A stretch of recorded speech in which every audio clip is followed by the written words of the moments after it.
The World Nineball Tour just keeps on producing. Bia thế giới trở lại thủ đô Hà Nội. Vietnam is a recognized hotbed of Nineball. Thành phố nơi những chú rồng cất cánh bay. Just feels different here. Người hâm mộ cuồng nhiệt. Listen to this reaction. Nghệ thuật của môn thể thao này.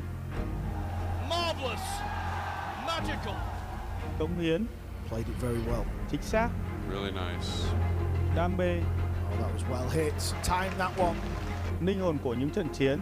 He wants the crowd involved. Hanoi was one of my biggest achievements. Jason Shaw jumps onto the table in triumph. And I cannot wait to defend my title. This is wonderful theatre. Không nơi nào sánh được. It's just gotten better and better here in Vietnam. In a league of its own. Hà Nội Open.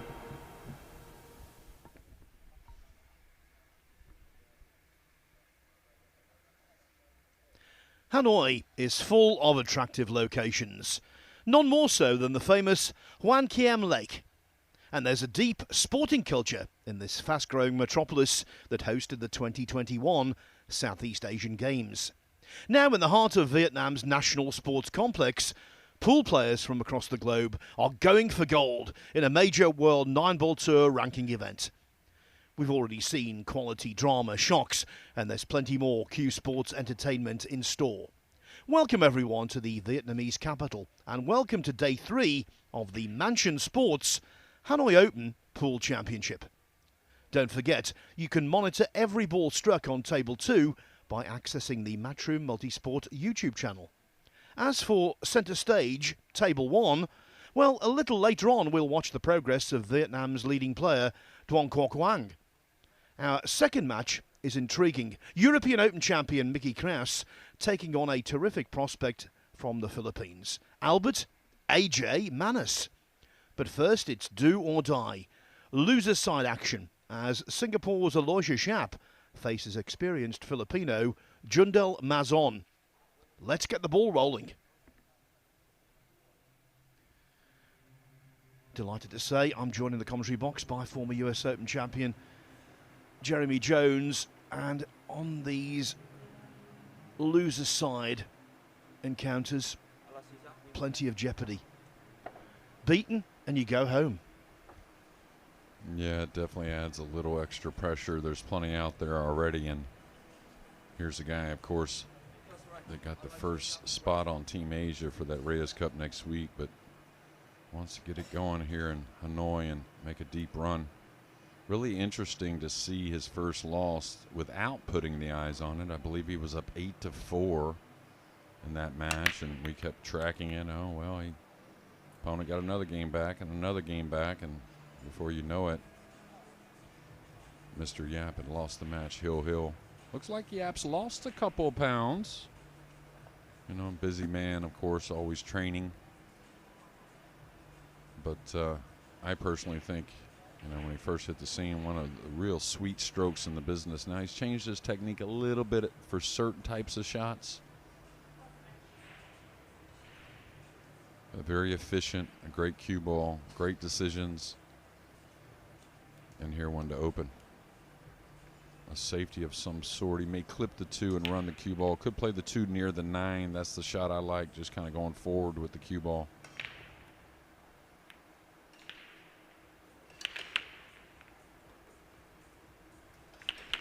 These two have had very similar tournaments. Yap started off with a 9-2 win over Win Van Hoang.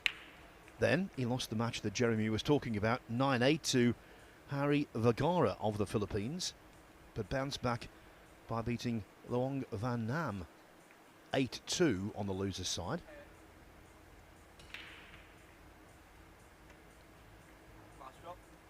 Mazon couldn't get through to see that, although he thought he could. Well, yeah, I think he certainly could see it. I mean, most of the players, unless they're really fooled, aren't going to shoot at one they can't see. But, of course, the first shot, something touchy, something obviously paper thin, can sometimes get away. As for Mazon, he started out with a comfortable 9-2 win over Jensen Limas of Indonesia. Then he lost his second match to a talented Vietnamese player, Bui Truong An. But he bounced back on the loser's side yesterday, beating Ronald Nala Unan 8-1. Yeah, you can see the layout here. A bit of work, of course, with the 5. And interesting to me that he didn't really entertain maybe moving the 9 when he had ball in hand on the 2. And I say that because the 3 was really over the pocket, the 4 over the side. If he moves the 9, really everything becomes very routine.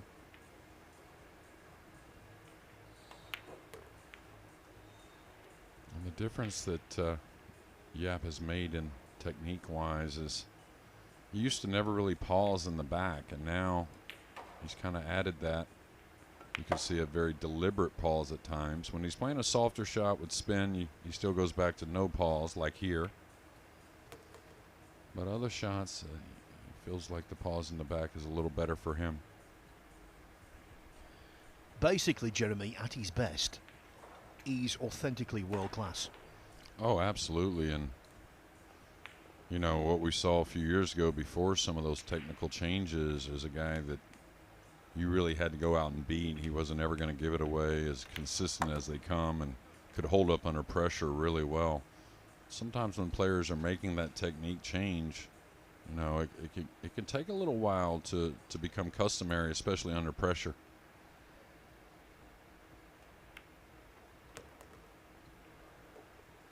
Maybe a little light of his mark there, just a hair thinner than he wanted.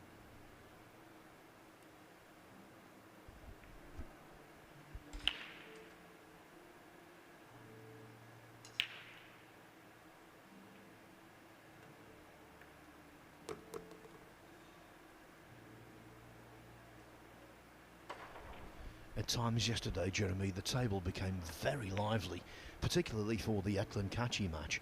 It was bouncing like you wouldn't believe, but seems more subdued so far. And he's played a nice rack, Yap. The foul shot came from his opponent. Yap did the rest. 1-0. Yeah, I think the players are going to have to pay attention to the table. Sometimes you can clean it prior to the match. Of course, maybe polish the balls as best you can and maybe slow some of them rails down, but can't avoid Mother Nature, and it's very humid here in Hanoi, and I think today's maybe the most humid we've seen, so we'll see how the table conditions hold up as such a crucial day kind of moves on. Just to point out where we are in the tournament, there's a residue of losers round 2 matches going on. This is losers round 3. Later on we'll have losers qualification, and of course in between winners qualification. So this match is a race to 8. But when we get to losers qualification, it will become 9 again. Yeah, and you know, Yap or his opponent, whoever wins this match, will have a bit of a break until that losers qualification, since this is losers round 3. And after the break, I'll tell you who they are scheduled to meet in losers qualification, the winner.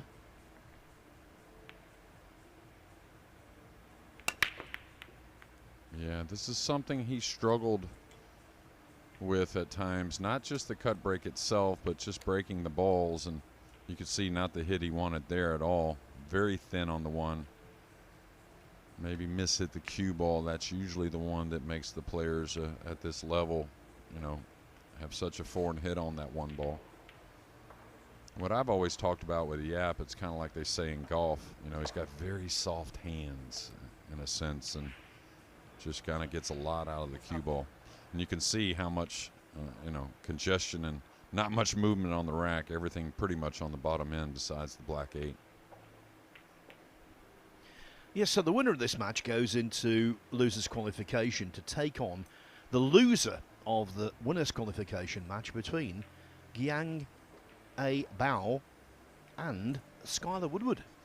Yeah, I actually, you know, before going to sleep last night, I kind of looked at all the different possible matchups for qualification, and I did notice that one. Of course, I was mainly looking at the Americans. That's why I kind of came across that match. But Surely not. Well, I'm always pulling for him, that's for sure. Okay, he's going to take this on. It's going to be very slow trying to lay the 1, but oh, he played it more firm trying to get it up table. Maybe tried to play the 5. And now a great opportunity with a cross side bank and a 2-5 combination kind of waiting. So, Jundal Mazon, mid-40s from Manila. Good chance, I think he will be in the crowd next week for the Reyes Cup. Yeah, along with so many others. All right, he's going to play the safety. Actually, the bank was a little more off angle. And what you're seeing with this World Nineball Tour, you know, we see Takahashi back out, a former World Nineball champion from Japan, and along with a lot of, you know, veteran, you may say, Filipino players we haven't seen in a long time, just because why not? I mean, the tournaments are so great. I'm sure they all witnessed what happened here last year in Hanoi.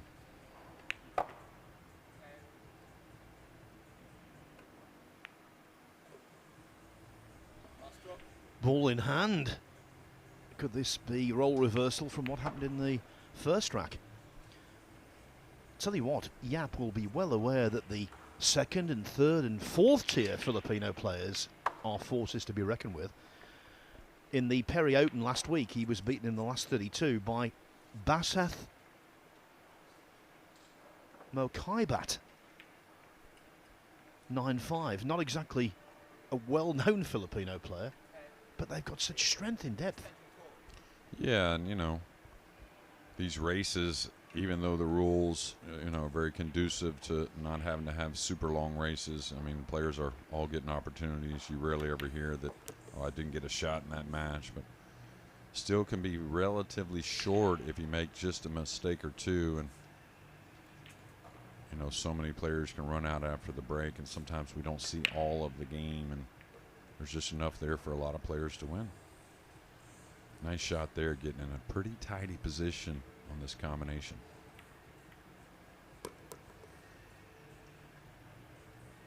And if you just kind of look at what's going to happen next week, and we're not going to bypass what's happening here these next few days, it's very instrumental in pool here in Asia, but there's a lot to talk about. I mean, you know, Yap, you can't say is in great form, you know, not as good as we've seen. I think Carlo at times has struggled.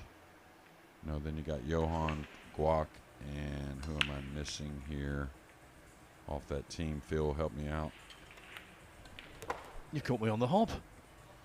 Just all of a sudden I can't think. Oh, Copigny, who I feel is in form and rarely is out of form. And then, you know, you got a little bit the same maybe on the European side. Of course, Mickey Krauss is in great form. I think Jason Shaw always plays good in the fall, but you got Eklund, who's had a little bit of struggles here, hasn't played a ton since June. And then, you know, you have some other players, the two Spaniards, of course, who FSR was struggling a little bit, but then got a huge win here last week, and David Alcady, who's always pretty solid. So I think there's a lot of stories heading into next week. It's going to be pretty interesting. And just to put the Philippines into perspective, if it was the Philippines against Europe, that would be a competitive match. Oh, absolutely. I mean, I think you could say that about a lot of countries in Asia. I think you're going to be able to say that about Vietnam in a short period of time, just how much they've improved. But yeah, you look at Chinese Taipei, you know, China, Hong Kong's coming along, and so many other countries on this side of the world.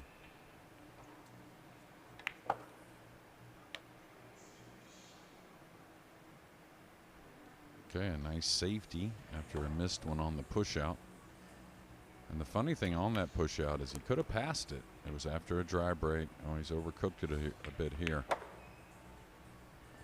Yeah, left a horrible shot, hasn't he? Yeah, he kind of sweeted the ball and probably got a little more draw than he expected. I wouldn't say he kind of, you know, overamped the stroke at all. So big favorite still, but definitely missable.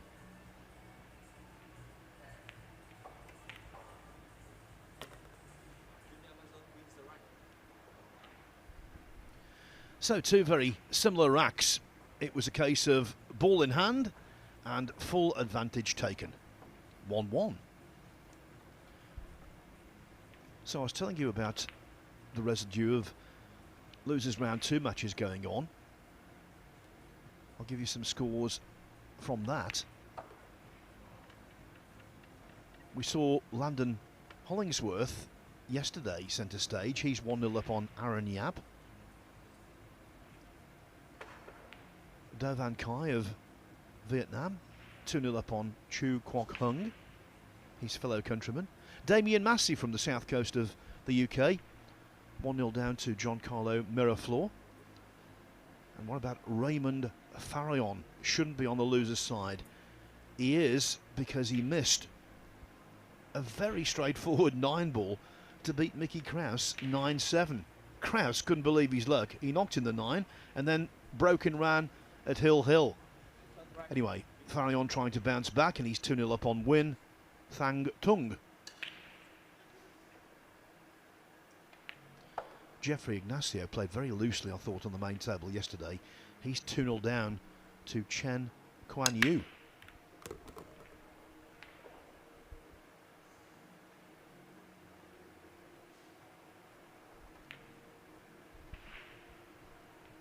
Yeah, much better break off than we saw from his opponent. Got the 1 down along with 2 other balls, that being the 3 and 5, and he's got a bit of a cut shot here on the 2, and one he'll certainly attack.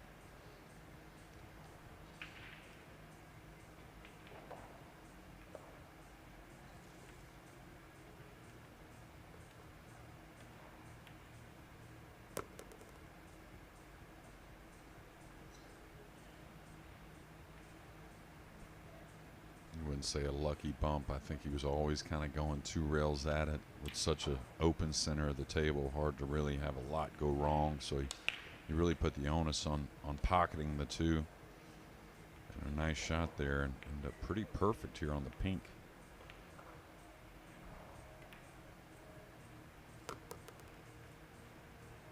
Another southpaw lefty, and seems a lot the same. Very, very good touch with the stroke.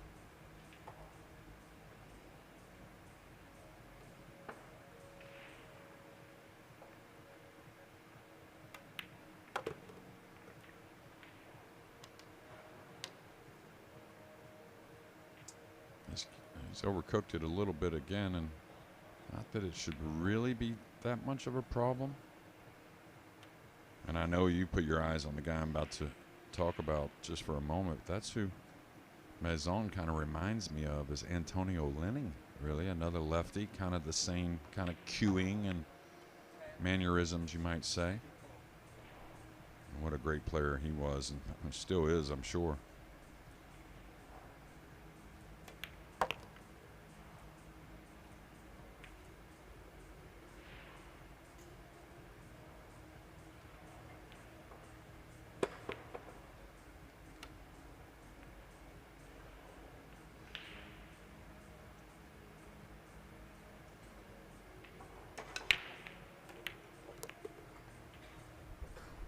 This guy is clearly a threat. Yeah, absolutely. I mean, I don't know if they'll let you out of the Philippines to come one of these tournaments if you can't run out. Joking aside, he's been pretty tactical and very good with the cue ball so far. Yeah, it took a little risk there, I thought, because he had an awful lot of cue after the bridge hand, and that's asking for trouble, but he knocked it in anyway. And with that, Jundal Mazon turns a 1-0 deficit into a 2-1 lead. Now this is losers round 3. Also taking part in this round, Eklund Kachi. And I can tell you he's 1-0 down to the UK's Jake Newlove.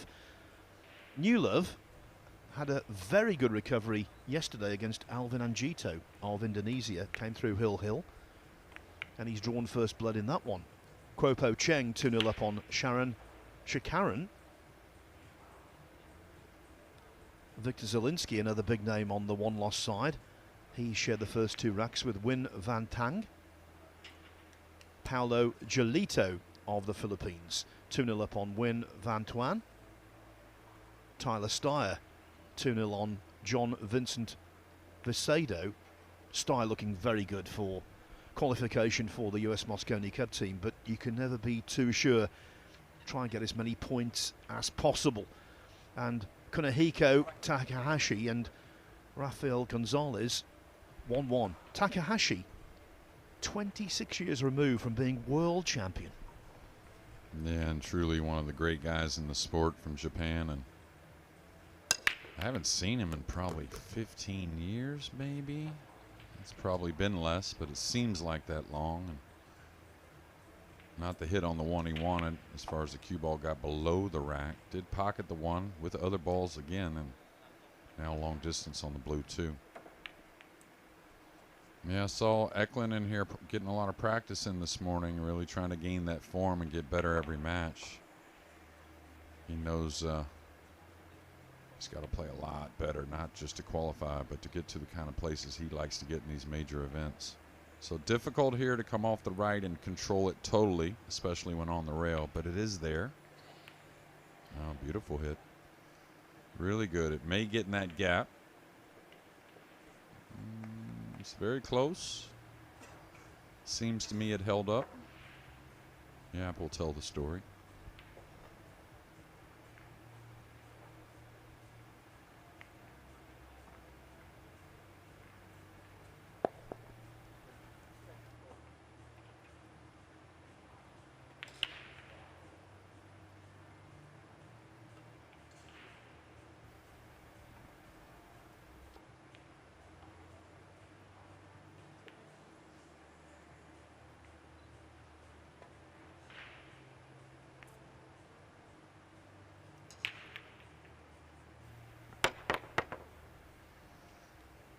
Okay, this may not be what he wants unless it goes in.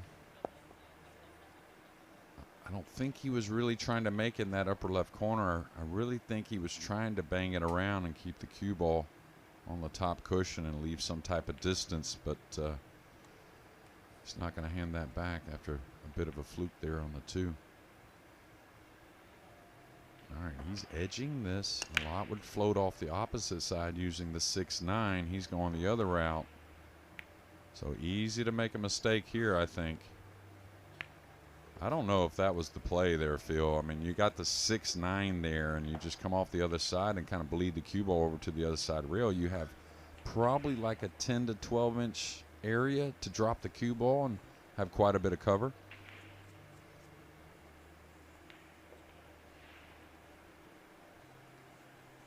All right, does he have to bump the pink a little?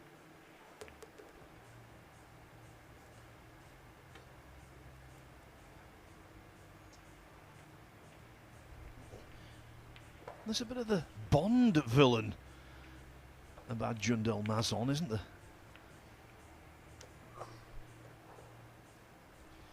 You could just see him trying to entice 007 into an alligator-infested pond. Yeah, pretty on point there. I was thinking kind of the same thing. Kind of like them, the silent assassin kind of thing, and a lot of those type of shows, they just seem to pop up at the wrong time. Or the right time, depending on which side you're on. Well, if he gets to 007 here, he'll be on the hill. That's right. And he really hasn't made a mistake yet, really. I mean, I think you can kind of tell, and I've watched actually Mazon play before, but you can kind of tell some nerves to start, but starting to settle in. Really fluid action there.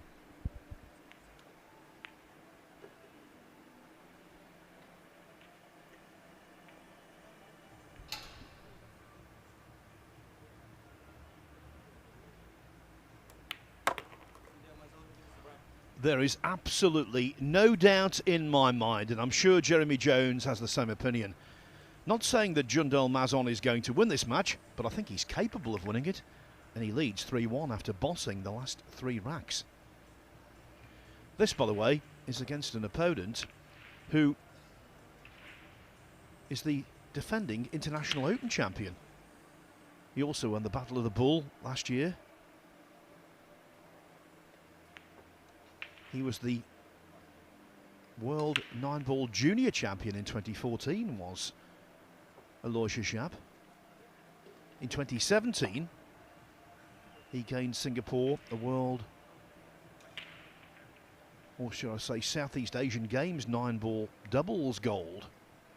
He's had a really good career, and I think what we remember him most for was a near miss at the 2021 US Open in Atlantic City. There, he overcame the likes of Joshua Filler and Shane Van Boning. He looked good early on in the final against Carlo Biardo before succumbing 13-8. So this is how good Yap is. But right now, the man who's breaking off has got the better of him. Yeah, without a doubt. Not hard to see that. And tell you another thing, the break's been a little bit here and there, but he's been making a lot of balls, and now as soon as I open my mouth, a dry break. Still get back to that decision on that safety. I think it was not only with the other option, maybe the incorrect shot, but very difficult from that distance, that type of play. It's almost the type of shot you shoot when you don't have anything else. I kind of like pocketing the 2 here and leaving the kick from behind, kind of maybe leaving the cue ball out of this lower left corner. That way, you know, I can maybe have a little more freedom, you know, leaving a difficult shot on the 1 and maybe not natural position on the 2 because it's over the pocket. Maybe moving the 3 and tying some balls up.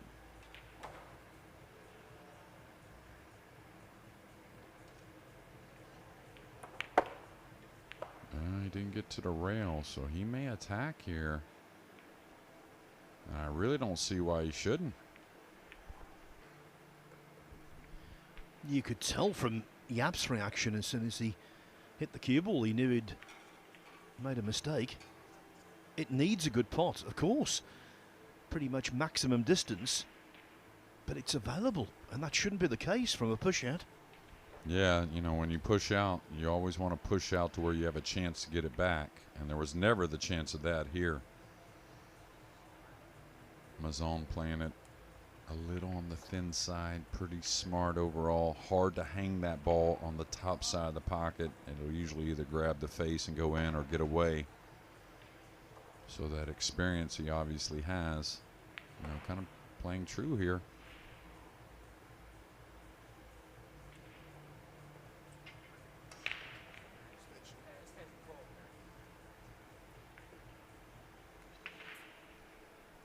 You know, it hasn't been the open missed ball, but that's the thing about 9-ball pool.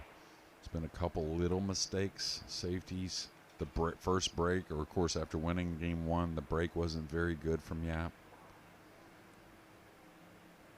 I don't know what he does with this kick here. I think it's the correct way, but what's the play really? Just try and get some luck. Not going to be there.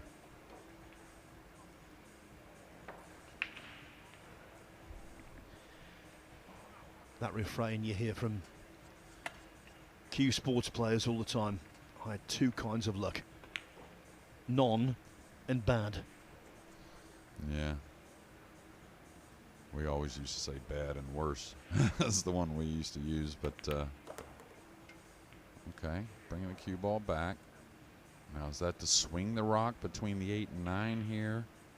Thought he may stay there and just kind of chip the 2 and come out for the 3 in the middle on the top of your screen there. Looks like he's going to run the cue ball maybe. Watch out for the 7. That's got to go a little to make it comfortable.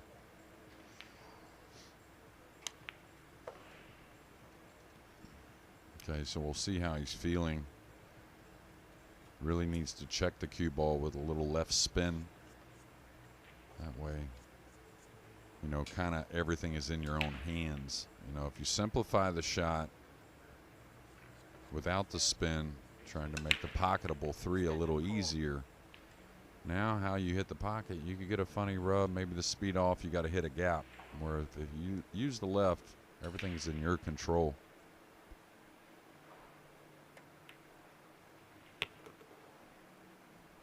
Well, he played it well past those balls. Sacrificing a bit on the pink, but wanted to secure the red 3.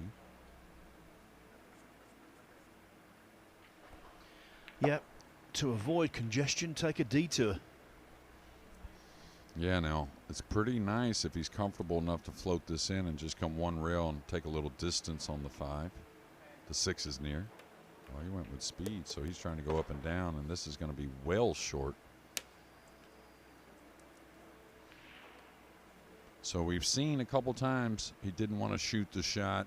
Maybe, you know, ideally, maybe because the nerves are going a bit. Both those on the softer side on the 3 and maybe again on the 4. So Yap will get back to the table. Trying to go by the 8, looks like. How's the control feel? Spot on. Another player comes out of the Filipino woodworking. You say, he can really play. Their strength in depth is just extraordinary. Yeah, absolutely. I mean, that's why it's not all, you know, we talk about the young ones all the time because we always like youth in any sport.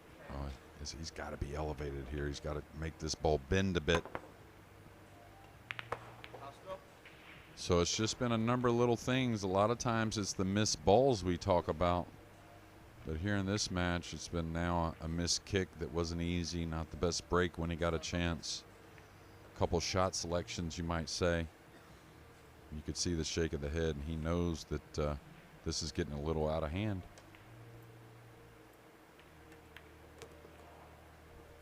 And he doesn't seem the type to me, Mazon, who would be frightened of winning. I think 4-1 is definitely beckoning. Well, the one thing that he hasn't really played with much in his career is a shot clock. And, you know, you don't notice the graphic here. We don't have it on the stream. We'll have it later with TVs involved. But if you notice, there's no alarming situation so far, like, oh, extension or anything like that. He's really controlled his pace of play. And then in return, the stroke as well.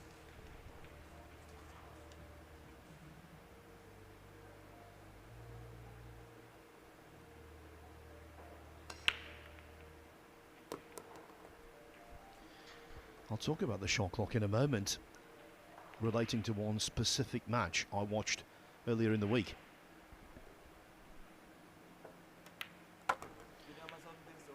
Jundel Mazon forced the mistake, and he took full advantage of it, as he's been doing throughout the contest. That's 4 racks in succession, and it means he's halfway to victory, leading Aloysius Shap by 4 racks to 1. Yeah, when my commentary stint was over on day 1, went out and had a look at table 16, where Fedor Gorst was in a little bit of trouble against Win Duk Thang. And the last 3 racks, yes, they were gripping because of the importance of what was happening. Yes, Gorst's safety was so good that he tied Win in knots. All of that accepted. The pace of play was ridiculously slow. Not from Fedor's side. He was taking his time more than you would expect. But the other fellow was taking literally minutes on shots.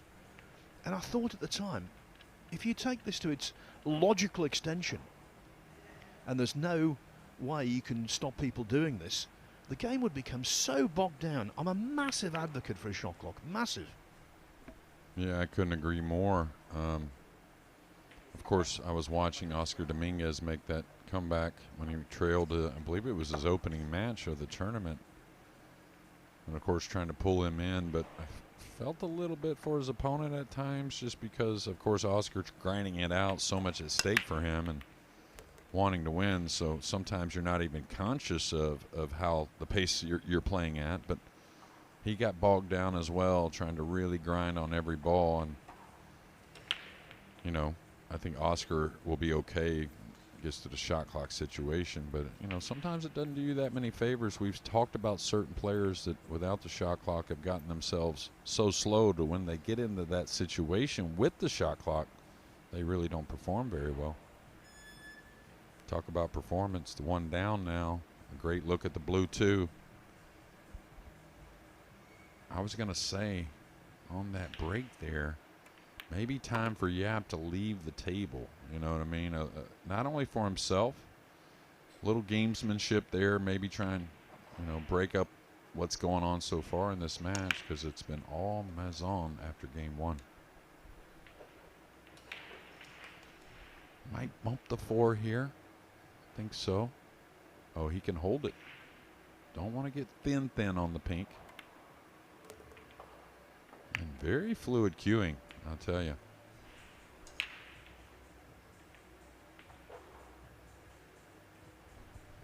Well, from now on in our tournaments going forward, Jeremy, this is another name we'll be keeping a close eye on.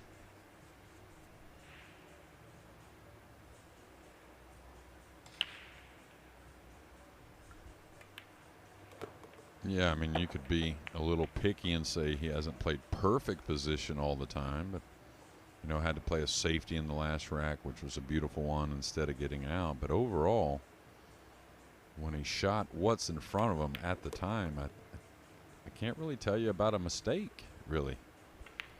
Yeah, we're not saying he's massively upper echelon or anything like that, but he's certainly a player to be totally respected. Yeah, and a funny one here. He gained a bit more angle than he wanted. Now he is close to it, but with this angle, he would have rather gone another 2 or 3 inches. That way he could move the cue ball a little easier.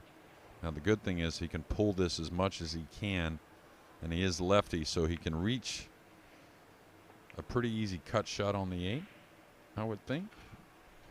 All ball foul, so needs to be careful not to drape his clothing illegally over the 8 ball. He's okay. The referee was well positioned. And of course you can see he's not one of the younger players in the field, probably mid-40s, but nice experience there, just going and accepting the shot on the 8, not taking any risk.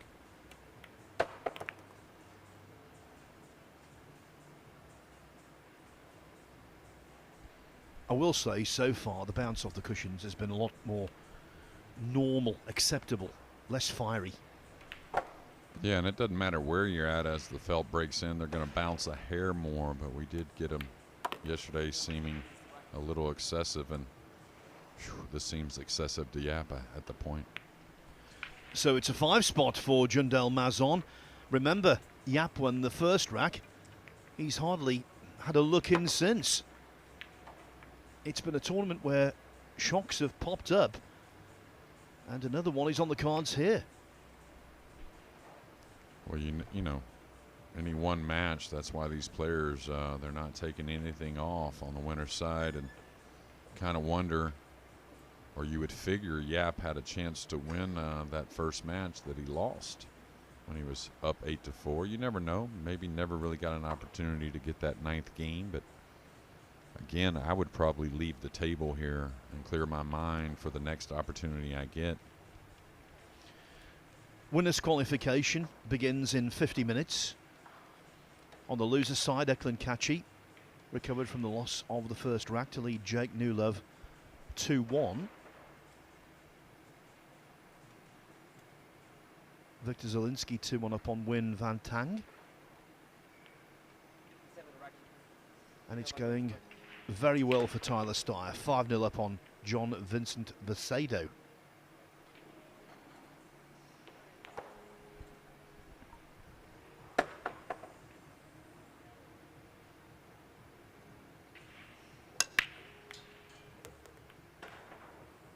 Yeah, a little on the light side that time in comparison to what we've seen from him.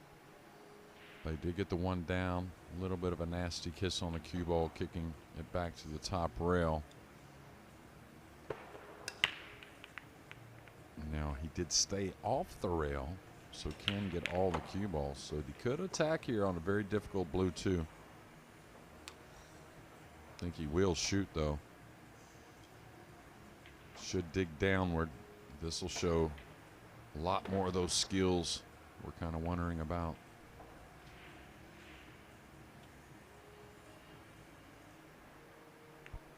And really, he's supposed to shoot. The safety's pretty tricky.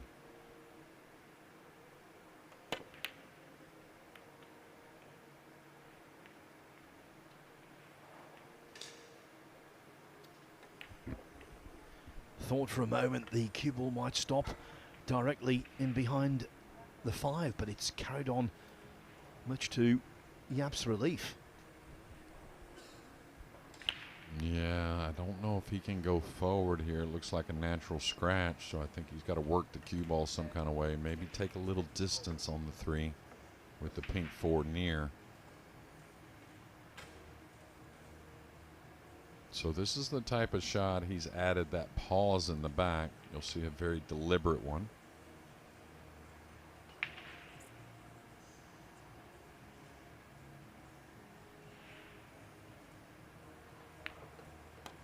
No, he went without the pause.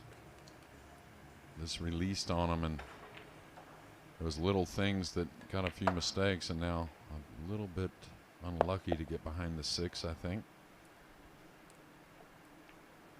But that's the stroke I prefer to see from Yap. So very natural.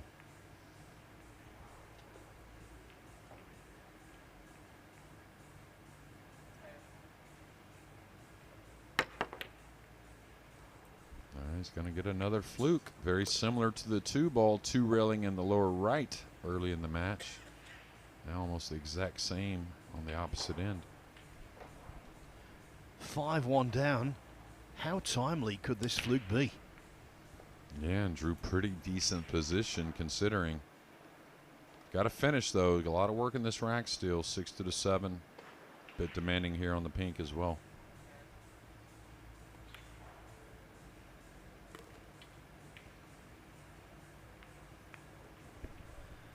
As I say repeatedly, we're always looking for turning points, and that has the look of one.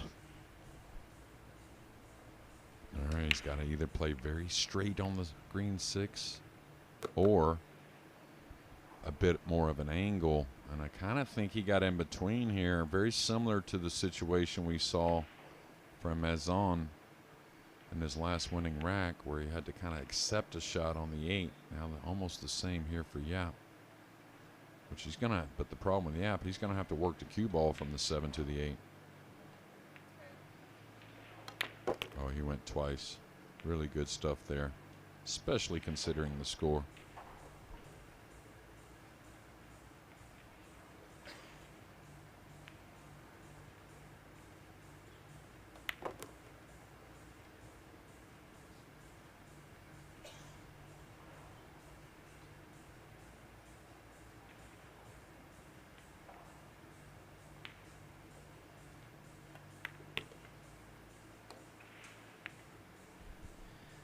He's knocked in some good pots under pressure.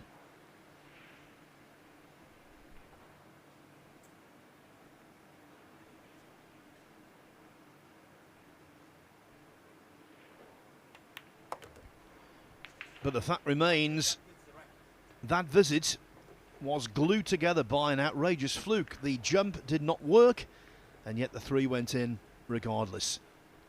Jundel Mazon's lead reduced to 5-2. And of course now Yap gets to break.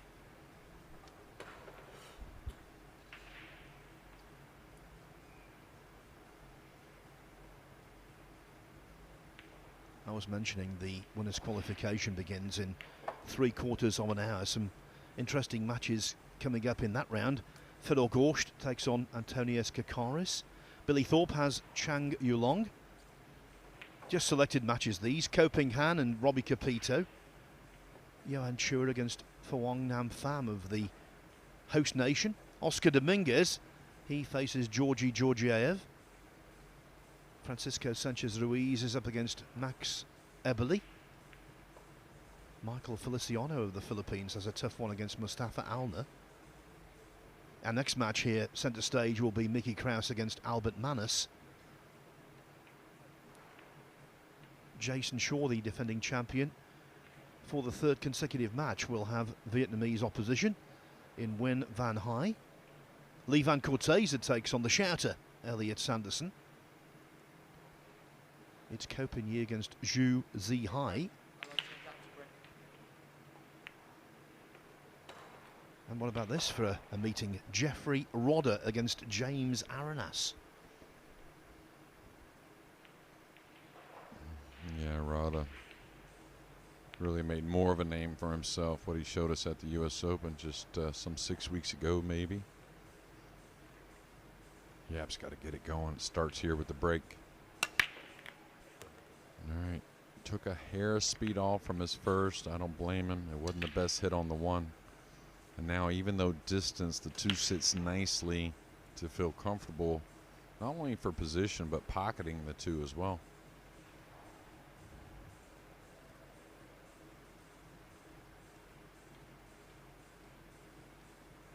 Now, as the table's broken in, you can worry a little bit about the scratch cross corner off this two.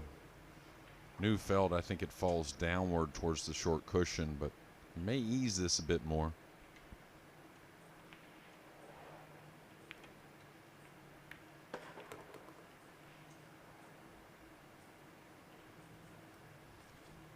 A little straight, not a ton of options. You could see a little shake of the head.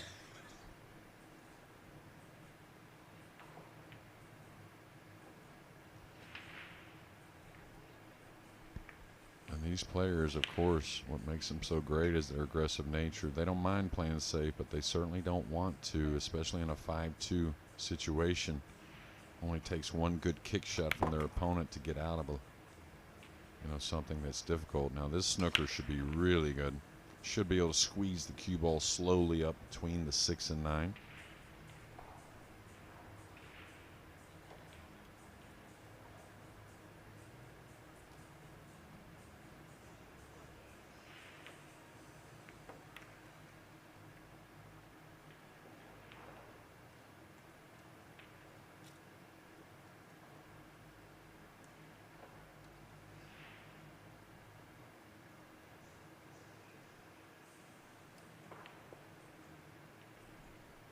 I was going to say, you would love to go to this bottom cushion here as long as you don't feel hampered with cueing and a little speed. You don't want to baby it, but you don't want to blast it. Something in the middle. Surprising miss, in my opinion. I thought he'd hit that one. Just a thought, because he was queuing over the green 6 that was hampering. Maybe just imparted a little touch of side spin he didn't intend. Yeah, well, the one thing I saw without knowing for sure, of course, I've seen him play before, but not a ton, is to me his delivery was a little quicker than I've seen on most of the shots, so maybe didn't get his mark quite as well. Yeah, kind of surveying that purple 5, how attached it is to the black 8. 6-9 combination may be available if he ends up a little off here in the position.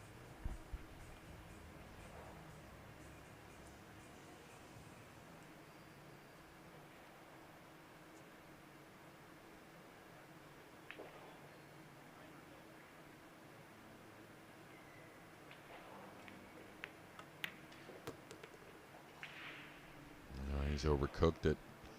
Seen that a couple times from Mazon on the draw stroke, and now once for Yap. The problem is here, I mean, there's enough angle to move the ball, but you'd like to go with a top English. When you draw, you actually diminish the angle because you're kind of grabbing the cue ball, and now it's going to be very hard because top is not available with the 9 in play. So he's kind of cueing like he might play another safety here. I think he's got to attack. Got that short bridge. That doesn't usually do a whole lot for power. Yeah, he's squeezing, trying to keep his tournament life going at all cost.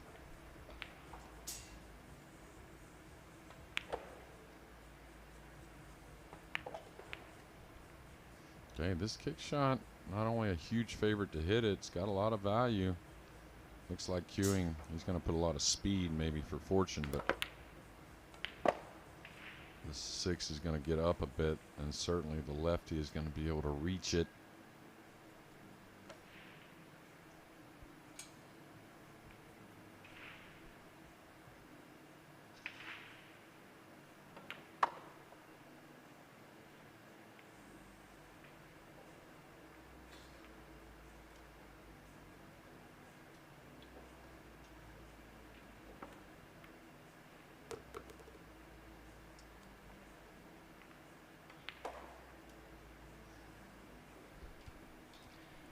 cue ball a little close to the side cushion, but all in all, he won't be too perturbed with that.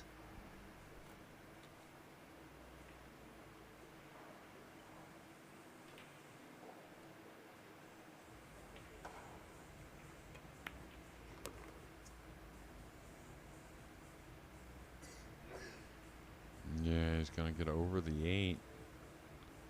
Or excuse me, over the 9. Cueing at the 8. Just got to maintain here. Doesn't need a ton out of the cue ball. Maybe up something near the left side pocket.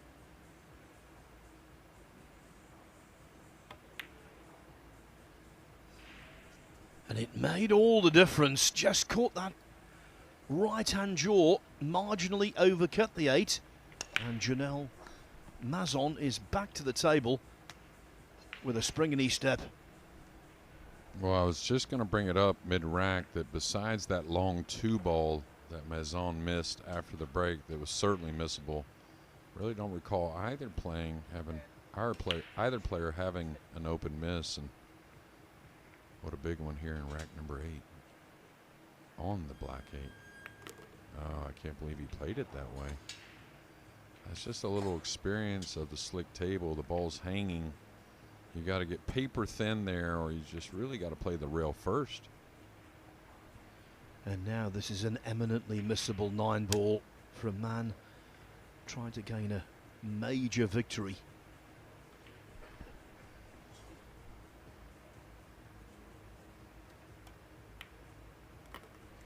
Well, there was movement, but where's the cue ball? Where is the cue ball? He's just about okay. Oh, the heart would have missed a beat there when he saw the white hit that side rail. But Jundel Mazon does get to 6. And it was all about the missed 8 from Aloysius Schaap, the former US Open runner-up. In deeper trouble because of that. Yeah, and I'll tell you what a 9 ball that was, and I'll tell you why. Is after you make a disappointing shot on the 8, easy to have a somewhat of a disappointing excel in a sense, and really affect your next shot. So way to regroup from Mazon, and he's really played beautifully.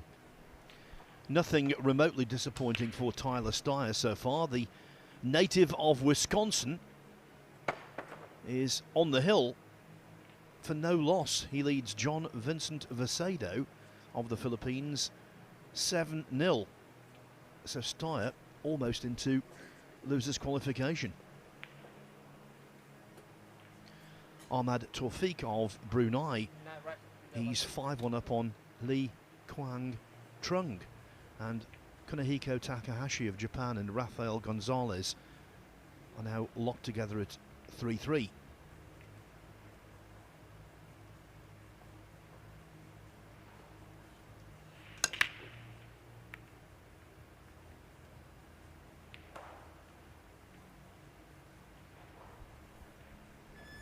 Boy, look at the groupings on this break, and it seemed like he hit him pretty well overall. Maybe a little thin, actually. You saw the cue ball really didn't get many kisses to get to the bottom cushion. And I'll tell you, after you make mistakes, even though you wouldn't say there's been a ton from Yap, just a few little things along with that missed 8. You know, things can work against you, and this is going to be a difficult push out.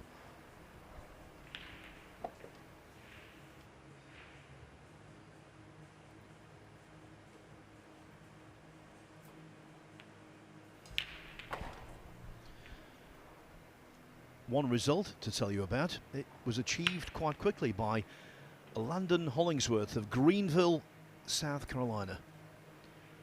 He beat Aaron Yap 8-0, completed the whitewash. Did he snooker himself here? I gotta believe the purple's very involved on the path on the 1, and this is going to be an easy pass. Of course, there's yeah, you can see he just pointed. So there's been a couple push-outs that have been a little light. One, I think, a little fortunate not to miss the ball for Mazon, but here a little look at table 2. Yeah, when Antoine, who's recognised as one of Vietnam's best players, is on the verge of progress against Lee Ngok Tuan. It's a race to 8, of course, on the loser's side. So just the 8 and 9 required. He played the 8 beautifully. Well, just like Do Kien and, of course, many other Vietnamese players, I talked to some others that have been here a few weeks, and they all said that when Antoine has improved his game. We always knew there was a lot of power, pocketing the balls nicely. Sometimes lacked a little experience at times, but good stuff so far.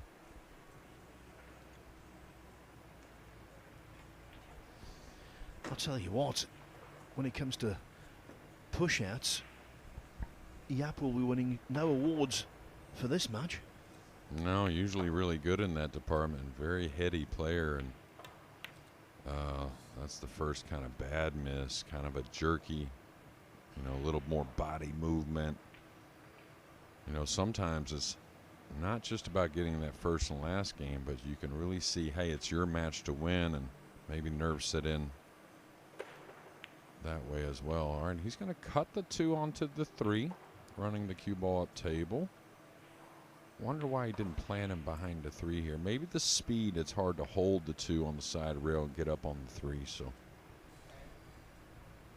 could leave a very hard kick shot to get at here. Not much of a rail, really, and not much of a blue 2.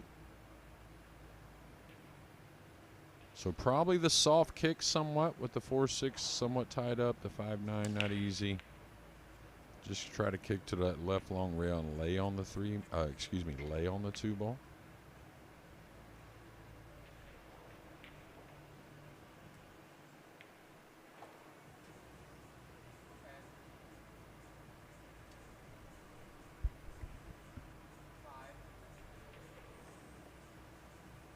That may have to go a bit. That may have to go.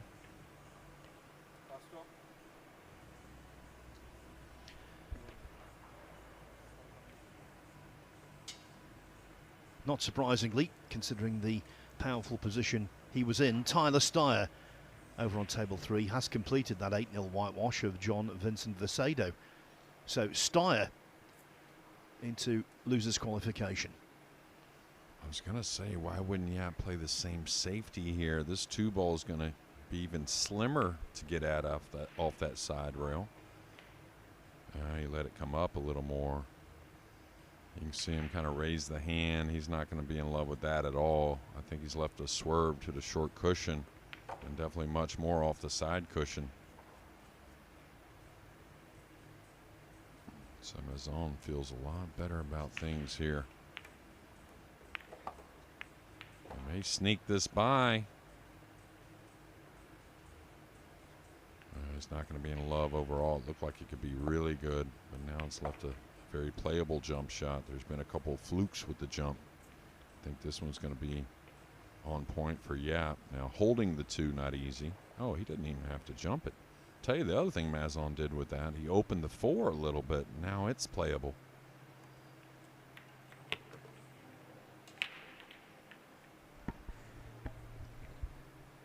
Well, he didn't want the double kiss and the 2 going in. Just avoided.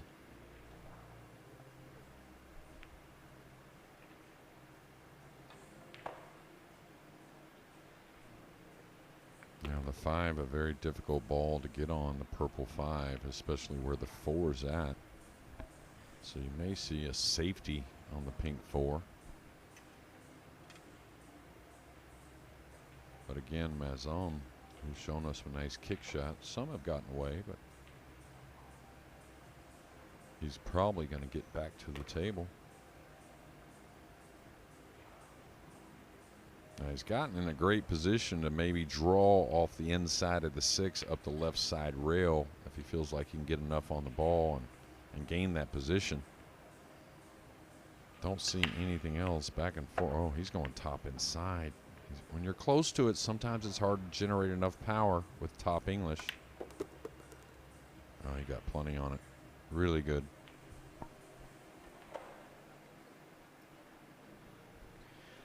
Arguably his best shot of the entire match, that. I think that argument's pretty simple. I agree. Should bump the 8 open a bit. Now the thing, he's got to pay attention to falling straight on the 6 as the 8 gets, you know, moved in another position, kind of on the other side of the table. This is what I was talking about. You know, that's why you have to guarantee the angle. You can always move off an angle. He's got a little bit, but obviously a lot more work than he wanted.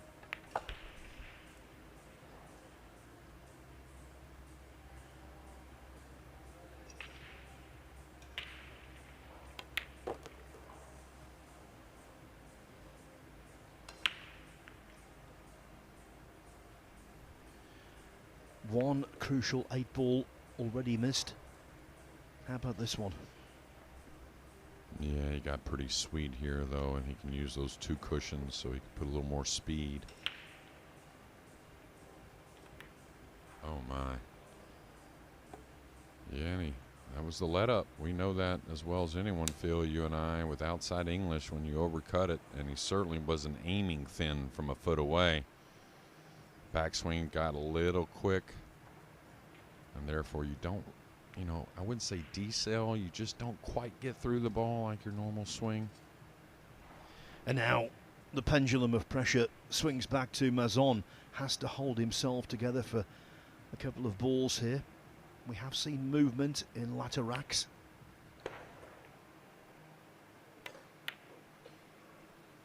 Just felt that coming. Yeah, you called it. I don't know if we get a replay there, but same thing. Kind of had a little hiccup in the backswing, and that's really what sets up tempo. So again, if Yap can get these 2 down, I think he needs to take a timeout. Get away from the table for a moment. He's got a chance here to get back in this match. This is going to be on that 50 and a stretch. Being lefty, he may take the thinner side and cut the 9 to the lower left.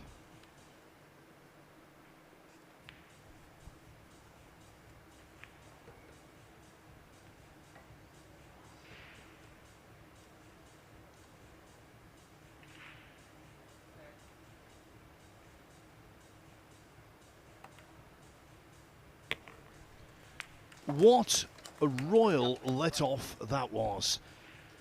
It should have been 7-2, but Jundel Mazon missing the 8-ball. Will he recover from that?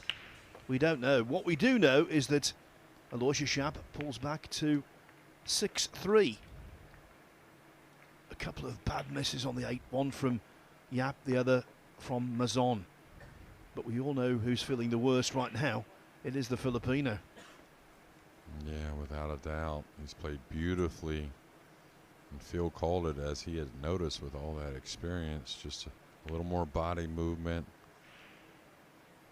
in the last couple racks. A nice recovery on the 9 there from Yap, and he's taken that timeout, and I think it's pretty wise. Eklund Kachi in losers round 3, going nicely now against Jake Newlove, 5-2 up. Also looking good, even better for Victor Zielinski. He's 6-1 up against Win Van Tang. Paulo Gelito of the Philippines, 6-3 on Win Van Tuan. And in a slower moving match, Kanehiko Takahashi, after being 3-1 down against Rafael Gonzalez, leads 4-3. That's the scene here. It's the National Indoor Sports Gymnasium. I love the way the walls are adorned. Looks like we're playing in some sort of planetarium. Yeah, well, that's the great thing about Matchroom and the World Nineball Tour. You know, a lot of tournaments, they stand still and from year to year, where they're always trying to improve, and not just in one area or another, in all areas, always on the ball. Dare I say, looks like a planetarium, and at the end of the week, someone will be over the moon. Yeah, we are waiting for those huge crowds. They've been great crowds already, but nothing like what we're going to see when we get to that stage 2 of the Hanoi Open. Yeah, 2,500, 3,000 people. It was difficult to estimate in for the final, and also we had a large crowd for the penultimate day as well. What I will say is that the crowds in the early stages this year have been much bigger than they were last year. Yeah, I agree. And, you know, not only the ones that got in last year for the, you know, TV stages, you might say, or towards the end of the event, but what I saw outside, there were between 500, maybe 800 people outside waiting for the players to come out to get autographs and signatures, or maybe just meet their idol. And these are people that didn't have tickets, so they made their way just to get a chance to meet these players. Yeah. Got to get a little better with the break.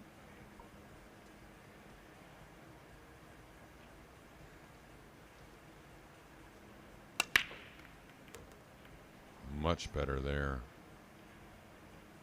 The timing was really good. I think he's got the potable angle on the blue too.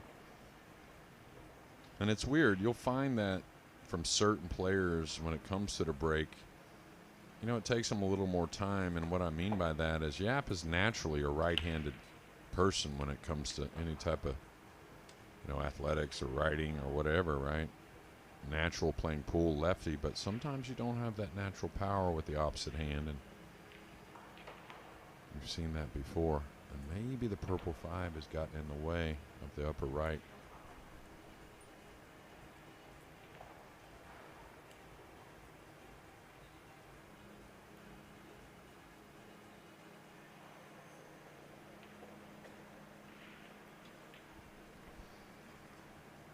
For some reason, this type of shot, not just because the purple 5, easy to overcut into that right jaw. Oh, he hit it sweet. Decided to play more speed. I thought he would pinch the cue ball really and take the cut on the 3 in the side, but maybe that wasn't on offer. And now awkward cueing. Yeah, very awkward cueing. I've been trying to learn more about this, of course, do a lot of teaching, and one thing I can say, when you're hitting down on the ball, it's easy to stop the swing, you know, so one time I will put a little more emphasis on making sure you get through a bit more. Oh, sweet stuff.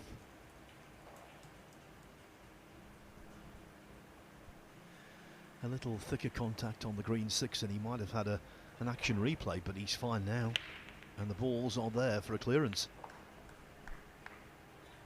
And really kind of showed you what I was talking about. You can see he didn't dribble the 3 to the pocket, and that's why he got such clean contact. Didn't blast it, obviously, but a lot of times when you get over a ball or in any kind of jeopardy, you know, with the cueing, it's easy to want to like let up a little bit, and not so much like a flaw, but it's almost like it's the right thing to do. Oh, let me try and be more accurate because I have an issue. He's lost a little accuracy here.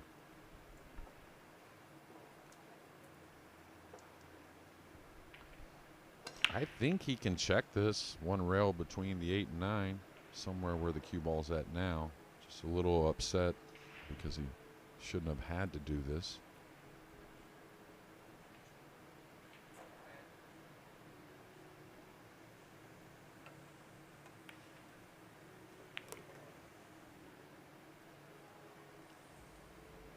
I think just enough.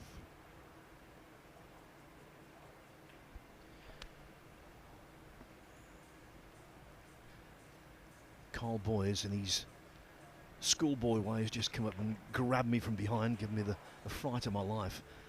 And Jundel Mazon is giving Aloysius Shap a real fright. But it seems as though momentum has switched. Yeah, it's amazing, really. Yap missed the 8, and it was just the miss in return that kind of woke Yap up. Got that timeout, and now break and run.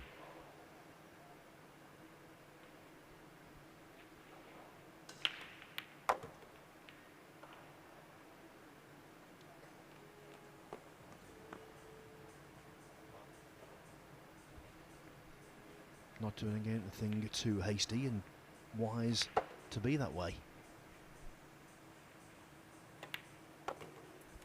In goes the 9. Yap back within a couple of racks. It is 6-4. And given his status within the game, Jeremy, given his abilities, okay, it might seem a ways off yet, and it is. But if he were to wriggle out of this one, get through, he could go on a tear and eventually win the whole shebang. Yeah, absolutely. His break has looked a lot better, and of course we know the pedigree he brings, right? Just a great player and makes a lot of great decisions. Only going to get more confident if he can get through this match and get on. He'll have a little break also to kind of regroup until that next match. One thing we didn't do this year so far, it is day 3, and maybe you and Carl had a little bit of this, but I haven't heard about it. Who's your pick now that we've had a couple of days to look at things? Well, as you know, I'm normally a great one for being extremely safe with these things. You know, I might just go out more on a limb. You give me yours first and I'll come back.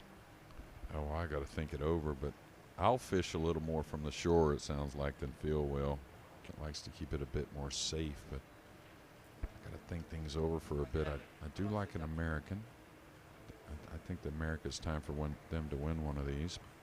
Of course, Feder Gorse has won plenty, but, you know, maybe a different American than Feder. Always like SVB.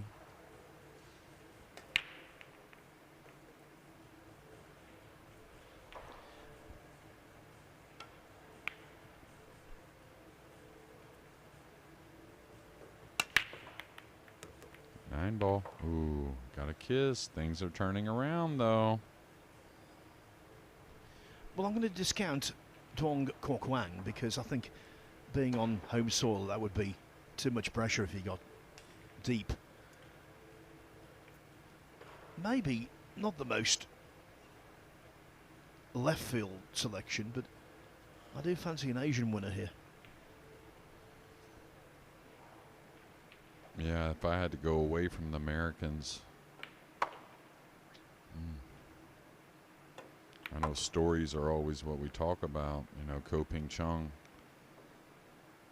he didn't make that Reyes Cup team, and that's probably the one player that a lot of people would say, hey, you know, it was going to be him or one of those other two, and kind of would go with him a bit more than any other Asian player at the moment. Well, my selection is Yuan Chua. Kind of felt like, after you said a few things, that you may go with Chua.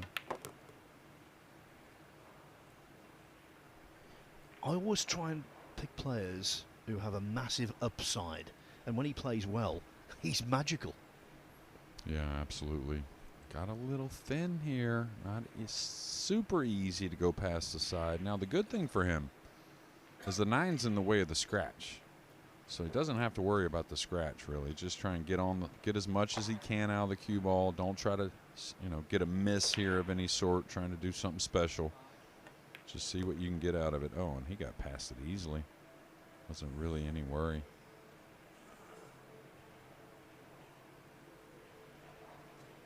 So I wouldn't say Yap doing everything in this match to make the comeback. He got a little help to get it started, but now he's really applying the heat.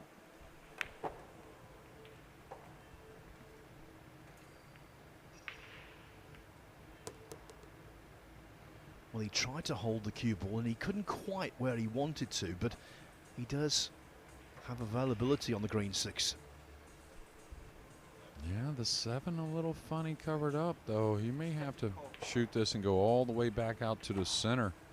Don't know if he wants to play the speed 2 rails to try and take the cut on the 7 in that same middle side that he's going to deposit the 6. Cue in low. So probably is going to come 2 rails towards the right middle.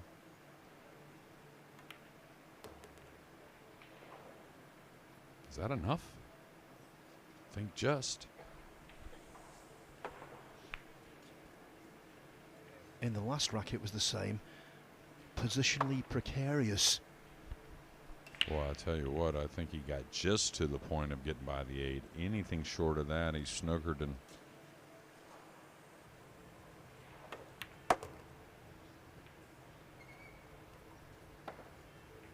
We're going to have a 1 rec. contest here shortly.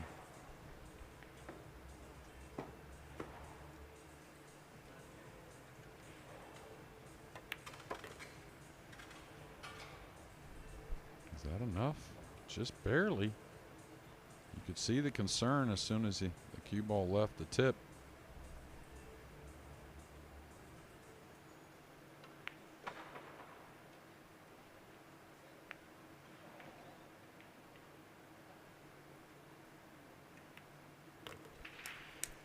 If you're just joining us, Aloysius Schaap is firmly on the comeback trail. But Jundel Mazon has got only himself to blame. He was 6-2 up. He missed a very makeable 8-ball. And that's why Jaap is now right back, squarely in contention again. Like a lot of veteran players, you know, once he got in position, that 8 he should have made, but there was a little distance, and some of us players that get a little older, that's usually the mark that maybe you'll see a miss, and we saw a big one there. Other losers round 3 matches. Eklund Kachi now 6-2 on Jake Newlove. He looks to have broken the back of that match. Victor Zielinski still 6-1 over Win Van Tang. Clearly the 8th rack is quite a tactical one. And Kunihiko Takahashi in front now against Rafael Gonzalez at 5-4.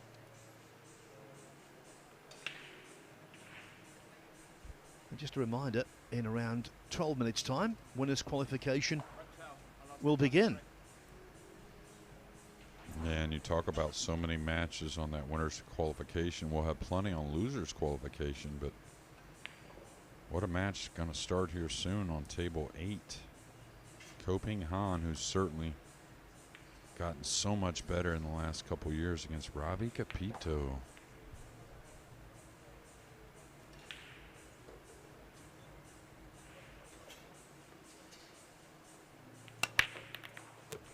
Oh no. So if you ever want to shake off a big miss, oh, what's the red 3 gonna do? Look at that. Red 3 getting near that point, one of the nastiest places, if not the nastiest place on the table for an object ball. Now, can he play the 2? No, the 7's got it covered up. This is tricky, even with ball in hand. That cue ball banged around a couple of times, ended up in the worst possible place for Jaap. But as Jeremy said, the 3 might have come to his assistance.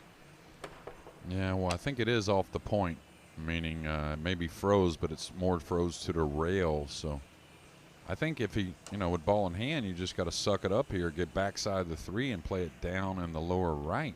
The pink is near. Look at this. He's going for a combination, and this is why.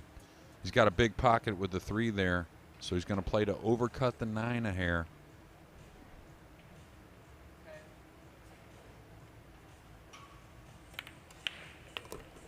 Two-9, all is fine. Jundel Mazon on the hill. First the scratch on the break from Aloysius Schaap, and then Mazon straight in. Judged that beautifully.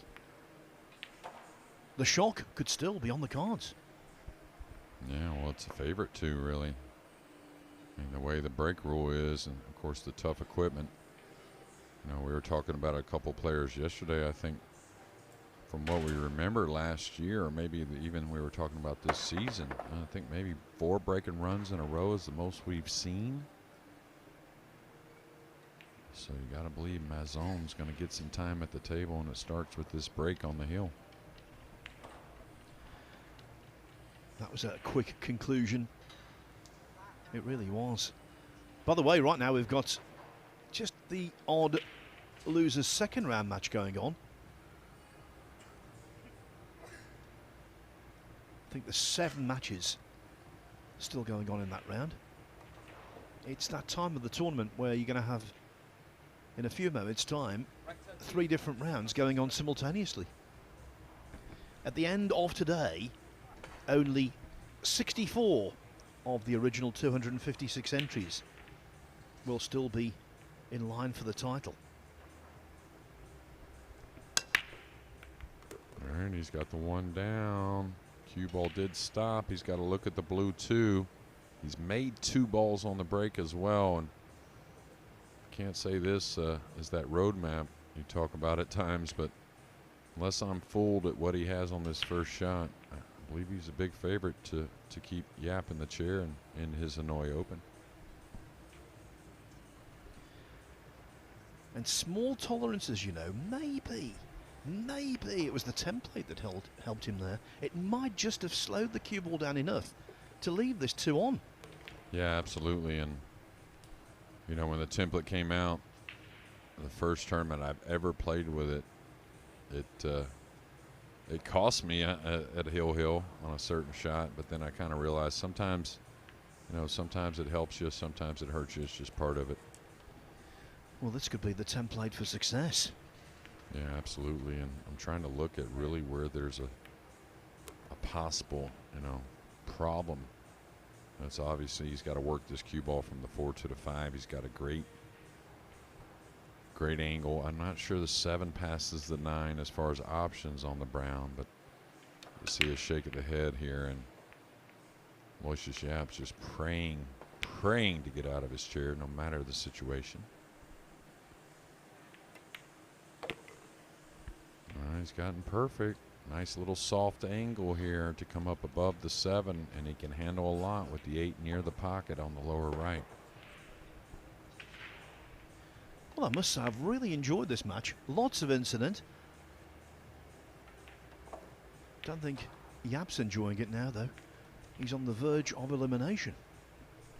Yeah, you can see just a hair of inside spin. He's going to get nice and close to his work. Pretty straight as well, so just got to make a decision where you want to cue the 8 from. Do you want to, you know, bring the top half of the table in when you're shooting the 8, kind of working the cue ball? So we'll see.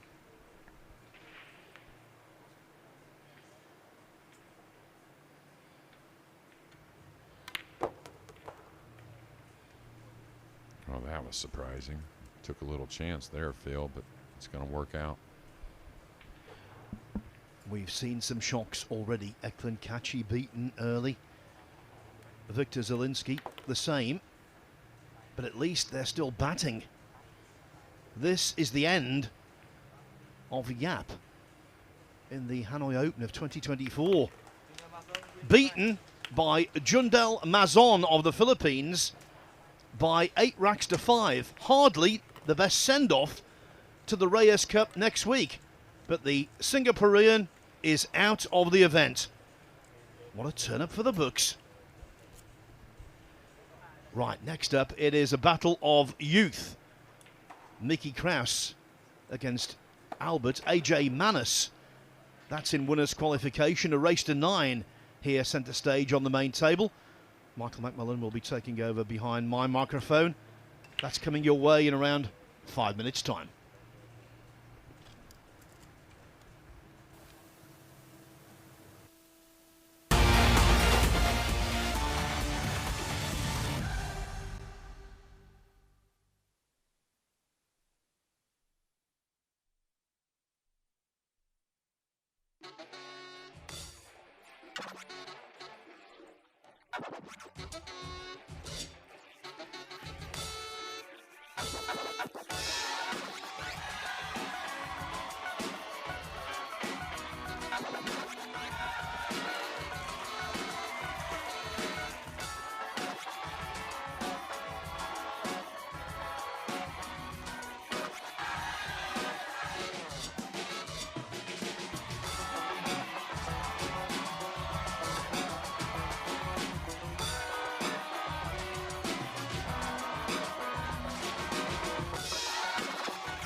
Thursday in Vietnam, and we're in its wonderful capital city for the Hanoi Open. This is the day when we will find out who will be the 64 players who go forward to the single elimination stage. A lot of pool to be played before then. We've had some already, and we've had a big story. Lucius Yap bound for Manila next week in the Reyes Cup, beaten on the loser side by Jundell Mazon by 8 racks to 5. Wen An Tan, though, over on table 2, has won comfortably against Le Ngoc Tuan. Ko Ping Chung, last year's US Open winner, will be next up there against Lo Ho Sum, a former World Masters runner-up. And then it's James Aranis, World Cup winner with the Philippines last year, against Jeffrey Rodder, who's been getting some very good results of late on the World Nineball Tour. Here on table 1, a little bit later, Duong Kwa Kwang will be taking on Roland Garcia. And in a moment, it's going to be Mickey Krauss against the young AJ Manis, winner of the junior title here last year. It really has been a breakout 2024 for Mickey Krauss. He has been one of the big stars of this year on the World Nineball Tour.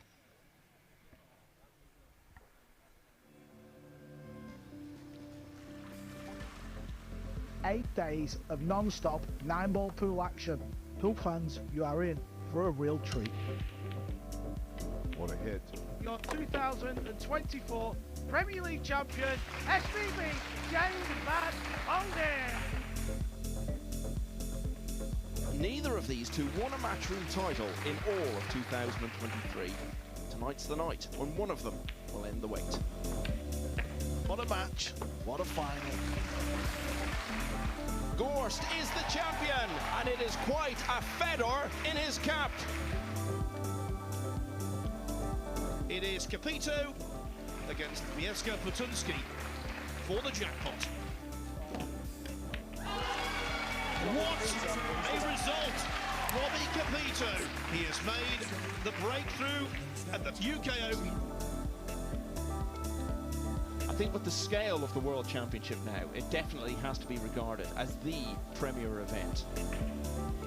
Fedor Gorst is champion of the world!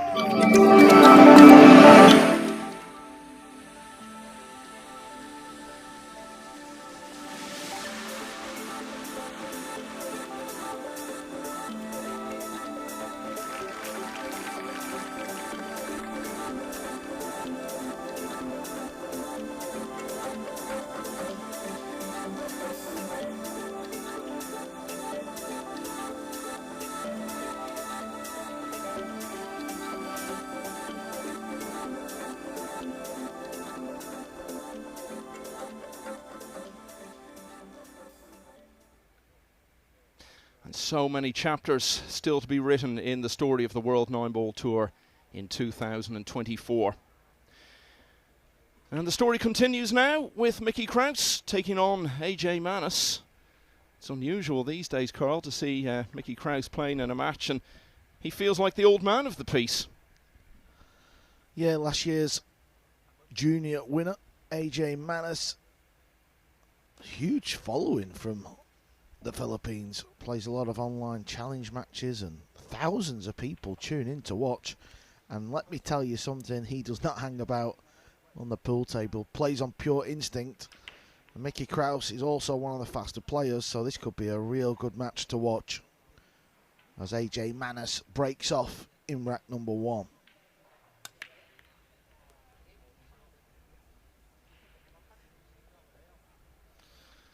Yeah, Manis is basically in the sort of place that Mickey Krauss himself was in maybe 4 or 5 years ago, just starting to make a bit of a name for himself as someone of potential for the future. Took Krauss a few years to make that step up.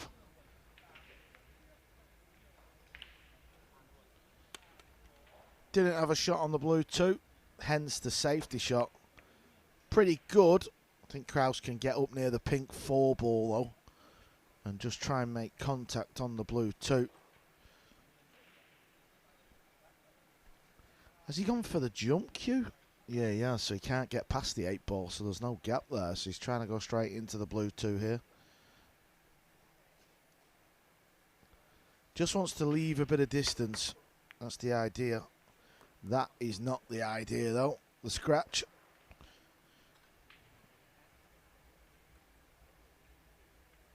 Good safeties in 9-ball are a key and huge part of the sport. If you play good safeties, you're going to give yourself more opportunities at the table.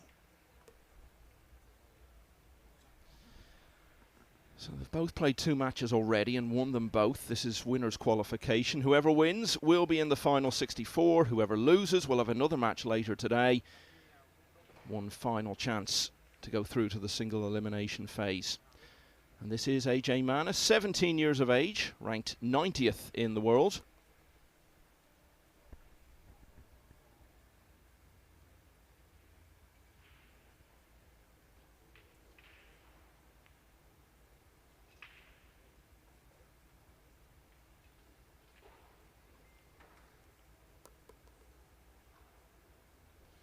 One of 31 players from the Philippines in the initial draw. They didn't all get here. Anton Raga was a no-show.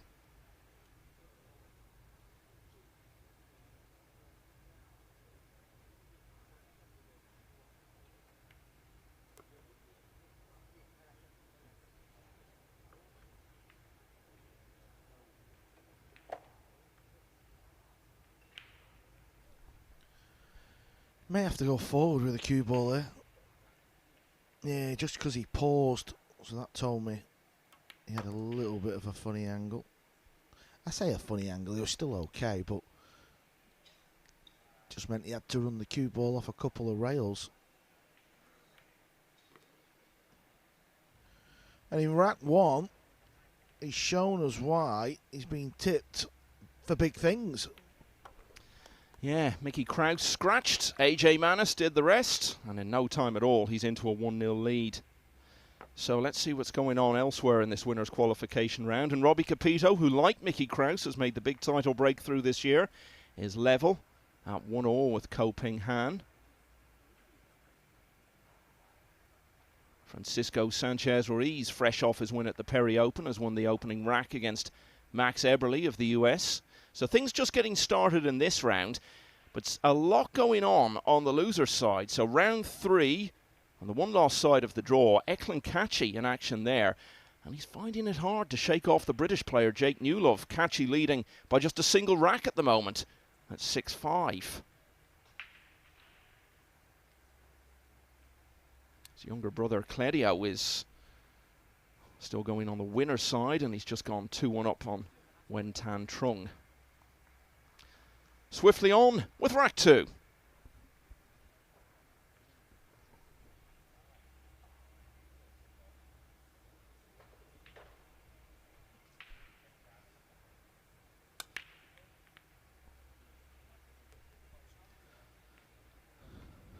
Seemed to lack a little bit of power. Unfortunate for the cue ball to find the pocket.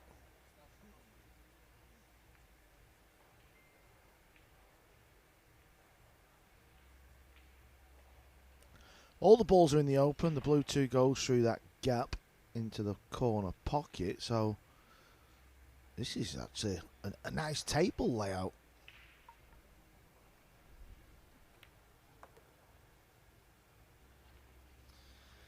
What an incredible year for Mickey Krauss.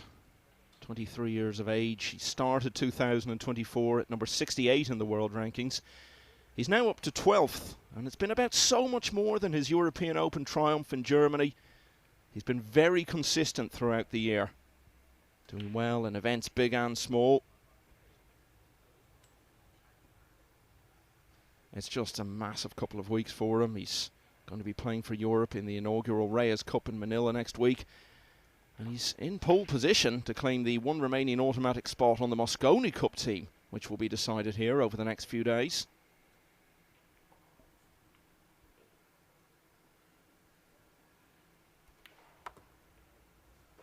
But even aside from all that, he now comes to these events as someone who's won one of them. And you alloy that to the consistency he's shown. He's now at a place in his career where he turns up to these tournaments knowing that it would be no great surprise if he ended up winning it.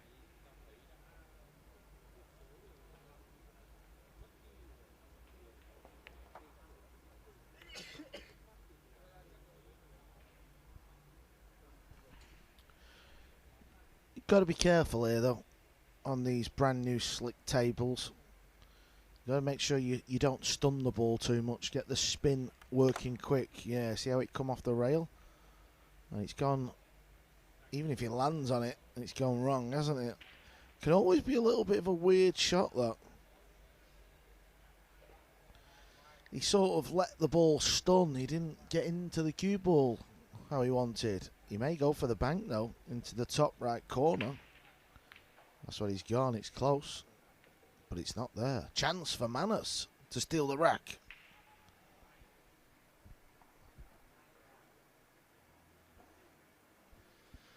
So ball in hand, not proving decisive in rack 2 as it did in the opener.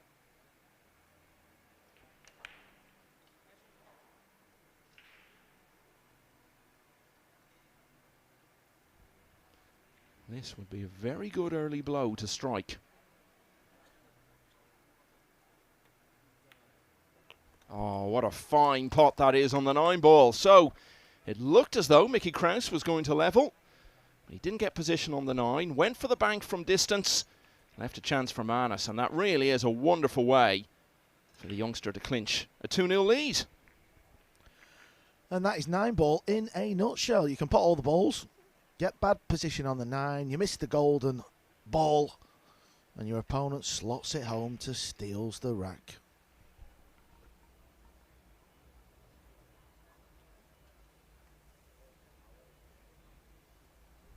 I bet when Mickey Krauss played the bank then, that would have felt good coming out of the queue because it wasn't that far away. But as Michael said, good pot from that young man there. Well, you indicated at the start, Carl, that this match was likely to be very fast going, and so it's proving so far. Manos off to a fast start. He already leads 2-0.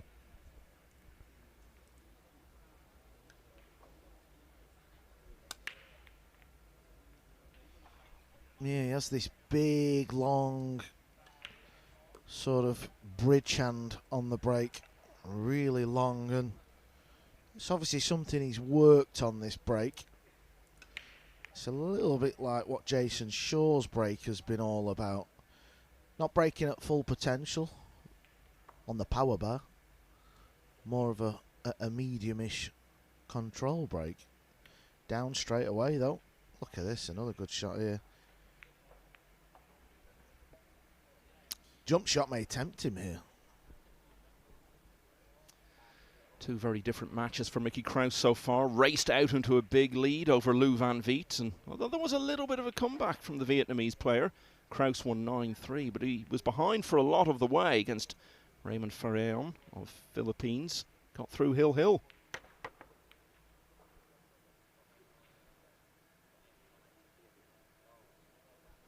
Needs a little bit of luck. It's very tight, that one. Even if he can get through to the pot, just look at where the blue 2-ball is. Difficult, this. Ooh, yeah. I think he may just go. He's got young guys as well, let's not forget. These may seem a little tougher the older you get. All about trying to get on the blue 2, though. Or thinking of a plan to play safe on the blue too. Oh, look at the power he's generated here. It's a wonderful shot. Looking very comfortable, playing one of the top players in the world now on the main table. No lack of confidence. Seems to feel right at home. Yeah, we know how tight these side pockets are. You can't flick the near side jaw. It's just too sharp.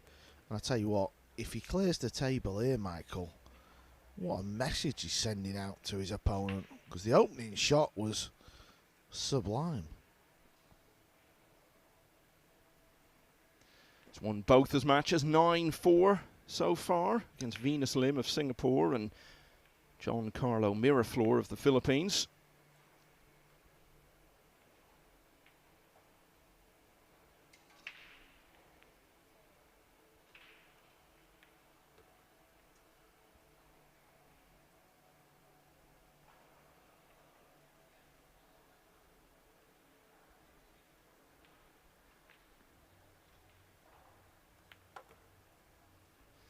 Got that air you often see in young, very talented players who aren't battle scarred yet, go out and play really well and look like they don't think it's any sort of big deal what they're doing. Very chilled out around the table.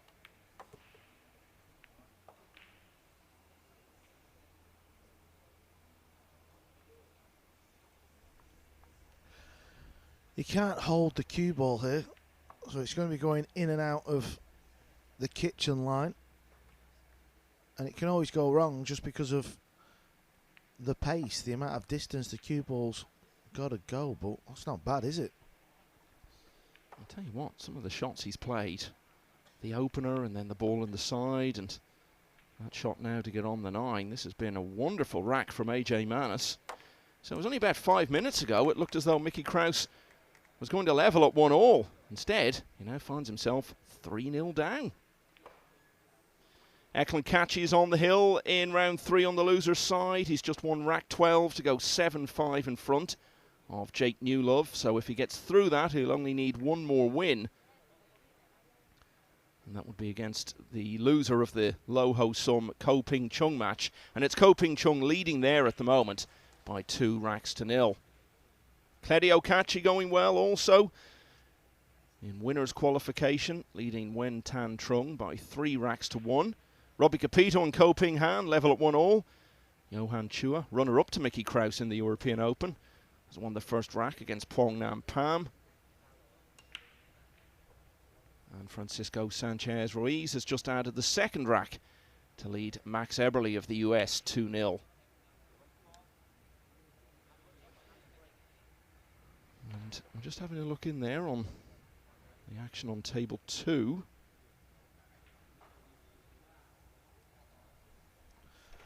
Look at the long bridge hand I was talking about.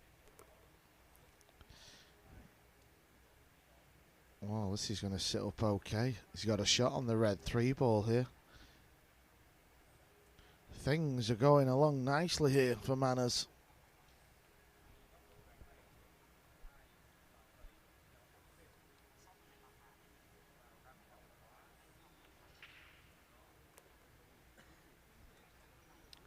Fond memories in this venue. The young man winning the junior event 12 months ago. He actually didn't show up for his trophy. I remember I was stood in the arena and Emily Fraser had the junior trophy and Ephraim was obviously giving the main event winner trophy out and AJ Manis was a no-show. Sure it's not the first time you've been stood up, Carl.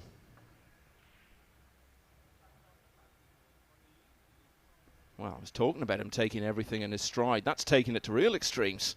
Oh, I'm going to win loads of these in the future. I don't need this one. Yeah, he won comfortably in that final against Lau Hung Yen 9-2. Oh, look at this. So in absolutely no time, AJ Manis has raced into a 4-0 lead over one of the players of the year, Mickey Krauss. It's a break and run, his first of the match. Krauss has got a lot of work to do here. So did he ever get the trophy in the end? Yeah, I'm sure we sent it him. I think he just got mistaken with the timing or something, but it was pretty funny. Shane Wolford, US Moscone Cup player last year, has lost the first couple of racks against Wang Ming of China. Michael Feliciano has been in a couple of ranking finals in recent times, has won the opener against Mustafa Alnar, who's made such an impact on the tour this year. Chang Yu Long has taken the first rack against American Billy Thorpe, who's one of those players battling for the remaining spots on the American Moscone team for this year. 4-0 to Manus.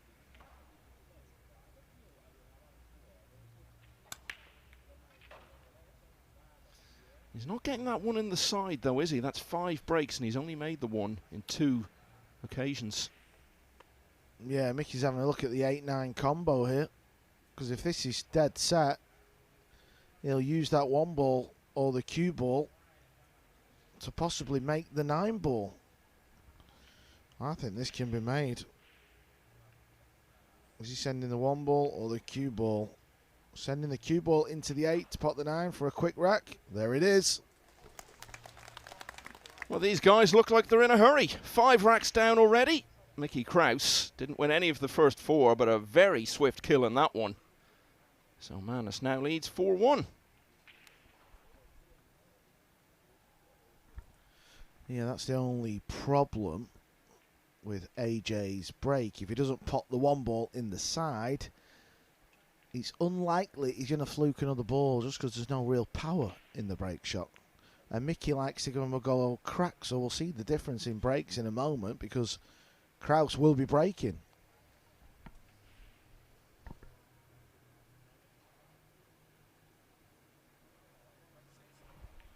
Very, very consistent at potting the 1 in the side pocket. Well, he was bound to miss it after you said that, wasn't he, Carl? Yeah, I mean, as well, you know, also, you know, he's not had much table time regarding the break as well, so you've got to just find that range. There you see it hit the top jaw. What's he left? He's not left a great deal. He's hooked, so it's going to be the push out. The very next shot after the break, you can play what we call a push, and that's for the reason here. The dry break from Mickey Krauss. AJ Manus is hooked on the yellow 1 ball, so there's the push out. Mickey comes to the table, sizes it up. He'll play it or pass, but never in a month of Sundays he's giving this one back. He's left the long pot. It's not ideal what you want to do on the push out, but I suppose there's a bit of distance. But at this level, you do get punished for playing them push outs.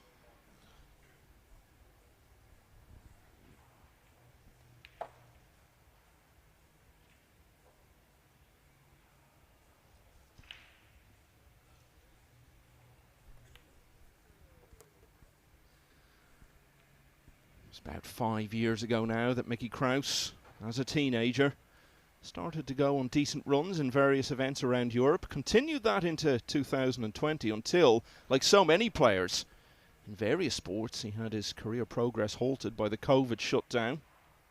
And it took him a while to pick up from there and get moving forward again once things really got going.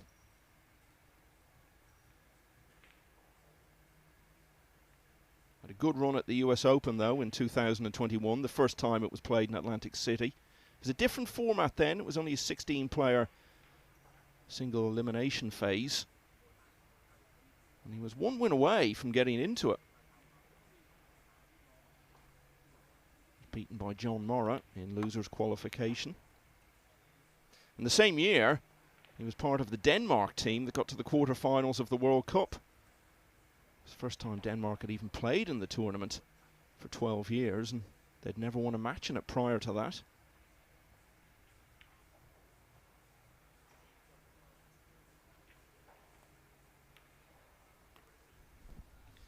Well, as you said, Carl, he's not had a great deal of table time, but he's played some good shots in this. Needs to come with another one now, though. This rack is far from taken care of just yet. Yeah, the brown 7 didn't go in the middle of the pocket, did it? It sort of just wobbled its way in. It was a little bit like that, but the pace kept the 8 ball out. So AJ Manis has already stole 1 rack in this match by just potting the 9 ball. And now he just needs the last 2 in this rack. So, big story potentially developing here. Mickey Krauss, one of the standout men of 2024, is 5-1 down against the 17-year-old AJ Manis. Eklund Kachi has won. He's beaten Jake Newlove 8-5. So, having been sent early to the loser's side, he is now within 1 win of making the final 64. So, in winners' qualification, Claudio Kachi leading 3-2 against Win Tan Trung. Robbie Capito 2-1 up on Ko Ping Han. Oscar Dominguez, another of the players in the American Mosconi conversation, has taken the first rack against the recent ranking event winner, Georgi Georgiev of Bulgaria. Francisco Sanchez Ruiz, right back in form with his Perry Open win just a few days ago, now leading 3-0 over Max Eberle. Wang Ming has got a 3-0 lead over Shane Wolford. And Ko Ping Chung is ahead of Lo Ho Sum by the same score.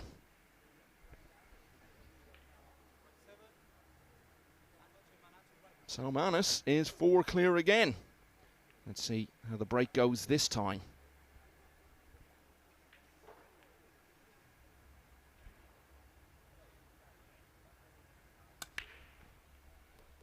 Cue ball's close.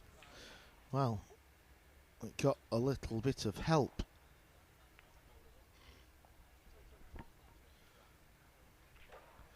Second time he scratched in that pocket off the break.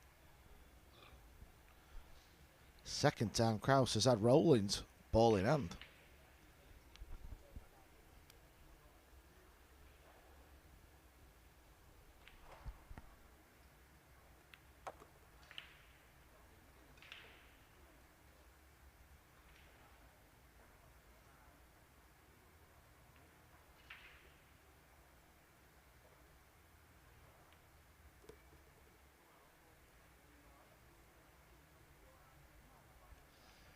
It's remarkable to look at what he's achieved this year when you consider he didn't get further than the last 64 in any of the matchroom events in 2023. He was pretty consistent at getting to single elimination, but couldn't get any further. In some close ones, though, he was narrowly beaten by Viktor Zielinski at that stage of the World Championship in the snows of Kielce in February of last year. And at the US Open, he looked as though he might beat Francisco Sanchez Ruiz, the defending champion. But the Spaniard came back, ended up getting a fluke in the hill finish and won 10-9. He was also in the last 64 last year at the European Open and here in Hanoi when Fu Che Wei beat him. So last year really was a story of trying to just get that result that might spark the big breakthrough, and it just never came from last year.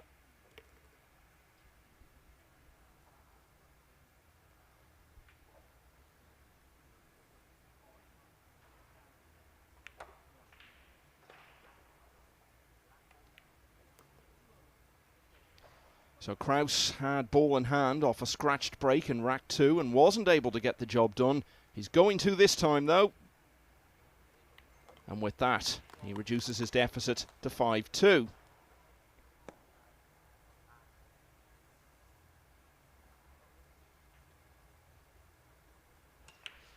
Even with the old break rules, Carl, it was pretty rare to see a match get through the first 7 racks as quickly as this. 3-all now between Claudio Kachi and Win Tan Trung. Francisco Sanchez Ruiz has added another one, so now leads 4-0 over Max Eberle. Mustafa Alnar had such a great run at the World Championship this year. Levels at 1-all with Michael Feliciano. And Carlo Biado, who's heading for Manila and the Reyes Cup next week, just starting out on table 13 against Salvador Garcia. Shane Wolford has opened his account against Wang Ming. He now trails 3-1. Back to this one, it's 5-2.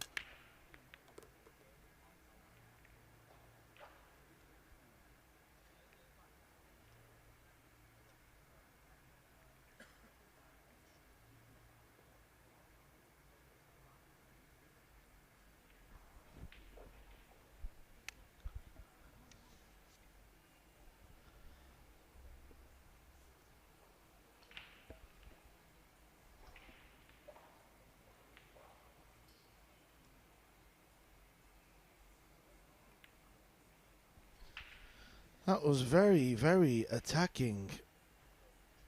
Missed it by some way.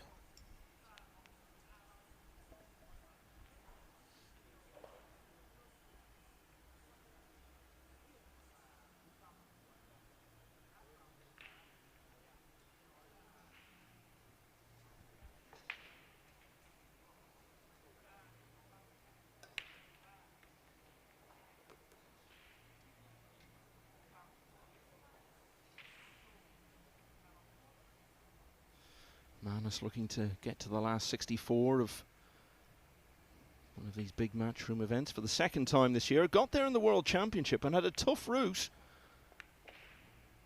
Beat the very good Canadian player John Morra in a hill-hill finish, and then had a 9-7 win over Chang Young Lin, former World Championship runner-up. Was heavily beaten though in the last 64 by Alexander Kazakis. Only managed to get one rack on the board, Manus. Oh, could still go in.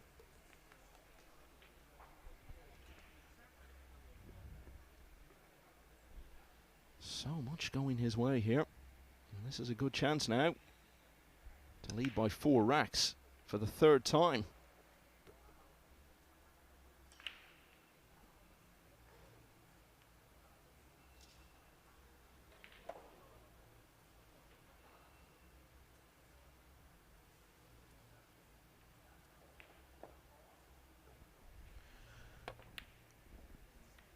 Oh, watch. Ooh.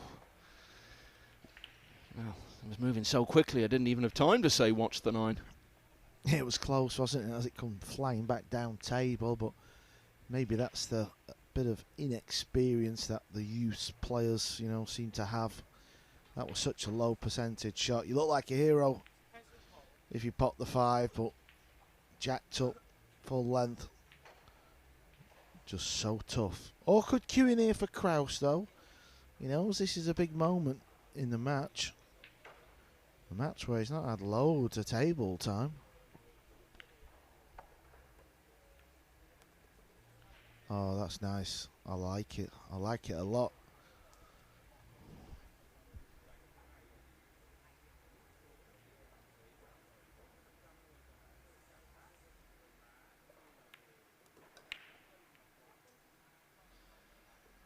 Well, this gives it a different complexion.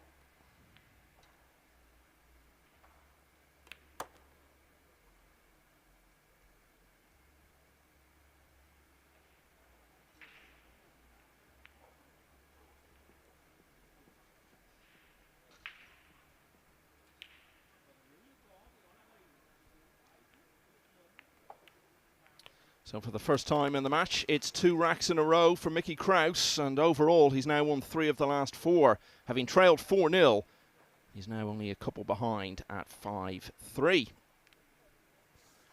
Ko Ping Chung 3-0 up on Lo Ho Sum. Shane Wolford's got another one back. He's now only 1 behind at 3-2 against Wang Ming. Skylar Woodward, US Moscone Cup captain, has won the first against Zhang A Bao of the host nation. And Francisco Sanchez Ruiz threatening a whitewash. Now leads Max Eberle 5-0. Marvin Assis of the Philippines, who almost beat Shane Van Boning here last year. It's a 3-1 lead over Wen Kong Tan. Oscar Dominguez has gone 2-0 up now on Georgi Georgiev. Johan Chua is leading 2-1 over Phuong Nam Pham. Robbie Capito is a 3-1 lead against Ko Ping Han. Back to the main table. 1 in the side again for Krauss.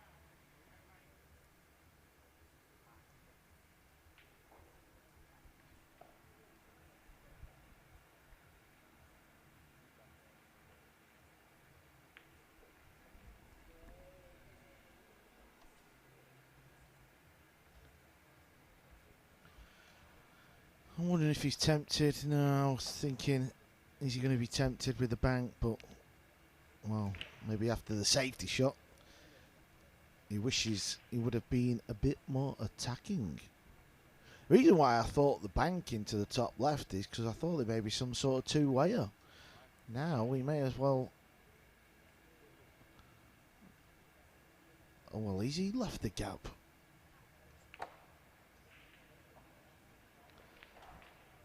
That little cluster of balls where the 9 ball is Krauss had to get the hook there.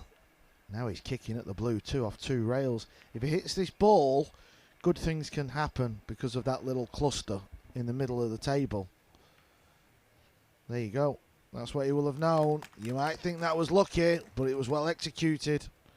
The pace was tremendous as well.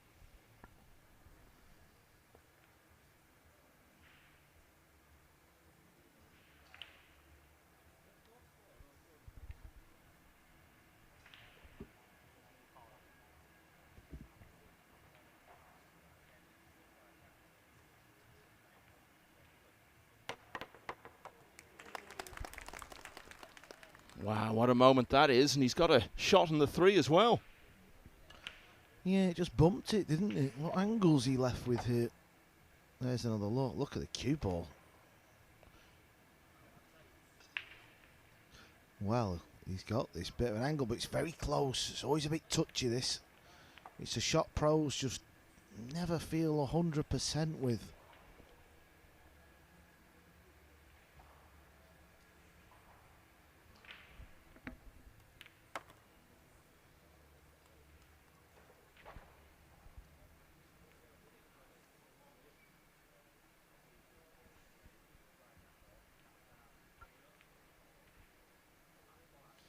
Sometimes you get young players who get hyped up at a very early age, and then they go out in one of the main tables against one of the top players, and it's a bit of a reality check for them, and you start to wonder whether the hype has all been a bit premature. What AJ Manis is doing today is the complete opposite of all of that.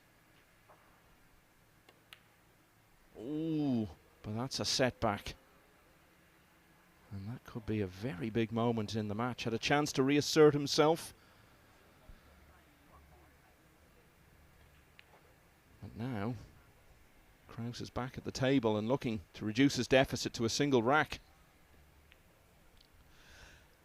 There's always a shot I wasn't fond of this. It's a lot thinner when you're behind it, let me tell you. Oh, he's handled it well though. The last 12 months we spoke about, Mickey Krauss has kind of made it a year for him to remember on the WNT, and all the experience from the last 12 months is coming to use now, because he was 5-1 down. Yeah, that miss on the 6 has the potential to be the most significant moment of the match, because it let Mickey Krauss back in. He's now won 3 in a row. He'll be breaking, looking to draw level. So Robbie Capito, who like Krauss, as I was saying, has won a major title for the first time this year, now leading Ko Ping Han 4-1. Claudio Cacci just ahead of Win Tan Trung at 4-3. Chang Yulong has won all of the first 3 racks against Billy Thorpe. Pong Nam Pham has recovered to 2-all with Johan Chua. Oscar Dominguez has added another one and leads Georgi Georgiev 3-0. Gerson Camayas of the Philippines now 3-2 up on Lu Ri Teng. Marvin Assis with a 3-2 lead over Wen Kon Tan. Skylar Woodward has made it 2-0 against Zhang A Bao. And that is the Ko Ping Chung Low Ho Sum match. Ko at the table, leading 3-1. Remember, the loser of that will play Eklund Cacci in losers qualification. Straight back to this.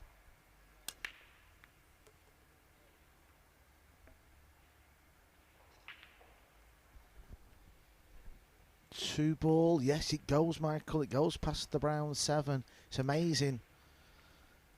You know, when you're coming back into a match and it's your opponent that has made errors to let you, get back in, it's amazing how many times you break off and you have a shot on the lowest ball. Needs a good positional shot here, though. He's got to get deep into the cue ball, swing it round a couple of rails. Cue ball head towards the pink 4 direction. Oh, this is good. This is very good.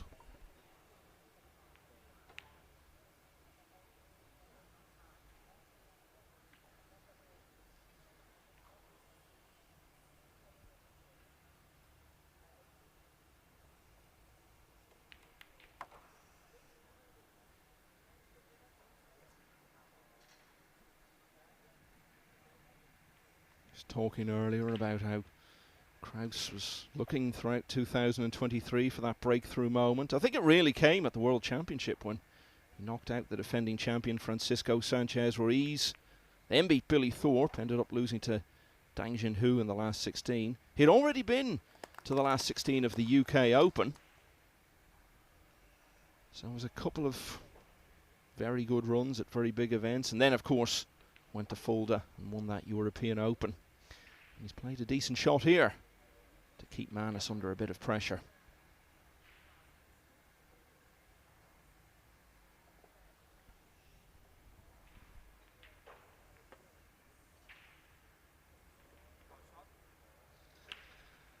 It's just at that stage where you can really feel the tide starting to turn. This is a chance for Krauss to make it 4 in a row and complete his recovery from 5-1 down to all square. Yeah, I think after this rack, Manus should get himself out of the building for 5 minutes. That would be a wise move. Maybe wash the old face down, regroup, reset, because it's still 5-5. It's amazing, even though the scoreline is 5-5, it's amazing how Mickey Krauss is going to feel the better of the two, and it's 5-all. Of course, he's still got to get these balls. One more good shot to get on the 8 should seal the deal.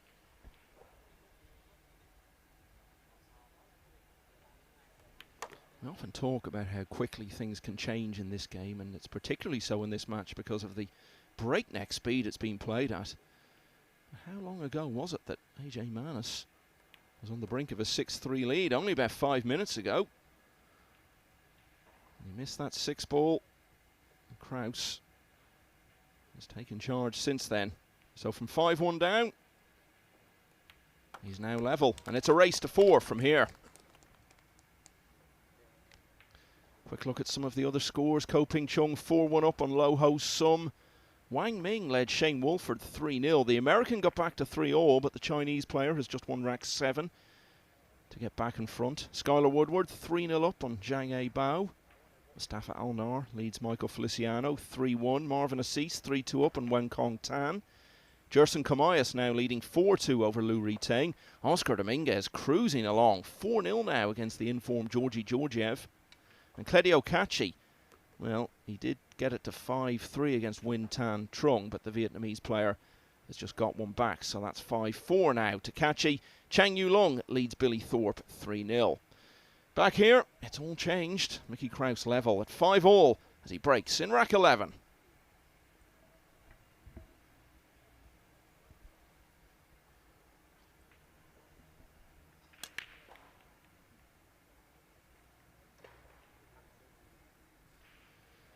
This time, no one in the side.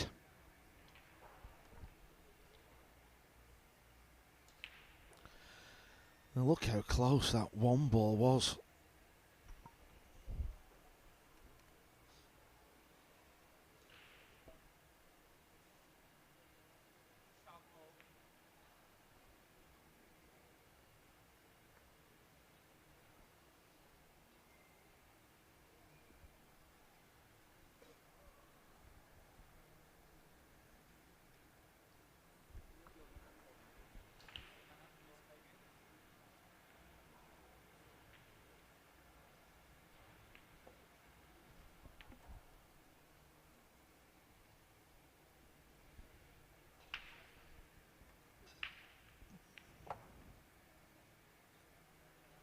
Watch out, scratch. Ooh, has it just sat on the point there, Michael? It just seemed to come to rest. I don't know.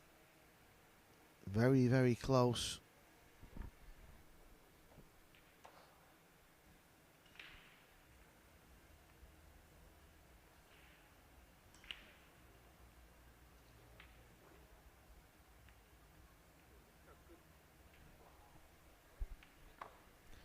That ain't going to get the job done.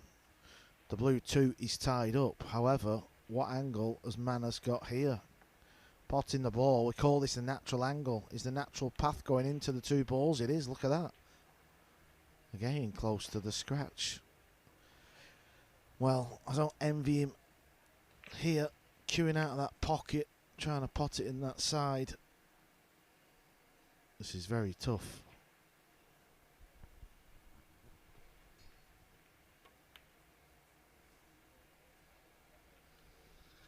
Yeah, and it's the sort of shot that looks a good deal tougher when you've lost 4 racks in a row and you've surrendered a big lead than it might have done when he was flowing along earlier in the match.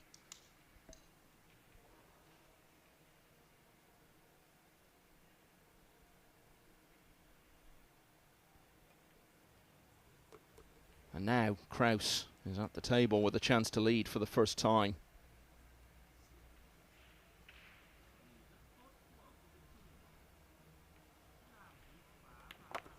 He's one of those players who just wants to be playing all the time, travels around to lots and lots of tournaments, and I think that's been a factor in his huge leap forward this year as well. He's done well in so many of the smaller ranking events. Got to a quarter-final in Massachusetts back in March, the semi-finals in Dubai just after the World Championship, and then won his first ranking title the following week in Romania. Just last week he was in the semi-finals of the Perry Open. Very high quality ranking event. Strong fields, prize money pretty close to this one. He was 1 rack away from beating Francisco Sanchez Ruiz and getting to the final there.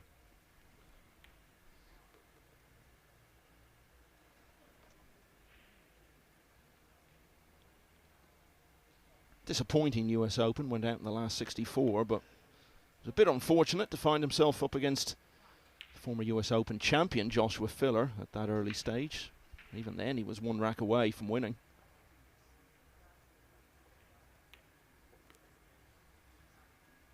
So Mickey Krauss was 5-1 down in this match. He looked as though he was going to be trailing 6-3. But now, for the first time, he leads. Mickey Krauss hits the front at 6-5.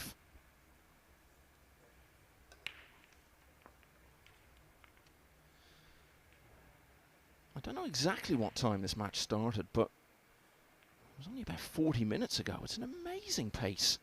11 racks completed already. Shane Wolford and Wang Ming involved in a wonderful match on table 20. It's level again now at 4-all.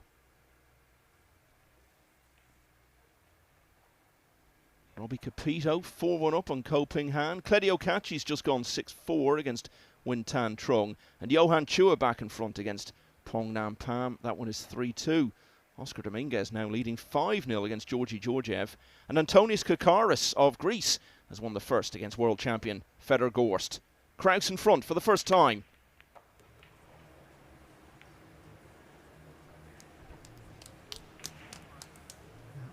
Red 3 ball. That's going to be the big shot in this rack. Good break. He's on this blue 2 nicely.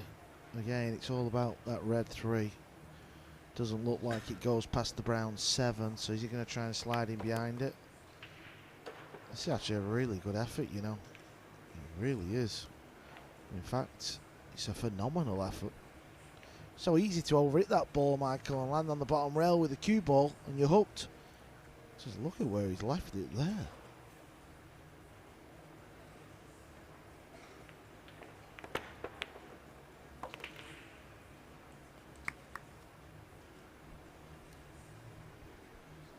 As I said, Krauss very much embroiled in the race for Mosconi Cup places. There's 1 place left on the European team, and he's currently the front runner for that last automatic spot. And of course, if you're the one leading going into the last event, you know you don't have to concern yourself with what anyone else does, because if you win the tournament, obviously nobody can catch you. As it is, there are 3 players came into the week able to overtake him: David O'Cady, Victor Zielinski, and Francisco Sanchez Ruiz. Zielinski and Sanchez Ruiz could only get ahead by winning the tournament. Ooh. Well, a missed 6 ball from AJ Manis deprived him of a 6-3 lead. Krauss has missed the 6 at the other end of the table and given Manis a chance to get level again. Yeah, that's very worrying, very bizarre. Seems to want to hit the ball very hard, does Krauss, all the time. Maybe that's a youth thing as well. As you get a bit older, you learn to just play things a little softer. Well, Manus started off looking like a genius. It has all gone drastically wrong. And he may actually have been a bit fortunate with how this is finished. Not easy to get the hook here. Very easy to leave a gap.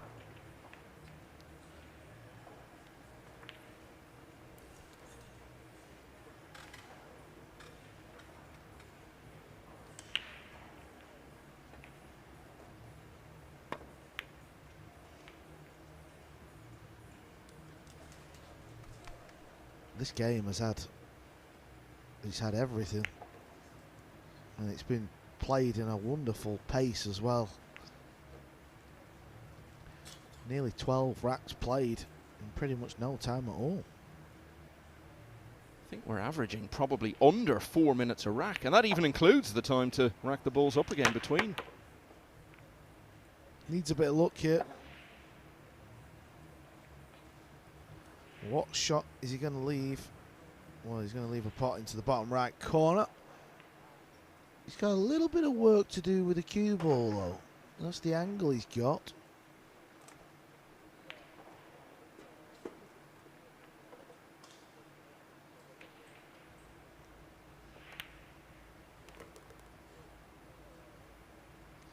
Well, it's turned into one of those racks that whoever loses it is going to have significant regrets. Krauss with the missed 6, Manus with the missed 7. And the 8 just dribbles in, and this really is threatening to turn into one of the best matches we've seen on the World Nineball Tour all year. And it's a match which is level once again. AJ Manus makes it 6-all. Was not happy with the way he hit the 8 ball. He felt like he missed it. He caught a lot of that bottom rail. Sometimes you see him stay up. Sometimes they just seem to slide in. Well, that's the missed 6 from Krauss, and that was what really broke his momentum. He played some very good shots to get himself to that position. But then Manus missing the 7, and a bit fortunate not to leave it for Krauss. And it's all finished with the young Philippines player drawing level once again at 7-all. Just to finish that point I was making about the Mosconi race, as I was saying, Zielinski and Sanchez Ruiz both have to win the tournament to have a chance to overtake Krauss for the last automatic spot. David O'Cady can get ahead of him by getting to the final, but if Krauss makes it as far as the last 32, then that possibility is ended, and O'Cady would have to win the tournament to claim the last of the 3 guaranteed spots on the team. 6-all and a wonderful match here.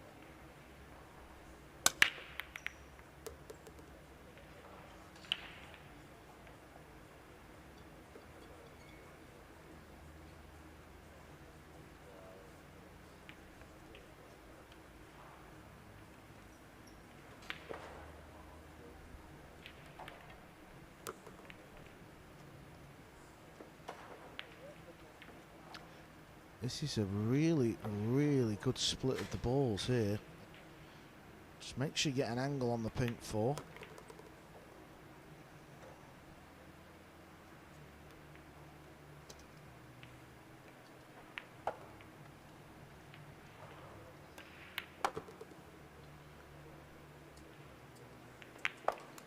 Well, this is so impressive. The match has turned against him from the big lead that he had.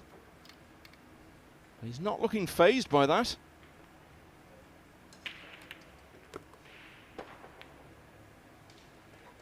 He's heading back into his earlier flow here. Closing in on his second break and run of the match.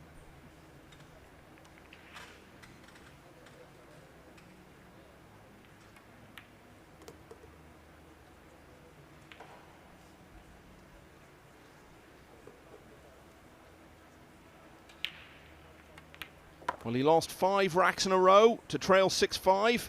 Looked like he might be about to trail 7-5. But instead, AJ Manus, with an emphatic break and run, is back into the lead. It's 7-6.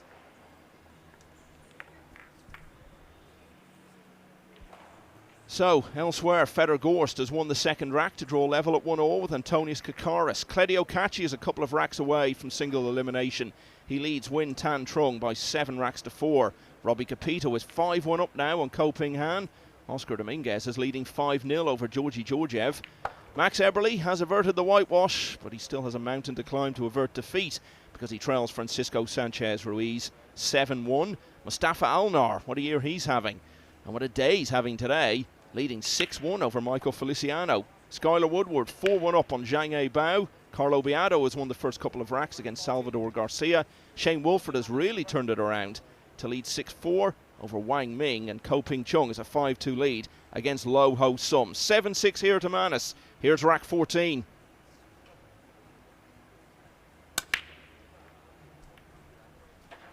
He's missed the one ball in the left centre. Is it going to make it to the right centre? It's not. Look at the difference that little fraction makes. Instead of having a chance to get going here, he's now left it sitting for Krauss.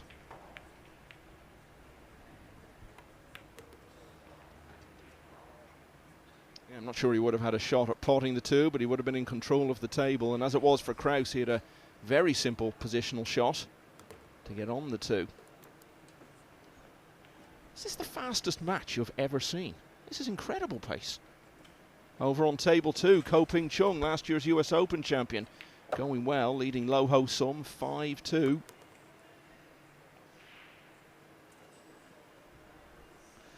Yeah, just particular styles of players, isn't it? You know, these two guys who are watching, they're known for just playing instinct 9-ball, just getting on with it. The balls are helping. The balls are coming out in the open. Well, I'm often blown away, Carl, by your ability to pick out a shot that nobody else might have seen and then the player produces it. But it's a similar story here. You made the call at the start. You highlighted how fast these two guys are, and they have more than delivered so far. Wonderful entertainment here in Hanoi.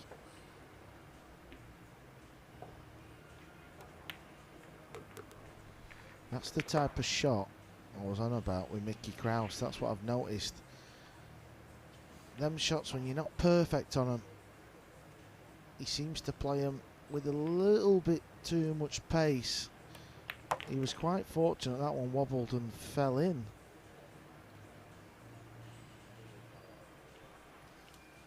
He's just asking a question of himself here.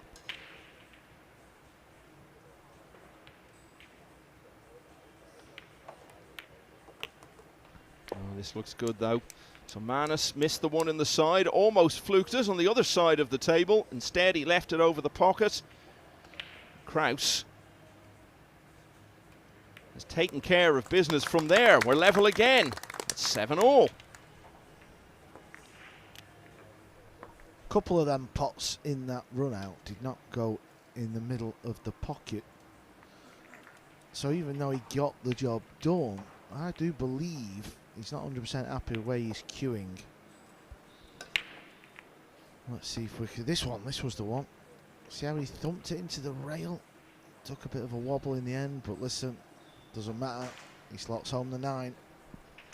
Kledio Kachi might just be the first player through to the final 64. He's on the hill now at 8-4 against Win Tan Trung.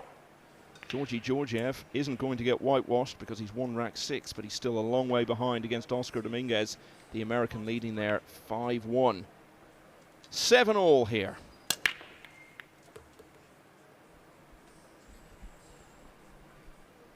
He's got a look at the blue too, and he has a bit of an angle. The red 3, he's on the left side of the table, perfect for the pink 4. This seems to be a great opportunity now. Yeah, look at this. This is, well, you pay big money for a split like this. One decent shot here, just roll the cue ball forward. Emily Fraser ahead of Matchroom Multisport.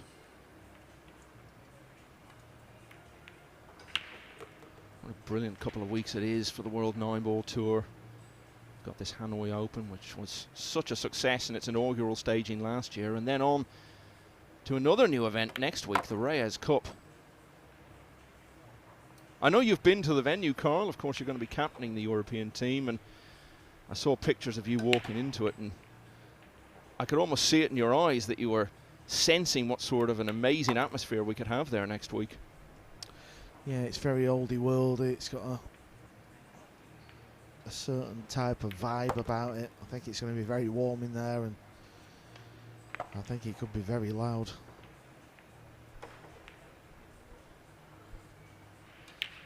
Mickey Krauss will be there playing for Team Europe.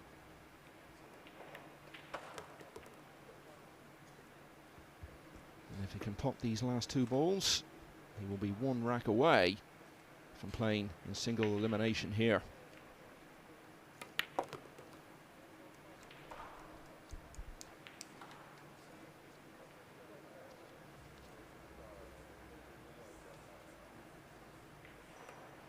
A timely break and run takes Mickey Krauss to the hill. The Dane leads 8-7. As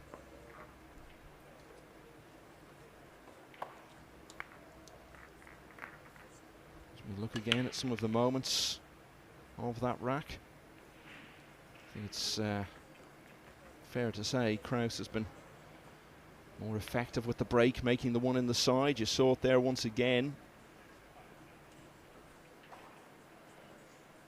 Robbie Capito now leads 6-1 against Ko Ping Han. Jerson Comayas of the Philippines has a 6-3 lead over Lu Riteng. FSR's on the hill now, 8-1 against Max Eberle. Skylar Woodward having a great day, 6-1 he leads Zhang A Bao.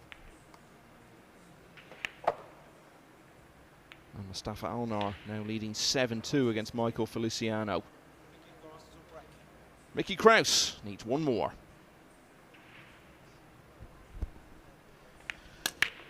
You know, just looking at the scores myself then, Michael. Fedorgos is tied at 1-1, and Kakarakis from Greece, he won the first rack what seemed like about 30 minutes ago.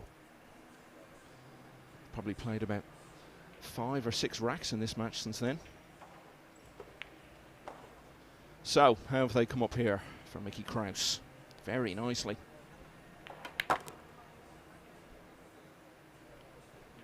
Played that nice, hasn't he? He's got close to his work.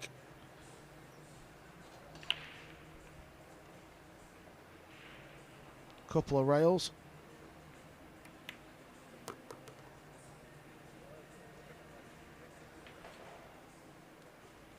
One good shot here just to leave himself the right side of the purple 5.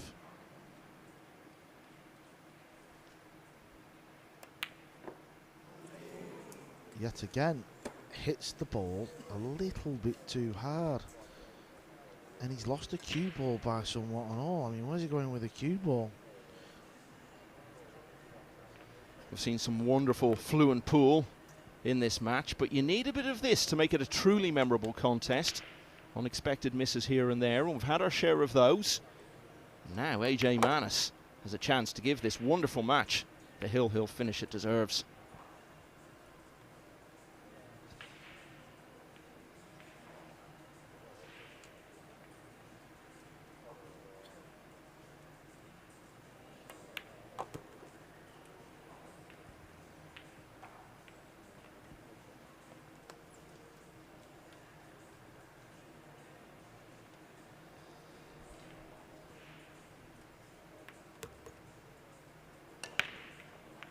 Looks fairly routine from here. Mickey Krauss surely sitting there reflecting that he should be mopping up the last moments of a fine win here. Instead of which, he's now got to prepare himself for a deciding rack. Because AJ Manis has drawn us level once again. It was 6-all, it was 7-all. Now it's 8-all, and Manis will break in the one rack which will decide which of these players advances undefeated to the final 64.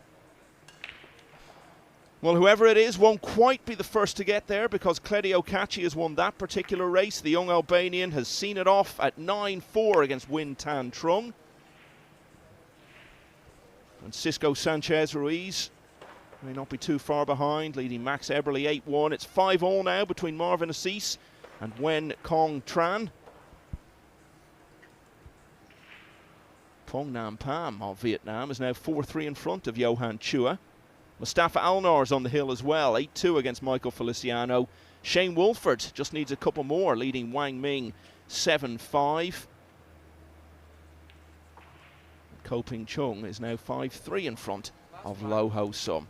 So Manus has the break in the deciding rack, but fair to say, the break hasn't always been his friend in this match. Here's the decider.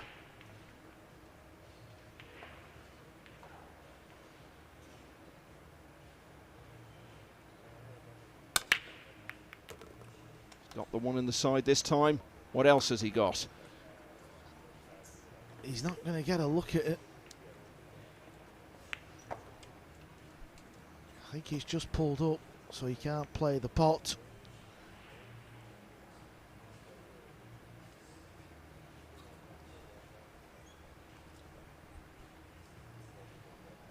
Mustafa Alnar is through. He's beaten Michael Feliciano 9-2. Fine win that over the Philippines player. Push out's not going to be easy.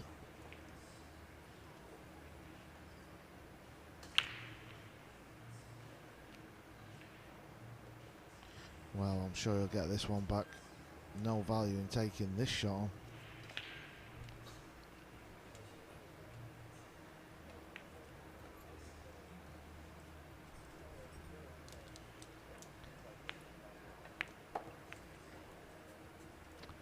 Surely Krauss doesn't take this ball on. You've got to think percentages here. The cue ball's going to be moving very quick. Yeah, listen, I don't blame him. Just this style of jump shot, full length. And the distance from cue ball to Nineball. The cue ball will be moving fairly quick, which makes the pot tougher. It means the two ball's got to go in the heart of the pocket. He did pot one like this earlier in the match though, didn't he? And I think that was on the two ball as well. And he's done it again. Boy, has he controlled that nicely. What a great shot. And once again, his face has that expression of youth written on it, as if to say, what's the big deal? Wonderful stuff from Manus. And now, a wonderful chance to win a match that just a few minutes ago looked like it was all but gone from him. Wants an angle here though. It's gone a little bit funny. He might have to draw the cue ball back. Play for the green 6 in the left centre pocket.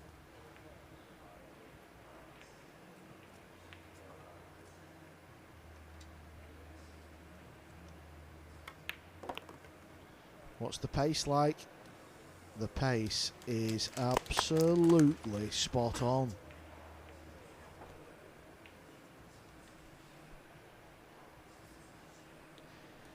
Well, he played the push out into a long jump shot. You cannot fault Mickey Krauss for not wanting to take it on.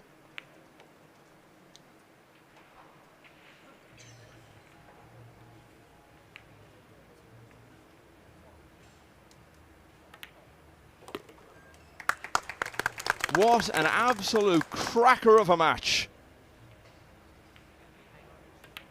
AJ Manus led 5-1. He trailed 6-5. He turned it round to lead 7-6.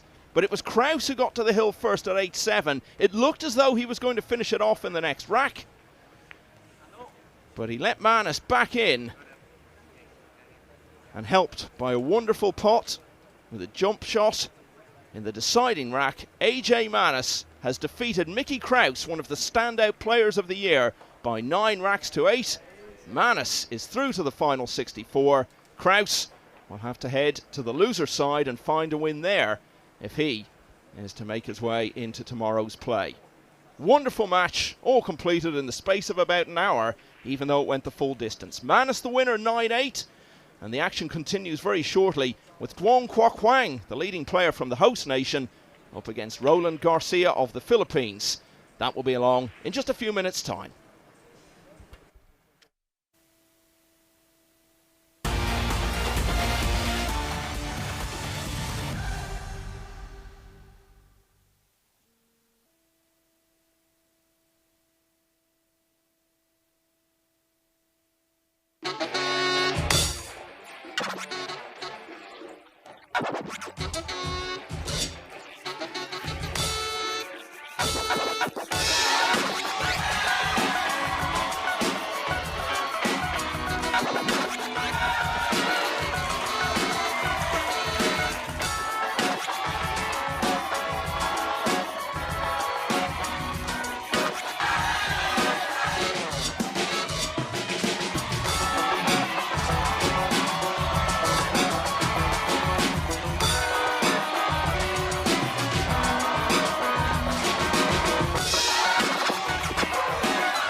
This is Long Bien Bridge, one of the most famous structures leading to the extraordinary city of Hanoi. An amazing piece of architecture across the river. And here's a bridge to next week, because yesterday, turning up at the Hanoi Open, was the great Efren Reyes. And of course, next week's action will be the Reyes Cup. It is Europe versus Asia, a tournament in its inaugural year named after the great man. We're going to Manila in the Philippines for 4 days of action from October 15 to October 18. It should be something to savour, as indeed was our last match here. AJ Manis beating Mickey Krauss 9-8. It was the maximum number of racks, but most definitely not a marathon. They flew by. Earlier, Aloysius Japp, who will be involved in the Reyes Cup, representing Asia, he was surprisingly beaten by Jundal Mazon 8-5. So that was in a loser's side match. It means Japp is out of the tournament. On table 2 already, Wen Antoine through, and Ko Ping Chung. That's a winner's qualification match, by the way, involving Ko. He's 6-3 up on Hong Kong's Lo Ho Sum, needing 3 more racks to make it into the last 64 tomorrow. Next up on table 2, and you can see all of the action over there on the Matchroom Multisport YouTube channel, it will be an all-Filipino clash. Hard one to call. James Arenas against Jeffrey Rodder. Here on table 1, I think it's the match that everyone's been looking forward to. The first appearance in the main arena of Vietnam's leading player, Duong Quoc Quang, against the very experienced Filipino, Roland Garcia, former World Nineball Championship finalist. First though, let's have a look at table 2, and we might be able to see the end of the Ko Ping Chung match. Lo Ho Sum has just fallen 7-3 behind, so Ko needs 2 more to advance. That was his break off in rack 11. Yes, the one found the middle pocket, but the cue ball was not cooperating.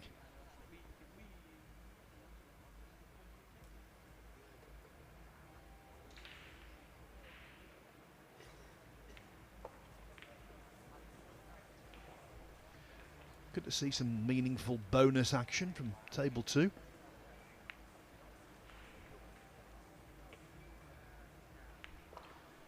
Ko Ping Chung very unlucky to miss out on Reyes Cup selection, of course, given his standing within the game, his status, his level of ability.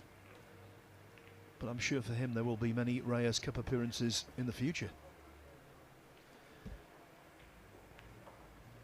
as he pushes out. And talking of the Reyes Cup, my co-commentator for this one, and indeed the Duong Quoc Quang match against Roland Garcia, will be the European Reyes Cup captain, Carl Boys. Thank you, Phil. This player here, Ko Ping Chung, many thought he would qualify for the team. Just shows you how difficult it is to qualify. Didn't get through on the top 3 spots. Was hoping to get a wild card. That did not happen. Sure, he's not too bothered though. I'm sure he'll feature in many Reyes Cups. Ko Ping Chung, what a player he is. What a nice guy and all the Ko brothers. Yes, I've been watching a little bit of this actually. And Ko, nothing spectacular, but he's been very solid, reliable as always.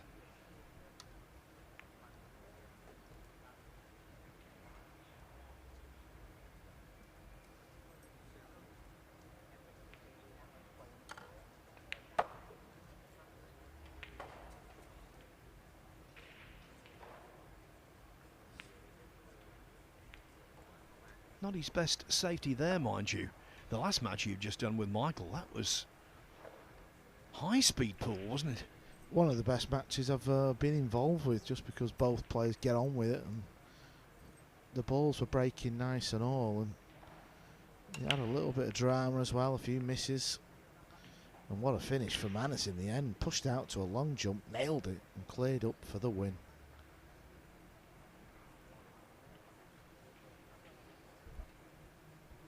Jeremy Jones holds AJ Manus in the highest regard, and it really is easy to see why.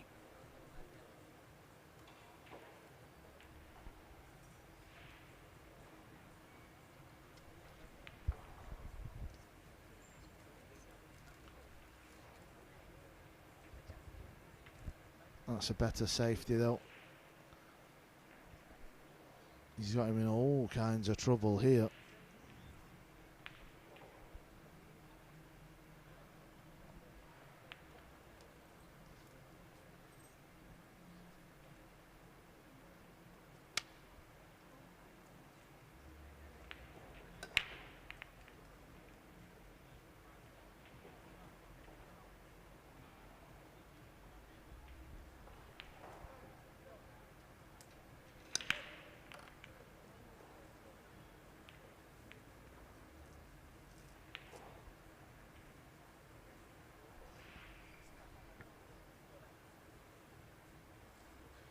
I think he's trying to come off 2 rails. This needs to spin.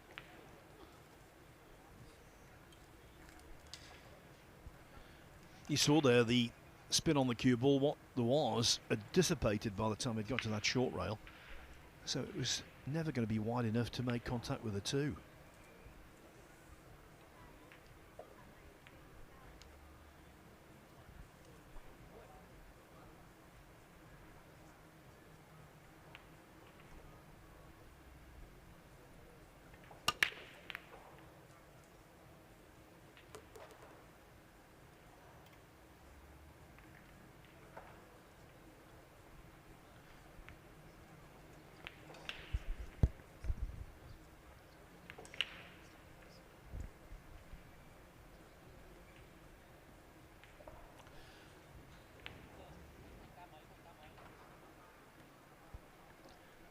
Worth reminding you that there's great anticipation here because we're just on table 2 for a short while before we go on to Duan Kok Wang's match against Roland Garcia.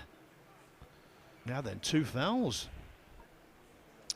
Yep, 2 fouls, so 3 consecutive fouls is loss of rack, but there's no obvious easy safety, so low ho sum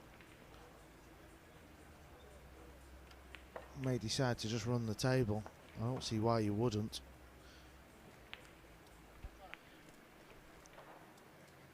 Losing or winning a rack as a result of 3 consecutive fouls isn't too common, but I've seen it happen 3 times this week. Twice in televised matches, once on an outside table. He could get the cue ball in behind the 6 here, but he won't. There's no value. He's straight into the corner pocket. Now there you can see on table 1, Duan Kok Wang getting in his practice rack, waiting for the arrival of Roland Garcia. So that one will be coming up, I would think, in the next 5 minutes max.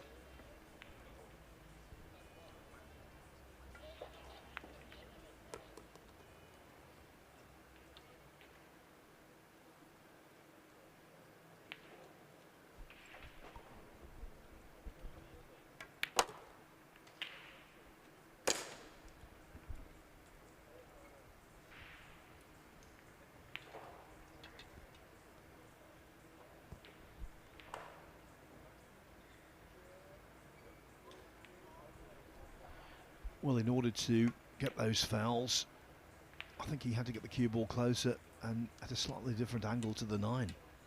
Okay, he's got the hook, but there should not be any kind of issue whatsoever.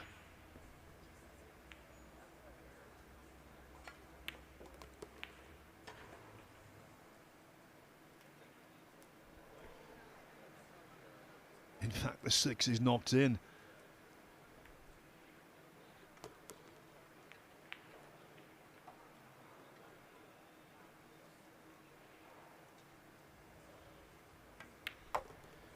Now, though, having to jump over the 8. What a blockbuster shot this would be.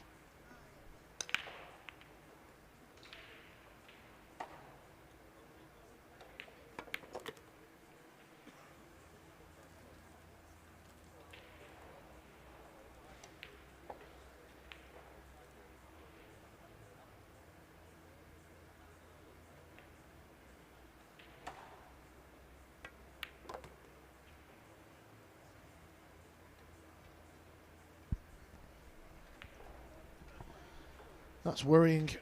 Whenever you miss a ball like that, you've just cued right across it, and he's played some nice safety shots in this rack, and I'm afraid the end is near. Just 3 balls away from putting himself on the hill.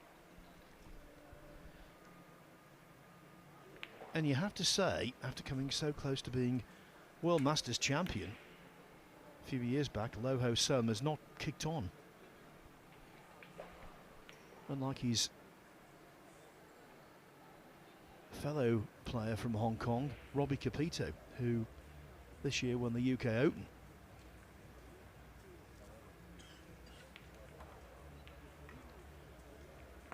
The 7 went astray from Loh Ho Sum.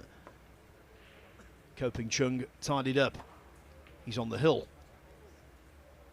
5 up with a possible 6 to play. I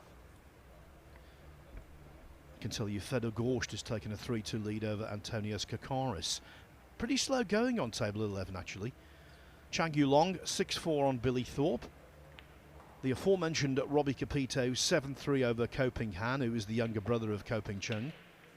Yuan Chua had his early problems. I think he was 4-3 down to Fuong Nam Pham, but now the World Cup winning Filipino leads 6-4.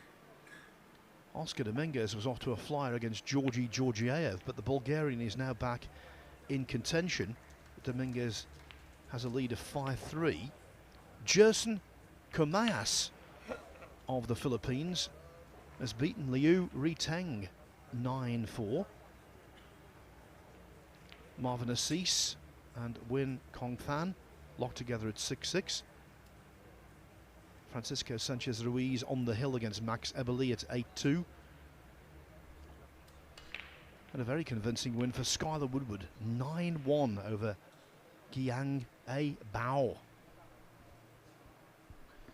Also good news for American pool in the shape of Shane Walford, who beat Wang Ming 9-6. These are all winners' qualification matches.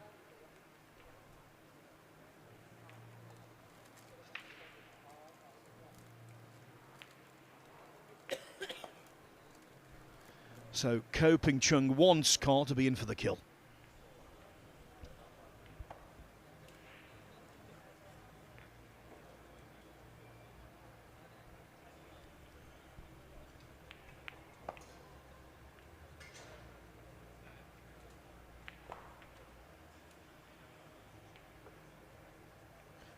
He's had worse results on a pool table.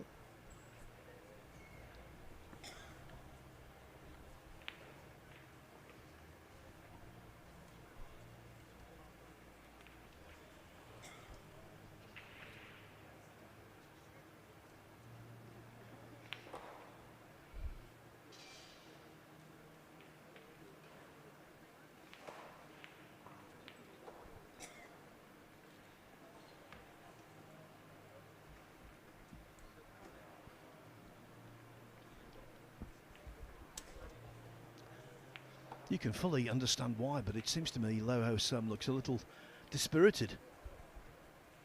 Has to get things into perspective. Obviously wanted to win this match badly, but he'll still have a second chance if he loses.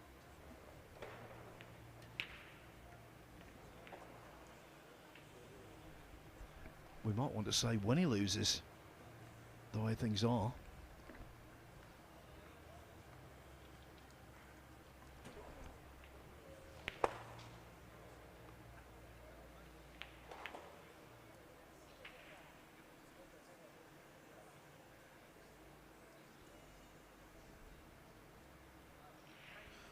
Yeah, you can just get through that.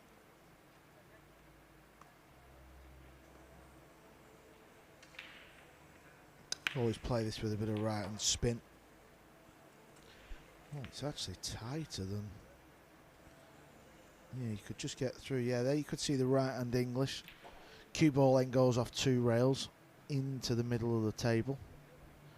Just offers a better positional shot.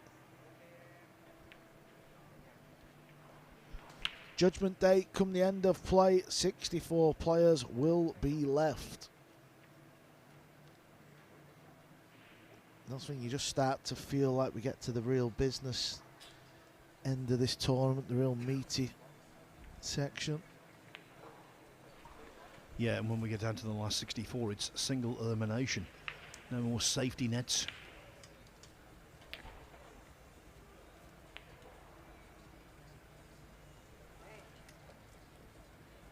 The start of our next match on table 1 is imminent. The finish of this match on table 2 also imminent, it would appear.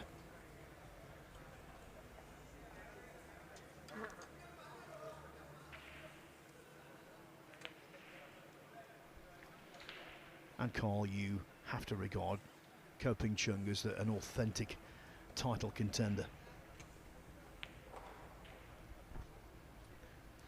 Yeah, any pool tournament he enters, along with certainly his elder brother, Ko Ping Yi, they've won the game's biggest prizes, haven't they, between them? And that should get the job done.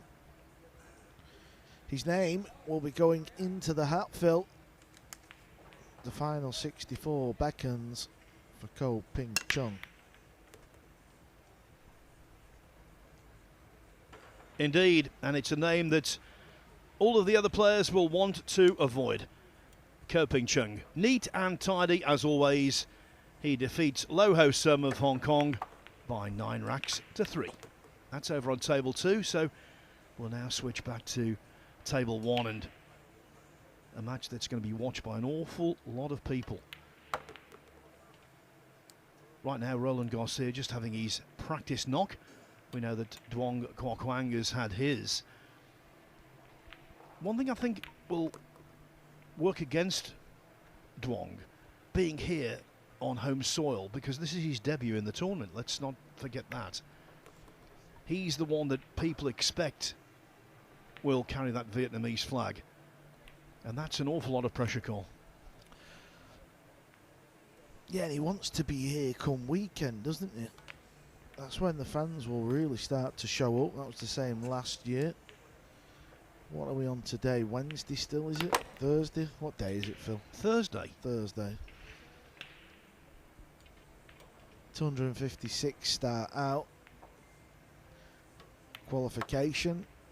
That's what we call it, up until the final 64 remain. Then it's single elim all the way through, and that's when we usually start to see the real key matchups. Tell you what, though, we must not dismiss the chances of Roland Garcia. He's had a pretty good career.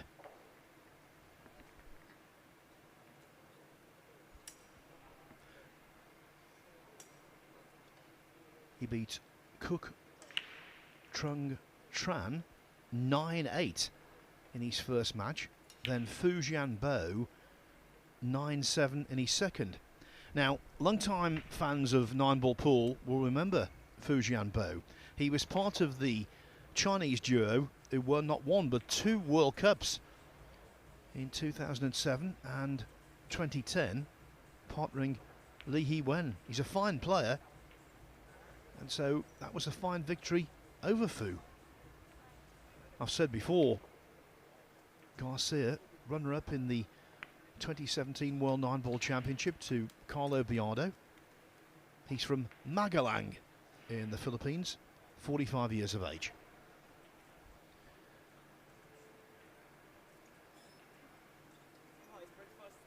He won the Music City tournament in the States this year. Now hoping to hit the right notes and scupper the local hero.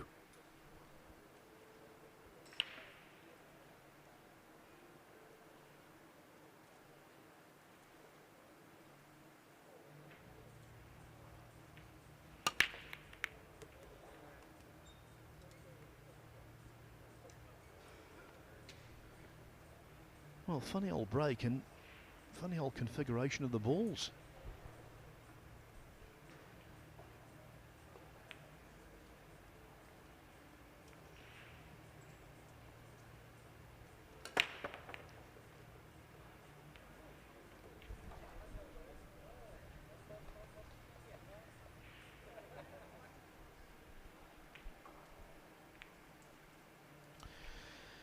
Yeah, one of them positions this where nothing really stands out, does it? Nothing obvious, no obvious safety shot. Ball doesn't go past that brown 7 either.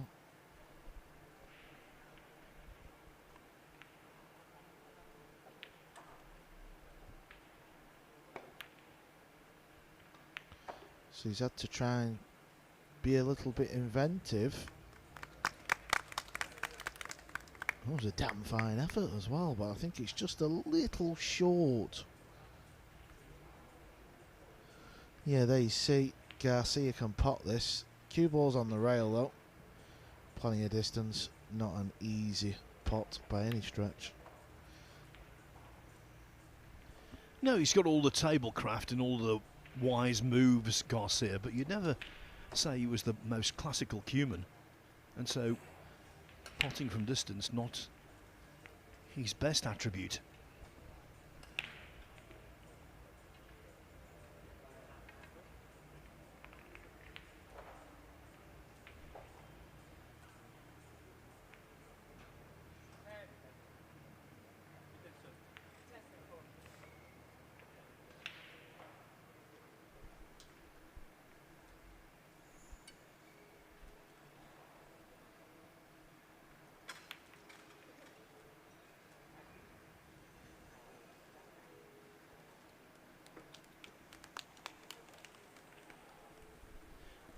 Well, even the most routine of safeties is being clapped. He's got so much support, Duong.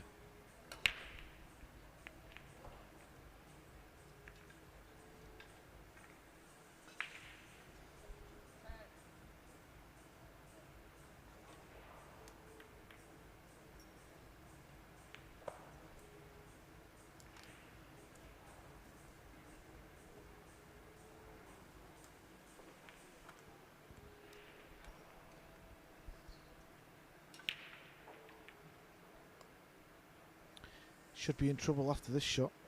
Cue ball behind the 9.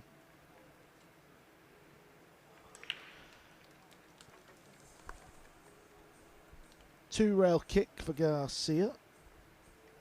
Half a chance of potting this in the top left corner. Because Carl, like most Filipinos, dab hand at kicking. When I say that, and he makes an absolute hash. That was terrible. Yeah, that was a mile off. Complete misjudgment there.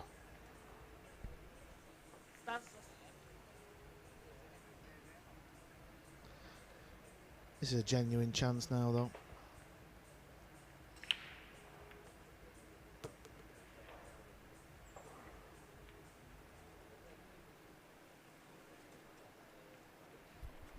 Having seen Roland Garcia play on many occasions, I cannot believe how far away he was with that attempt. But then, can't believe the three's been missed. Is this going to turn into one of them silly matches? The previous match myself and Mr. McMullen have just done was a hill thriller lasting 1 hour. This seems to have had more drama already. No one's won a rack yet.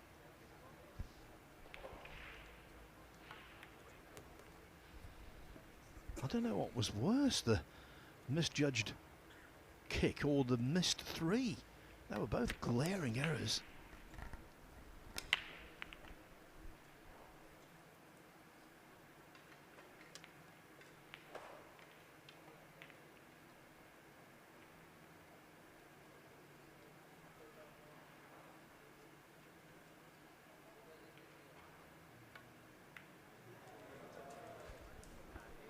Okay, Carl, over to you. I've got no words to describe how bad that was. Well, me and Michael did the match between Jeffrey Ignacio and one of the qualifiers from Vietnam yesterday, and it started out this exact way, Phil.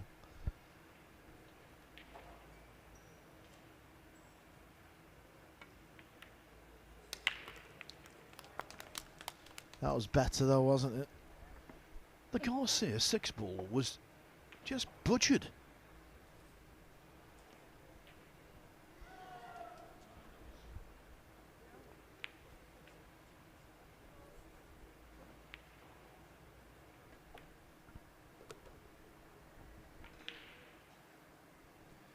Two major mistakes from Garcia, one from Duong, but it looks as though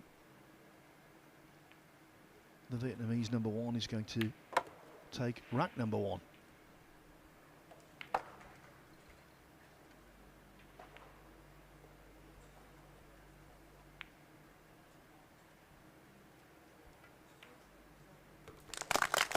Indeed he does, much to the delight of his many supporters here.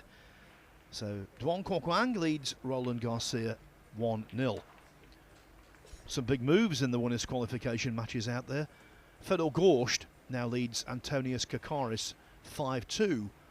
Our latest winner is Chang Yulong, who's comfortably beaten Billy Thorpe 9-4. Robbie Capito 7-4 up on Ko Ping Han. On the hill, Johan Chua 8-4 up on Phuong Nam Pham. Oscar Dominguez 6-4 over Georgi Georgiev. Wen Kong Than 7-6 he leads against Marvin Assis. Francisco Sanchez Ruiz looking to complete the Perry Open and the Hanoi Open double. He dispatched Max Eberle 9-2. Bernie Regulario 4-3 over Lin Shikai. Carlo Biardo, no sweat in overcoming Salvador Garcia of Spain 9-2.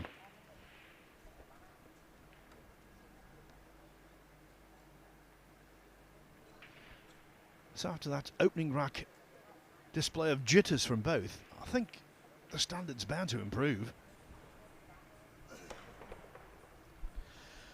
Well, hold your horses, Phil. Do many of these games where when players sort of, you know, starts off a match and struggles, it does usually continue.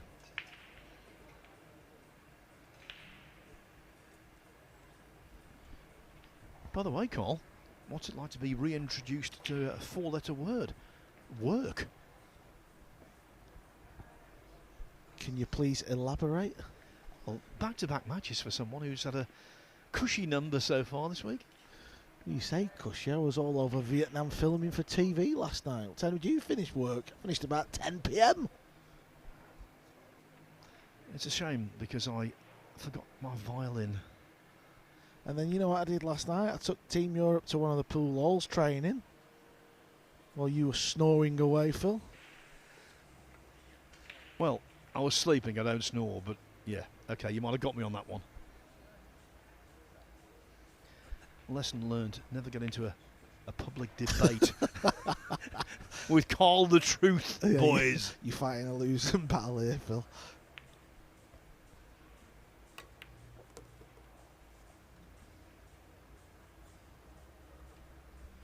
So I believe that the 7 times world champion at snooker, Stephen Hendry, gave you that name, Carl the Truth, boys. Yeah, he did many years ago in China. He just blurted it out. There's a lot of noise coming from another table. That's the second or third time now. I'm not really sure what's going on. But there must be a bit of drama. Maybe a close match somewhere. I've just got a suspicion it might be table 10.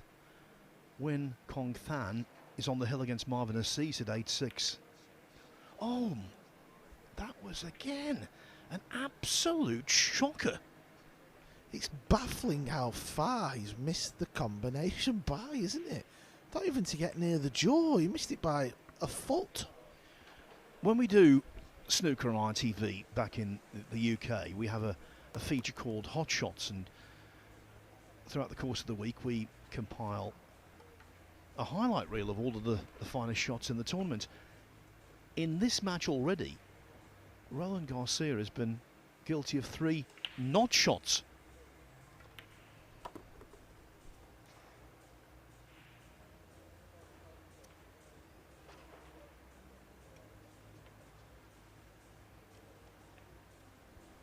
And bear in mind, this is a gentleman who only 7 years ago was one match away from being world champion.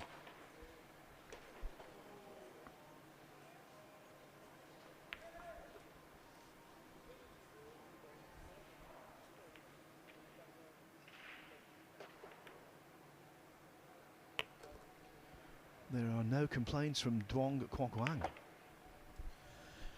No, he's waiting, isn't he? He's waiting to just mop up. He doesn't care what happens. He wants his opponent to miss everything the way he's been missing.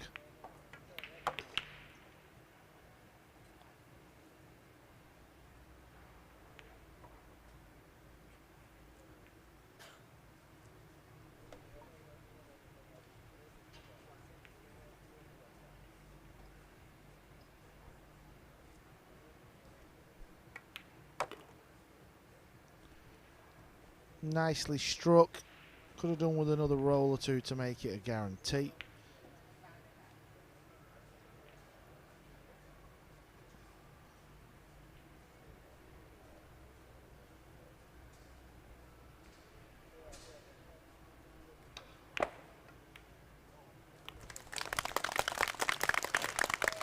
It was another clean-up job after a real mess from Garcia. So, thus far, he's been miles away from a kick. He butchered a 6 and then he completely misjudged his attempted combo. 2-0 to Duong Kwok-Wang. Of course, back in May, first week in May, Duong won the Jacoby Scottish Open at McGoldrick's in Rutherglen, Scotland.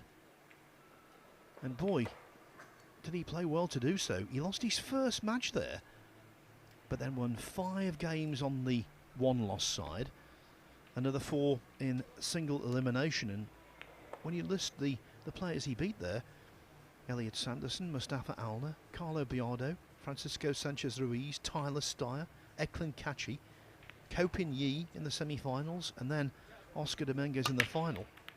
What an achievement. And all of that was watched by a legion of pool fans here in Vietnam on the streaming. Record numbers.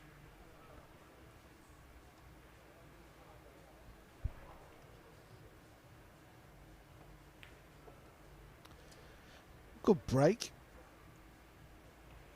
Not really a great outcome though. Balls are covering the pockets for the 3-ball to be potted.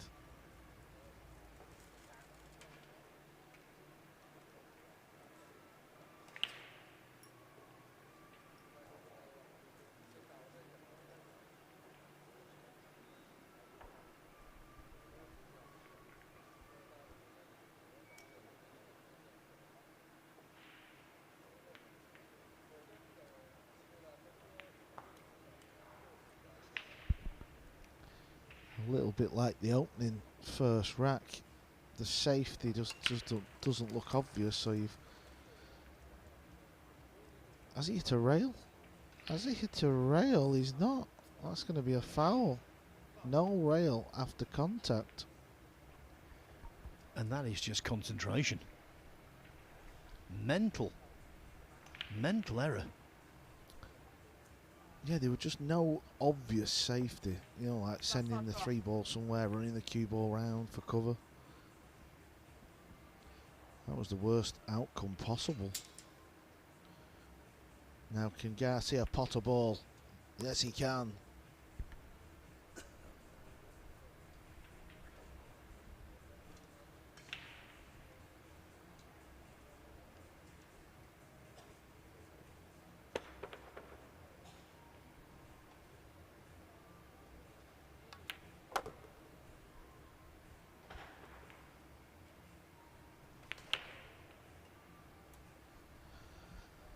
Yeah, if he can get the cue ball there, he can cut the 6 in. Not easy to get the cue ball there though. Or his other option is play for the bank shot on the green 6. Either option needs a little bit of work. What's the pace like? Seems to be spot on. Well, let's hope from Garcia's perspective that this 6 is a little better struck than the 6 he completely mishit in rack 1.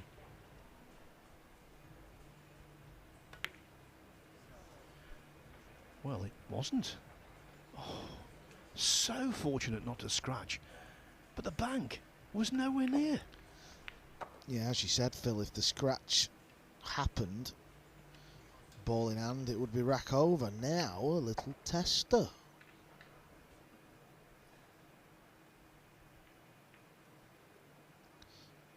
Queuing down on the ball tells me he's going to thump this in.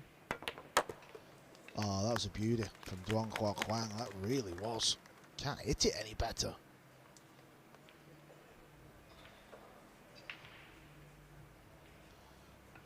I urge you to attempt that in your local pool or put the cue ball near the rail and try and strike down. It's difficult.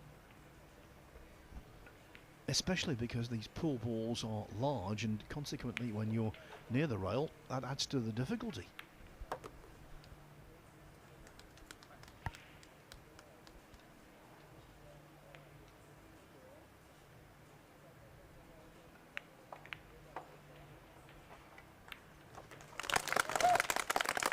Duong Kok Wang trying to show there's no place like home. He leads a totally out of sorts Roland Garcia 3-0. So these winners' qualification scorelines: Fedor Gorst 6-2 over Antonius Kakaris, Robbie Capito and Koping Han tightening up.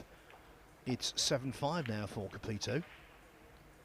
Oscar Dominguez has just taken a 7-4 lead over Georgi Georgiev. Win Kong Tan still on the hill against Marvin Assis at 8-6. Bernie Regalario just edging in front against Lin Shikai at 5-4. Jason Shaw lost the first rack against Win Van Hai, but he's back on level terms. Same with Elliot Sanderson and Lee Van Corteza at 1-1. Same for Sullivan Clark and Edward Koyonjian of Indonesia. Michael Bohannon 2-1 up on David Al-Kadi. And James Aranas and Jeffrey Rodder 1-1.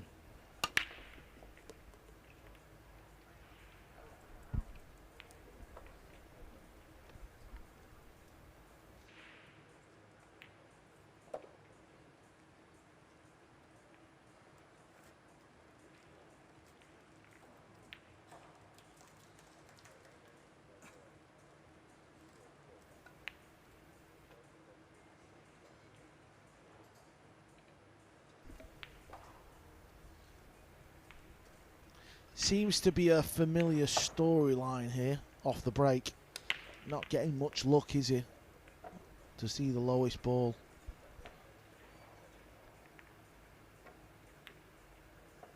This is a better safety shot though. More obvious one. That's what I meant before. See how he played a good 2-ball? Disastrous start for Roland Garcia.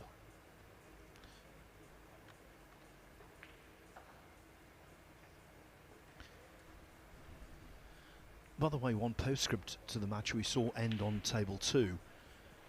The defeat of Lo Ho Sum sends him into losers qualification to take on Eklund Kachi. Maybe that's why he was dispirited. He'd seen the bracket. So that's LQ, right? The winner of that advances through, Phil, yes? Indeed, and that's a race to 9. The only round on the loser's side that is a race to 9. As Garcia again fails to make any contact. Yeah, Eklund Kachi lost his opening match here on centre court. He played dreadful as well.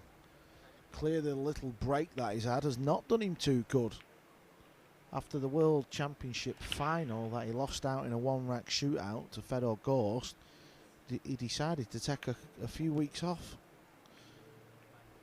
So the fact he's gone through the loser's side sometimes can do you pretty good, Phil, but only if he gets that match won over Lo Ho Sum. Yeah, I think a few weeks turned into a few months. Some really good matches in losers qualification that might be centre stage for you. Eklund Kachi, Lo Ho Sum, obviously. Mickey Krauss takes on Nguyen An Tuan. a Vietnamese player who has really improved.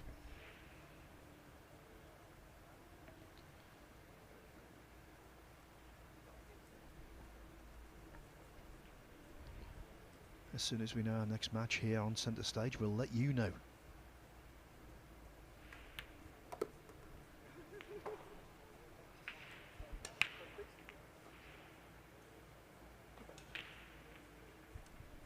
Because right now it's not just winners qualification pool that's taking place, it's also losers round 3.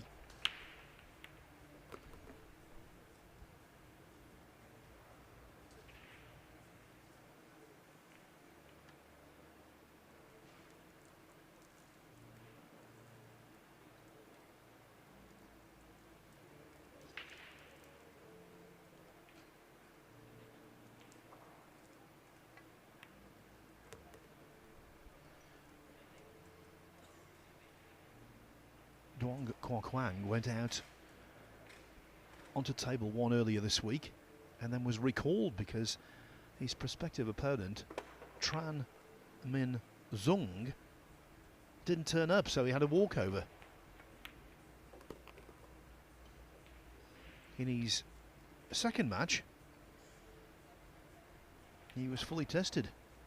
Came through 9-6 against Win Kong Huang, but not being tested here.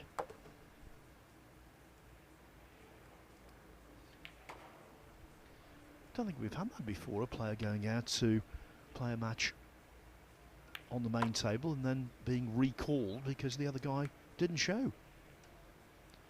In many respects, Roland Garcia hasn't shown for this one.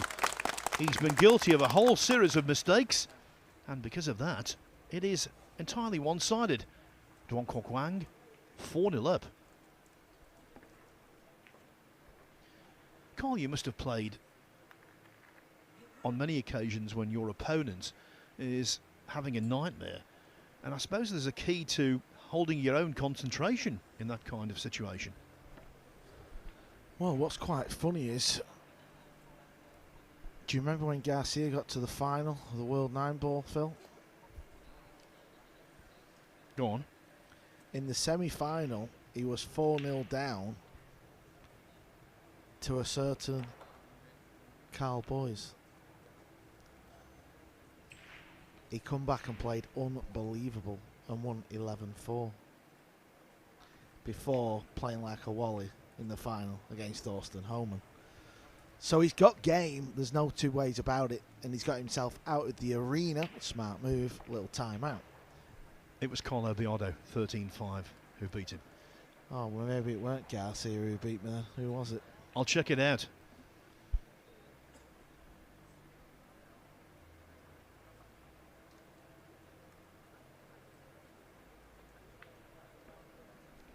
One thing we do know for sure, if things carry on like this, Duong Kwang will be through without breaking sweat. Well, metaphorically without breaking sweat. He will break sweat in this arena because it's very humid today. Yeah, Garcia showing some experience here. You know, the start of this match has just not happened. Battle of the Filipinos happening on table 2. Aranas against Roda. Very nice cueist him, Phil. He's part of the Ma Boys team.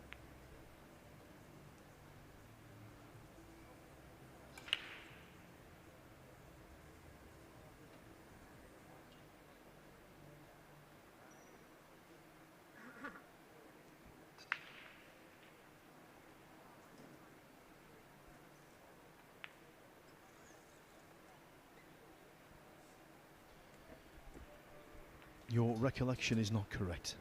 Who beat me in the semis then? Who was it now? Well, it wasn't that year. You weren't in the semis. Roland Garcia overcame Ekland Kachi 11-6 in the semi-finals. Carlo Biardo beat Wu Kunlin 11-6. Who did Thorsten Homan beat in his second world final? I'm getting mistaken with that man.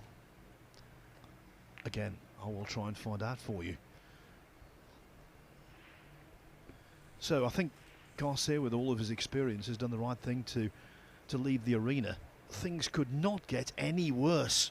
Let's face it, he's made multiple mistakes in areas you don't expect.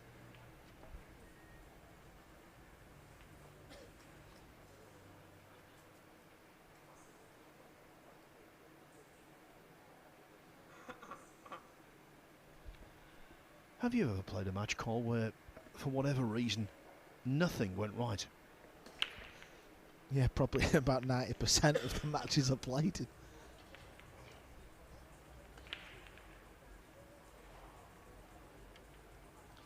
Gabika, that was it. I always get mixed up. Antonio Gabika. You remember him, Phil? Absolutely. Yeah, Homan beat him in the final 13-6. After Antonio Gabika beat you 11-6 in the semis. That was it, Gabika.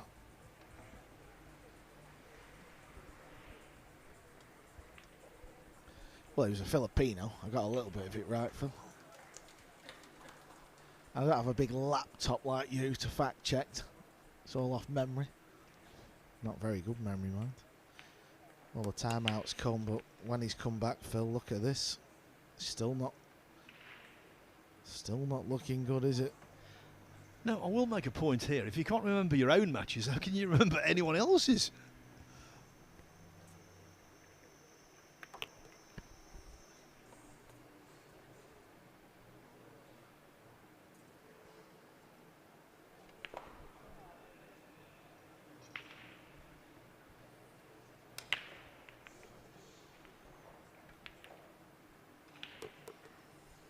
Can you imagine, and this is ways off, can you imagine if Duong Quoc was in the final here on Sunday? It would be extraordinary. Yeah, I mean, never really thought about that. But yeah, can you imagine the scenes? Imagine if it was Duong Quoc against Fedor Gorst. Imagine that one. Well, funny you should say that, because Gorst, just this moment, has beaten Antonius Kokoris 9-2. So, the World Masters, the US Open and the World Champion is through to the last 64.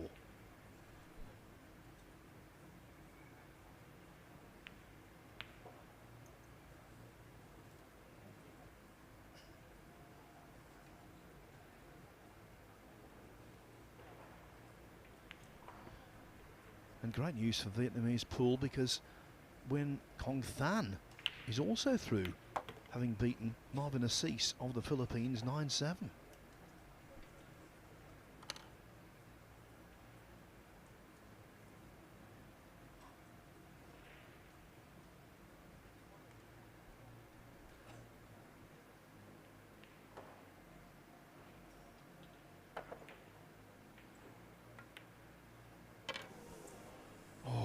Another error on the 6, this time from Duong.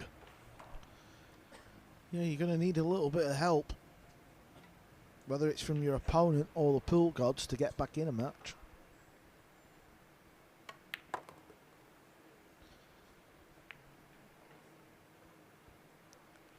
It's not exactly where he wanted the cue ball.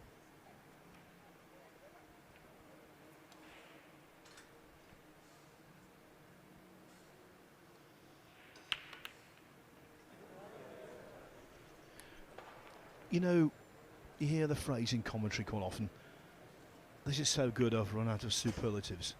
Well, his performance is so bad, I've run out of criticisms. Yeah, it's pretty mind-boggling, really. He's just struggling, isn't he? He really is struggling. This is overdone by somewhat.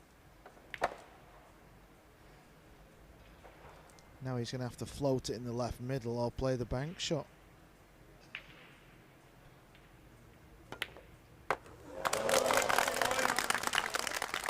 Money in the bank. 5-0. But again, it was all down to Garcia missing the 8. And the point is, it's not just the fact he's missing. These balls aren't rattling in the pockets. He missed it by an inch or so. Mind you, a good bank to finish. woke up the crowd.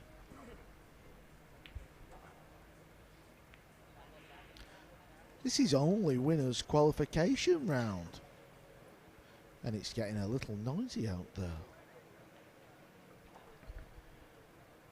On table 8, not so many fans, but a really tight contest. Robbie Capito was well in front. Now, though, only 7-6 ahead of Koping Han.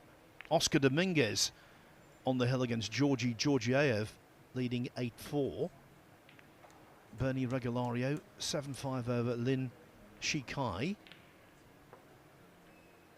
Jason Shaw turning on the turbochargers.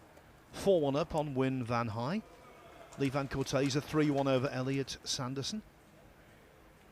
And Copen Years won the first rack against Zhu Zihe. One of the mentioned David Al-Kadi. 3-2 up now on Michael Bohannon.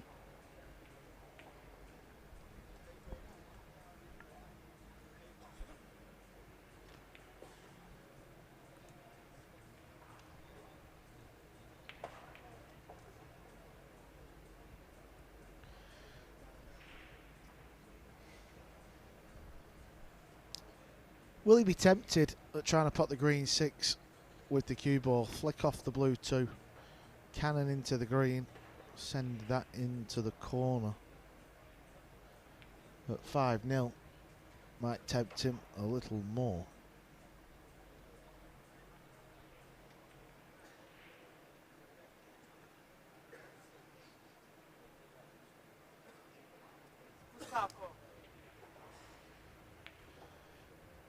Not this time. He's playing the push.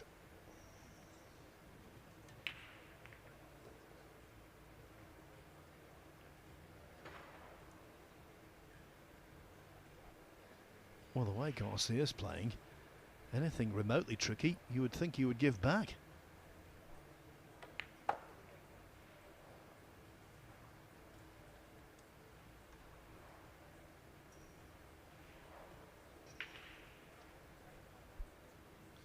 Well, that has never, ever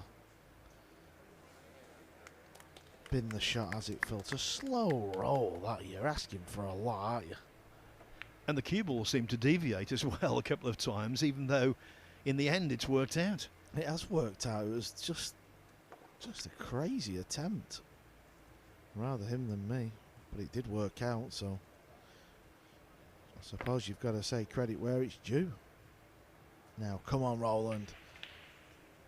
Let's try and pot some balls. Let's make it a bit of a match.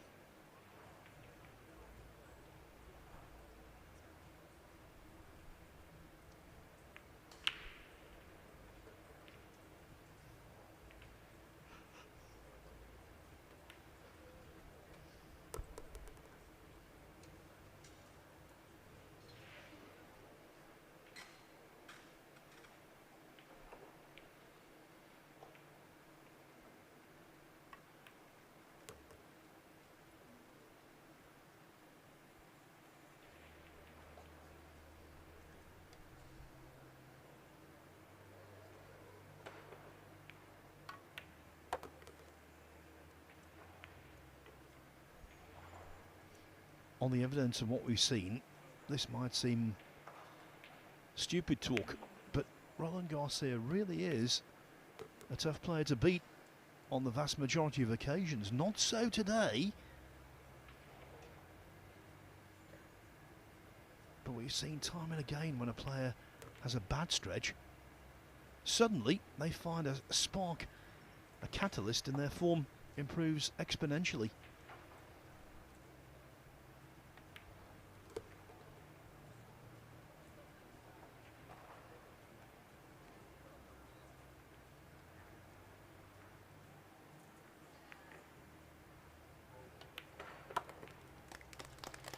It might be belatedly, but Roland Garcia is off the mark.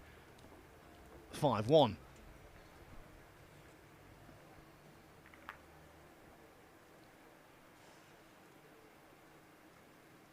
So let's have a look at these winners' qualification scores.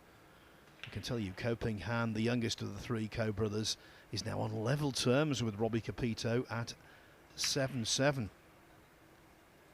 Georgiev has pulled a rack back against Oscar Dominguez, but the man from California remains on the hill. Dominguez leading 8-5. On the hill also Bernie Regalario, 8-5 upon Lin Chi-kai. Jason Shaw, the defending champion, clearly in form, 5-1 over Wen Van Hai. Lee Van Cortese 4-1 over Elliot Sanderson. And David Arcady now 4-2 over Michael Bohannon.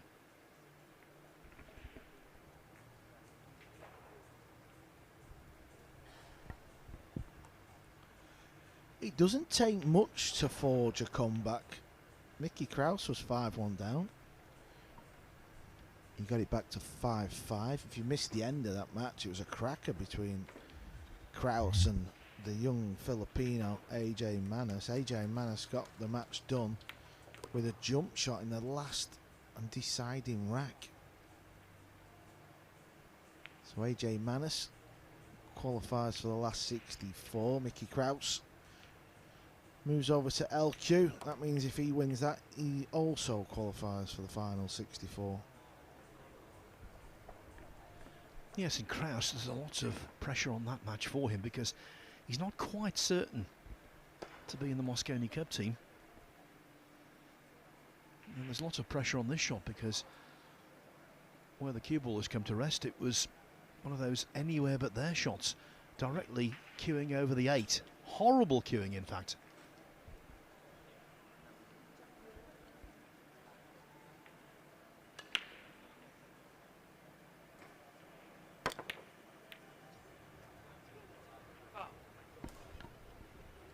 Well, we don't know what's happened to Garcia in this match, but he's clearly woke up on the wrong side of his bed. Yeah, I think he owned up to a foul shot there. He immediately turned to the referee and said foul. So good on him for that. Must have caught the 8 ball on the way through. Oh yeah. Discernible. Don't know whether it's the same in pool, Carl, but quite often, you know, in snooker, it happens maybe a handful of times a season. A player calls a foul on himself and we see the action replay and they haven't fouled.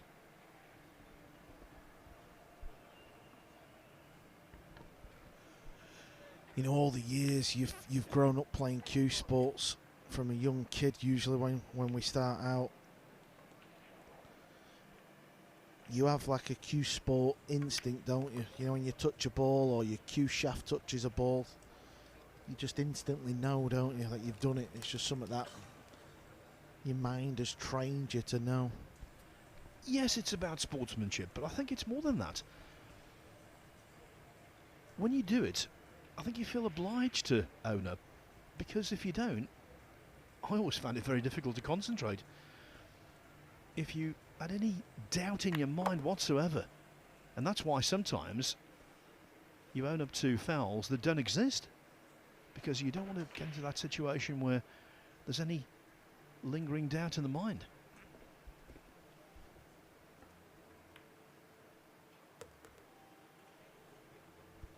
But of course the foul here most certainly did exist, and it's indirectly led to loss of rack. The loss of rack 6 was a mere blip, it seems, for Duong Kwok-Wang, who now forges 6-1 ahead. Lo Van Swan, who beat Eklund Kachi earlier in the week, he's 2-all with Win Dang Tuen. James Aranas and Jeffrey Rodder 3-3. These are all winners' qualification. Wang Hung Xiang of Chinese Taipei, a player I will readily admit I'm not all that well acquainted with. Clearly he's talented. He leads Jonas Suto Camino 6-2. Trong Doi Tung 2-1 up on Piers Labutis. Harry Vergara has taken the first rack from Bui Trang An. Just starting out, Shane Van Boning against Bessos Sparhiu. David Al-Kadi 4-3 up on Michael Bohannon. And Jason Shaw 6-1 now over Wyn Van High.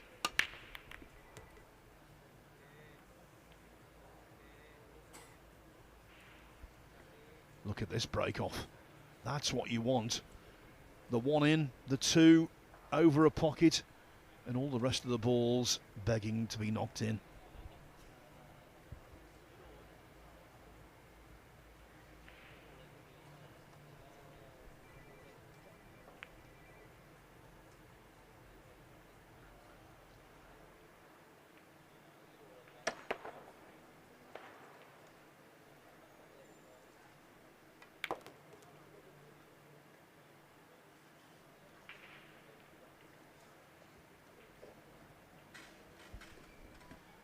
I would think when this match began and in the preamble,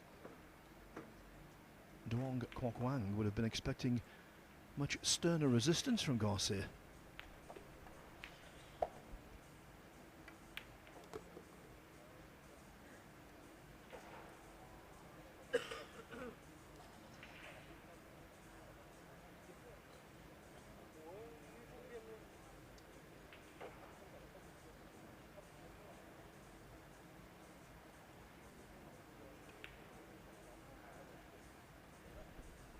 By the way, as suspected, our next match will be Eklund Kachi against Loho Sum. Coming up on table 2, another intriguing affair between Wyn Antoine and Mickey Krauss.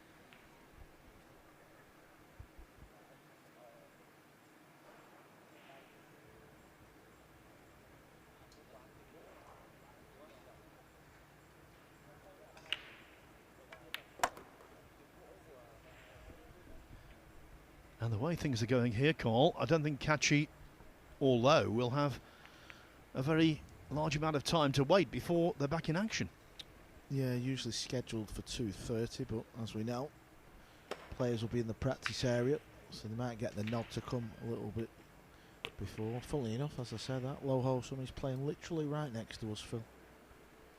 Getting himself tuned up for that one big match.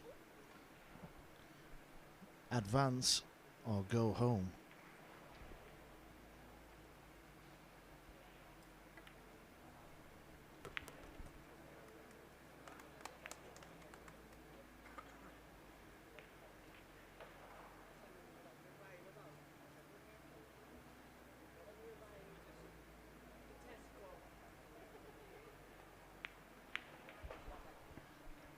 If you've been with us all the way, you might recall that Duong Kwok Wang missed a very simple 3-ball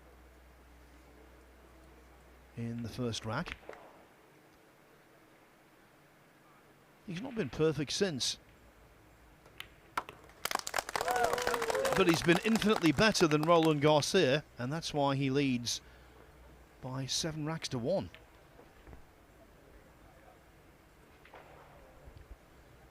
Not turning into the tight, keenly contested affair we envisaged.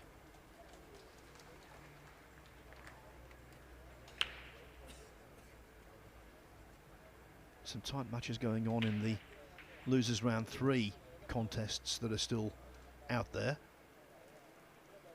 Fu Jianbo, who was beaten by Roland Garcia in his last match, bouncing back nicely against Wyn Kong Huang. Fu leads 4-1.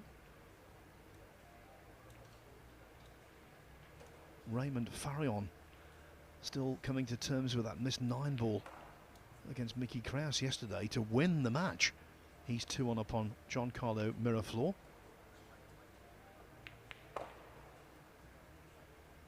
Brian Gahana of Indonesia and Dean Shields of the UK locked together at 6-6. That's to make it into losers qualification.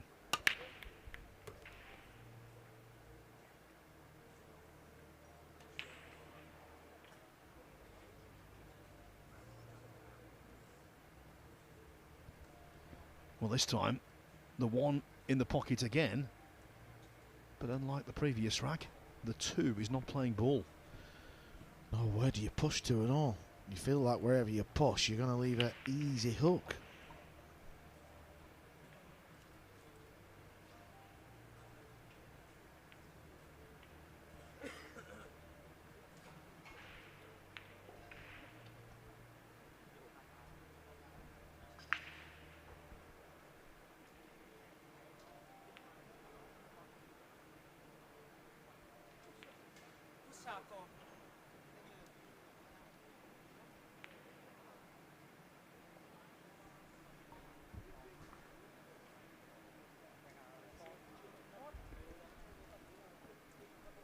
Wise move, Col, or has he put himself in unnecessary trouble? Yeah, he was just in a difficult spot, weren't he? If he leaves any piece of the two, Phil, he gets the hook, doesn't he? So he's had to leave a sort of kick safe.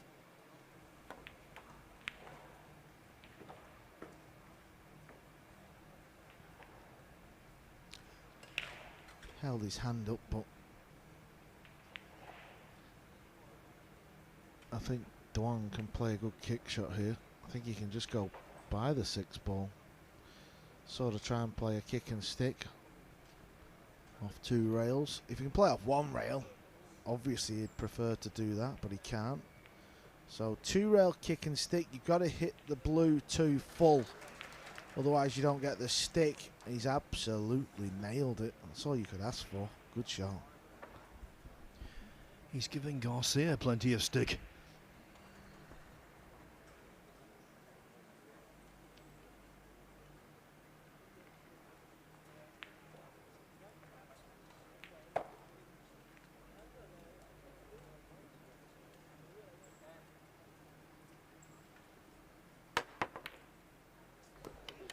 Well, contact made with the 2, but look at the scratch.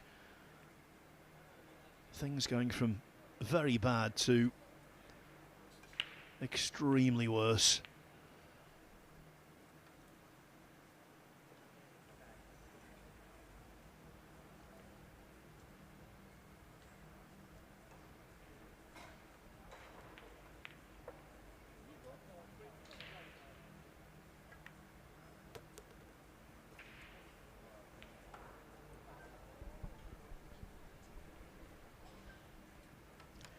Nearly worked out great, that.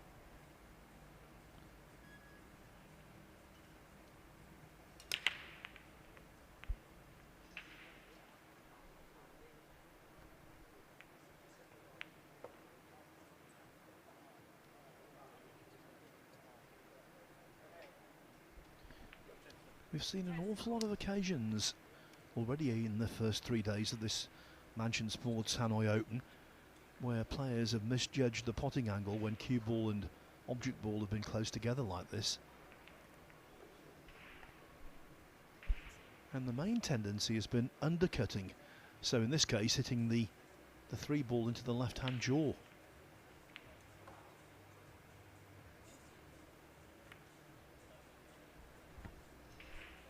Oh, right in the middle of the pocket, Phil. That was a nice pot. And he's on the pink 4 as well. Looks a bit straight though.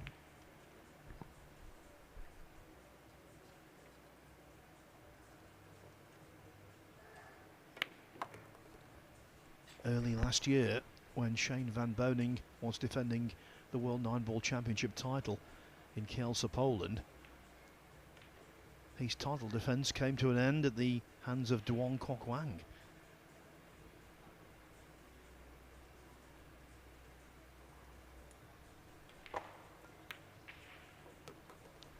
He's a very capable player.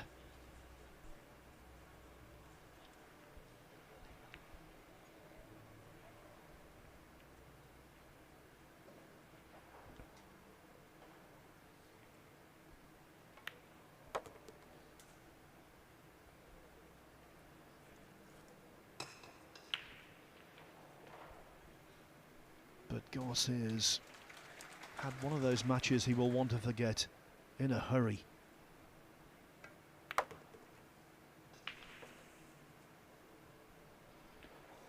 And I think Duong will want to forget that shot in a hurry.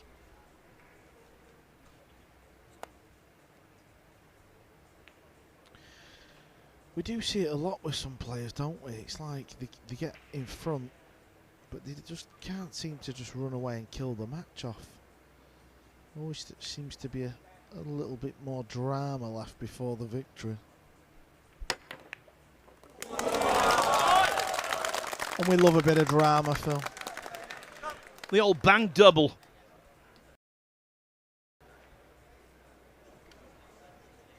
Jump. Bank.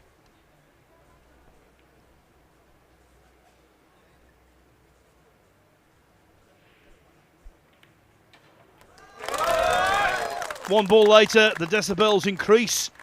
The Vietnamese fans loving it, and that's because Duong Quoc Quang, the apple of their eye in terms of 9-ball pool, leads 8-1 on the hill with his opponent on just a single rack.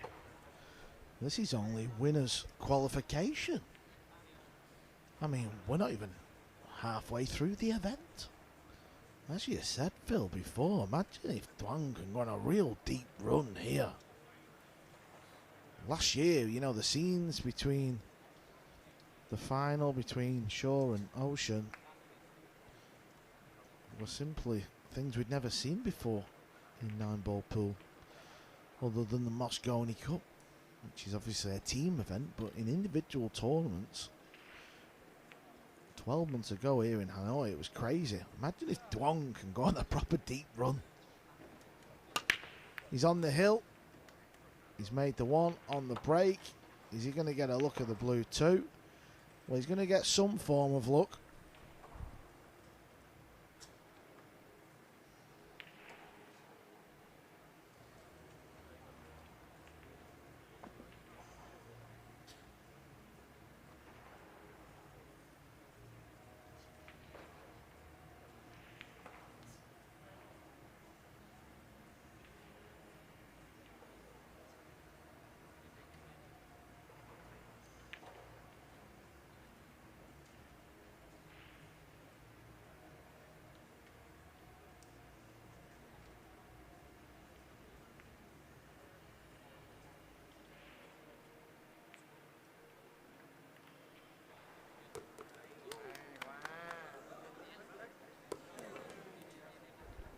Wanted the 2 to stay on the table.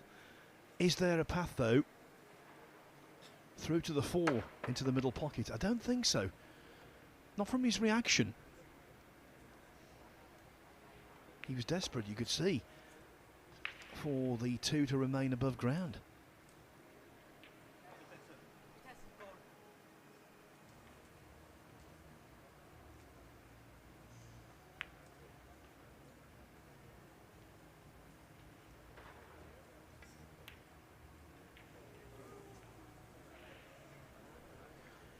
Yeah, the 4 to the distant corner pocket was much more difficult, but at least he's partially obscured the 4 with the 5.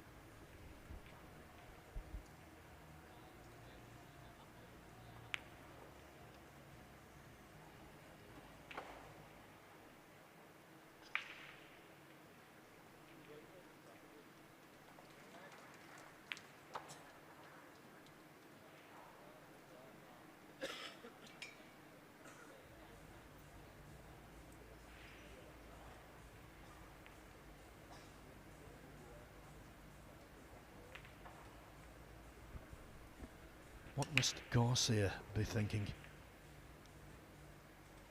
The only consolation for him, it's not a case of elimination, because this is winner's qualification, so he goes into the loser's side equivalent to play Steve Fleming of the USA, but he'll need to vastly improve.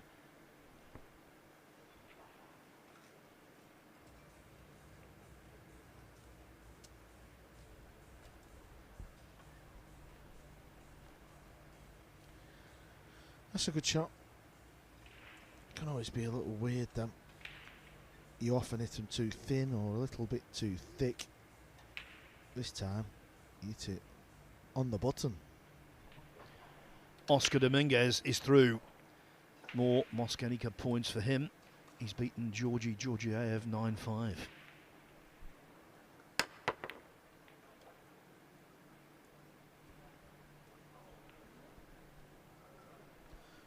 He'll take that.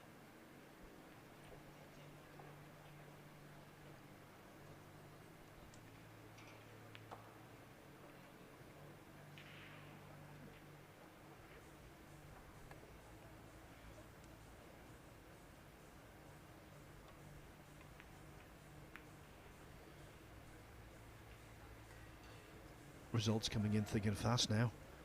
Robbie Capito has held off the rear guard action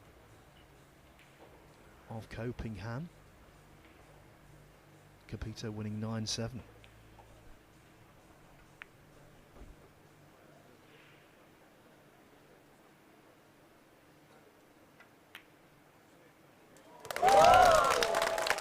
And there it is. A combination to finish a match which was a combination of errors from Roland Garcia. We didn't know what to expect from this contest. What we did know, or at least we thought, it was going to be highly competitive. In fact, it was just the reverse.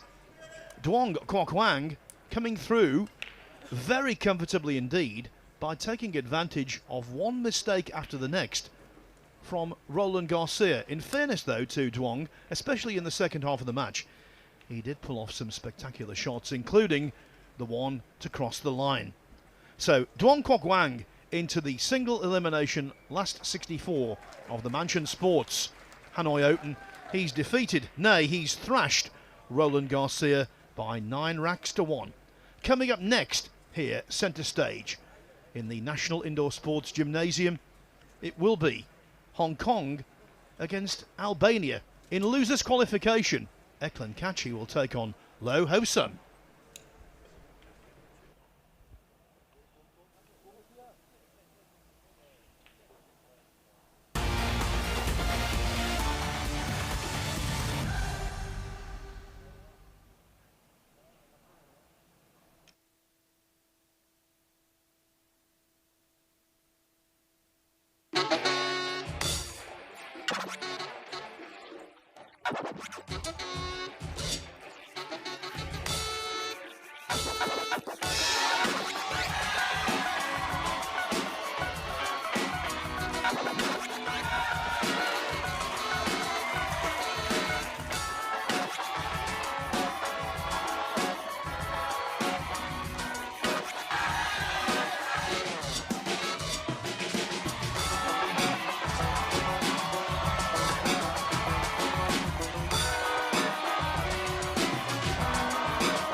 Very much into the heart of Thursday's action now, here at the Mansion Sports Hanoi Open in the wonderful, bustling capital city of Vietnam. This is the day when we play down to the 64 who will advance to the single elimination stage tomorrow. And here's what's been going on the main tables so far today. Defeat for Aloysius Yap, sending him into next week's Reyes Cup, where he'll be representing Team Asia on something of a low note, beaten 8-5 by Jundel Mazon. And then a truly extraordinary match between Mickey Krauss and AJ Manis. It was all over in about an hour, even though it went the full distance. And the teenager coming through against one of the breakout stars of the year, 9-8. Duong Quoc Huang then, very comfortable against Roland Garcia just a few minutes ago, winning 9-1. On table 2, wins today for Winan Tuan, Ko Ping Chung, who's through to the final 64. And in action at the moment, Jeffrey Roda, who's been in good form recently, leading 6-5 against Philippines World Cup winner James Aranis. But still a lot more play to come on the main tables today. And this is what's going to be starting shortly. Mickey Krauss, the European Open champion, will be playing Winan Tan. Obviously, there's a match still to be completed on that table before we get to that one. But coming up very shortly on table 1, Eklund Kachi, who was one rack away from winning the World Championship this year, but was sent to the loser's side. He's still in there and still needs one more win to make the final 64. He's up against the former World Masters runner-up, Lo Ho Sum. And we will be back very shortly to bring you all the action in that one.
It's cut day at the Hanoi Open, as the field is reduced to the 64 who will contest the single elimination stage. Both of these men hoping to be there. They're going to have to win this match to do that. This is losers qualification round, and the most high profile player on the loser side, Eklund Kachi, is going to take on the man who's currently at the table having his warm-up low ho sum. And just while we're waiting for that to be concluded, I'll bring you up to date on some of the players who have got through from the winners' side already today. They include the world champion Fedor Gorst, who won 9 of the last 10 racks after losing the opener to see off Antonius Kakaris of Greece 9-2. Wins also for Chang Yulong, Claudio Cacci, Robbie Capito, Johan Chua, Oscar Dominguez, who's trying to get back into that US Mosconi Cup team. Gerson Comayas of the Philippines is through, so is Vietnam's Wen Kong Tan. Francisco Sanchez Ruiz, winner of the Perry Open last week. Bernie Regalario. These players are all in the last 64. Mustafa Alnar, US Mosconi Cup captain Skylar Woodward. AJ Manis, who won that wonderful match against Mickey Krauss on the main table. Former world and US Open champion Carlo Beato, who's bound for Manila next week in the Reyes Cup. Shane Wolford is through as well. Former US Open champion Ko Ping Chung. And the European Mosconi Cup captain, Jason Shaw. Duong Quoc Huang as well, of Vietnam, who'll be playing in the Reyes. Comfortable winner over Roland Garcia by 9 racks to 1. Wang Hung Sang beat this year's ranking event winner Honus Suto, so he's through as well. And Jeffrey Roda, a 9-5 winner over James Aranis. So Roda has advanced, picking up where he left off at the last big matchroom event, the US Open, where he got to the quarterfinals. So they're all through on the winner's side. There's still a lot of matches going on in that round. Remember, if you're beaten in that round, you do get another go in the round that we're going to be looking at here. Lee Van Corteza is 7-4 up at the moment on Elliot Sanderson. We've got Ko Pin Yi, former world champion, just looking for a couple more. 7-1, he leads against Zhu Zhihe of China. David O'Cady, 6-4 up on Michael Baunan of the Philippines. Shane Van Boning has a 5-1 lead over Bezar Spahiu. And Pius Labutus, who's been to a couple of big matchroom semi-finals in the last 18 months or so, leading 4-3 over Trong Dai Tung. So there's some of the main stories going on the winner's side. But there are matches going on also on the loser's side. In fact, there are still some being played to get through to losers qualification, so still a long road for those players to go. But in the losers qualification round, Ko Po Cheng just starting out against Salvador Garcia. Antonius Kakaris has won the opening rack against former world champion Kunihiko Takahashi. Tyler Steyer, big match for him, he's looking for a Mosconi spot as well. Just getting underway against Wen Tan Trung. So matches currently going on across 3 different rounds. We will keep you on top of everything that's happening as much as we can. So Carl Boys alongside me. Eklund Kachi, as we know, Carl, came within 1 rack of winning the World Championship in Saudi Arabia back in June, but not a lot out of him since. Yeah, he's decided to have a couple of months off, hasn't he? Qualified for the Reyes Cup and the Mosconi Cup. Decided he wanted some time off. I think it showed in his opening match that he lost. He just wasn't quite at the races. He was all over the show. Obviously he's had a few matches in the one lost side bracket now, so I'm expecting a better performance here.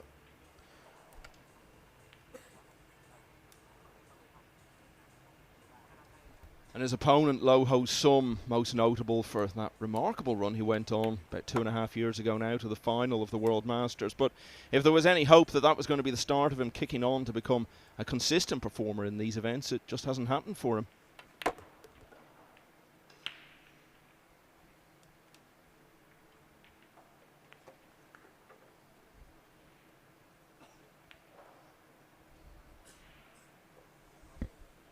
So concluding the warm-ups,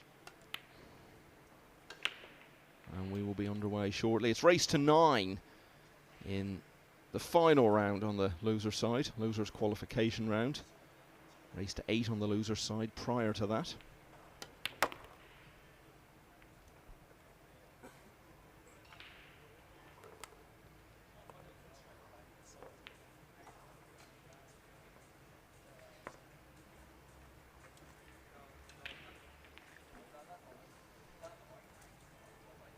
So they'll be racked up and then we'll get on with the lag.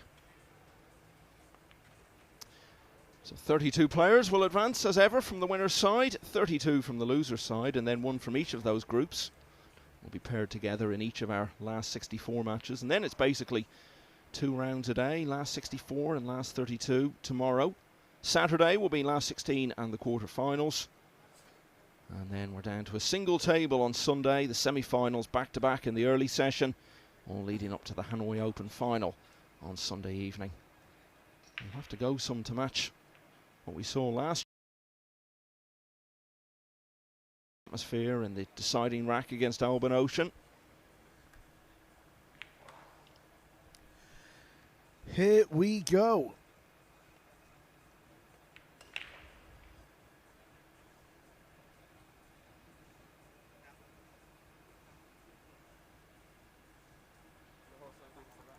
Low Ho Sum wins the lag. He will get this match underway.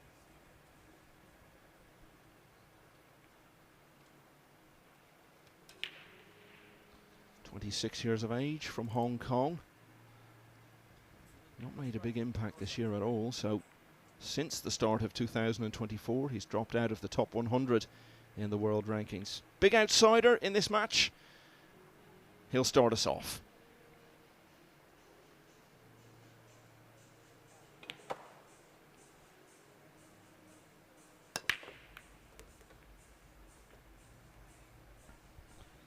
Good opening break shot here. What's he got left on the blue? 2. Makes the 1 on the break. Straight in the middle of the pocket as well.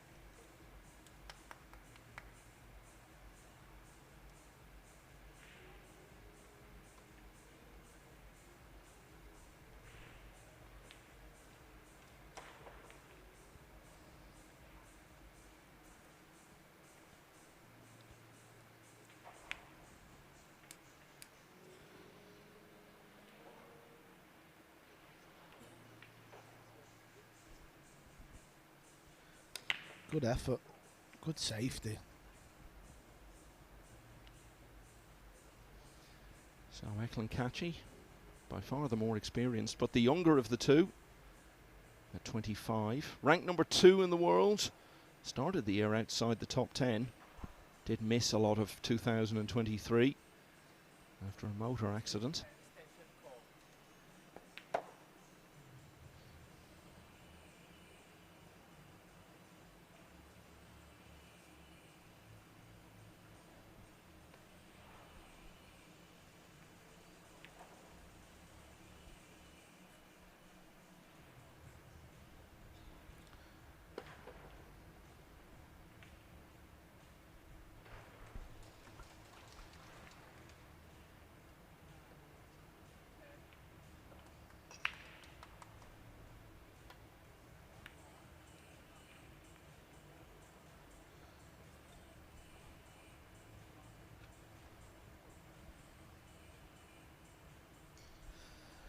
Just made sure he hit the ball, didn't he? You couldn't really see any kind of kick safe. Sometimes that happens, so you just got to make sure you get contact and hope you kind of get away with one.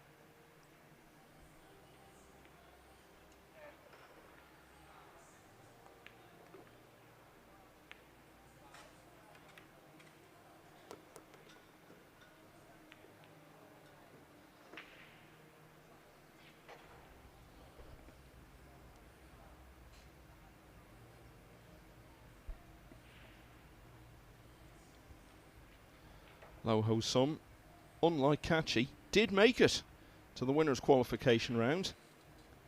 He beat Agung Pratikno of Indonesia 9-2, and then the Welshman Marcel Price 9-5 to get to winner's qualification, but it was always a big ask against Ko Ping Chung, and he was duly defeated 9-3.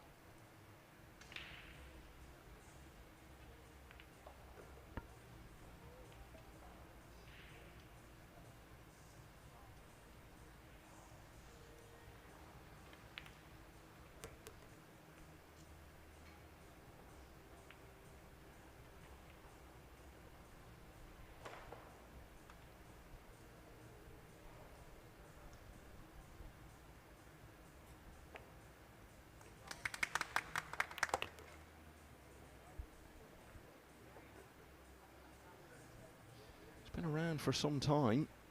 Low Ho Sum. He was still a teenager when he made it to the final 64 of the World Championship for the first time.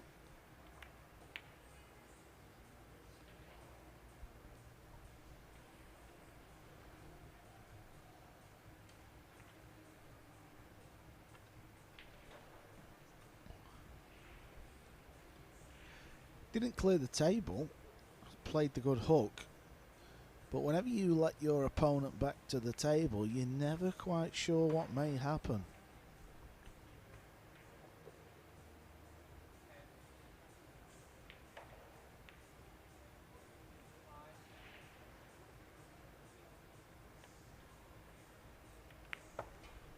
Good shot.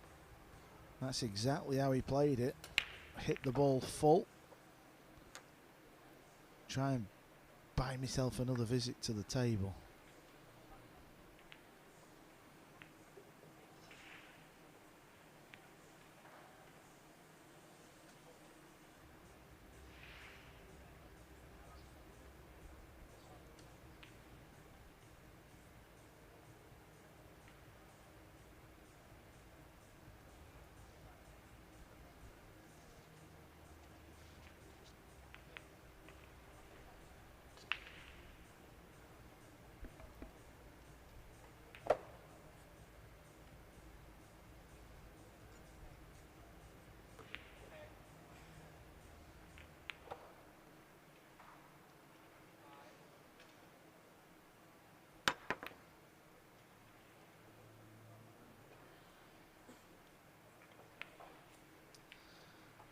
Okay, so chance for Low Ho Sum here to take out this opening rack.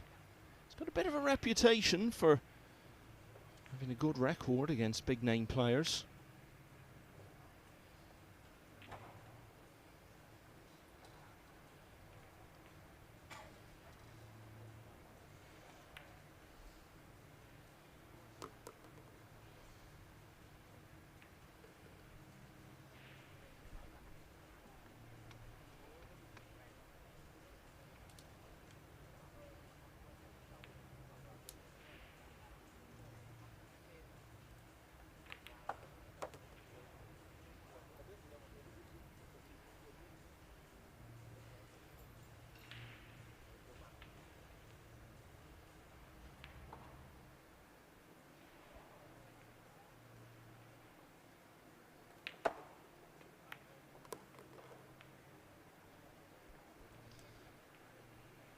So, this 9 from distance to lead 1-0.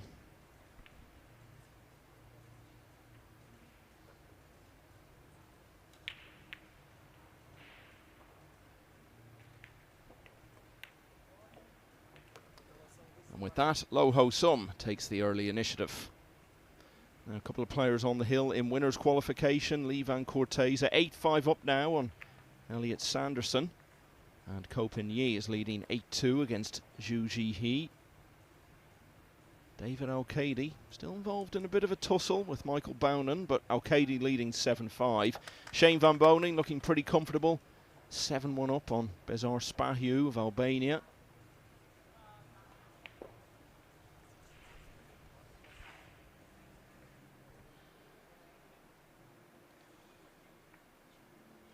Harry Vergara of the Philippines has just won rack 11 in one of the closest matches of the round against Bui Trong An. Vergara just getting in front there at 6-5.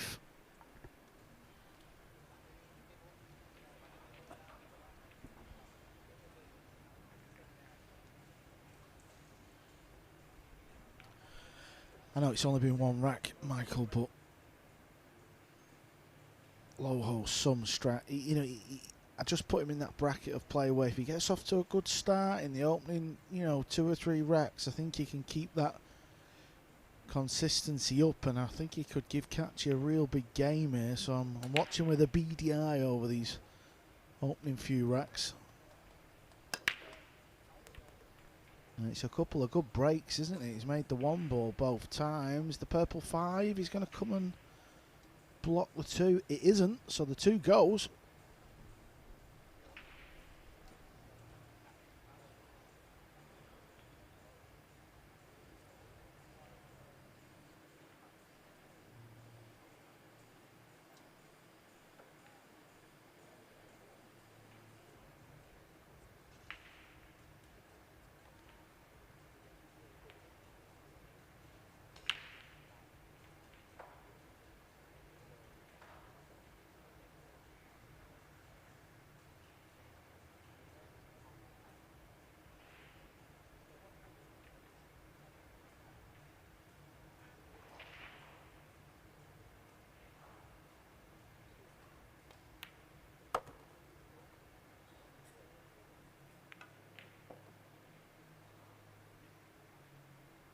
So as I said, it was at the World Masters in 2022 that he had his most famous week in the game so far.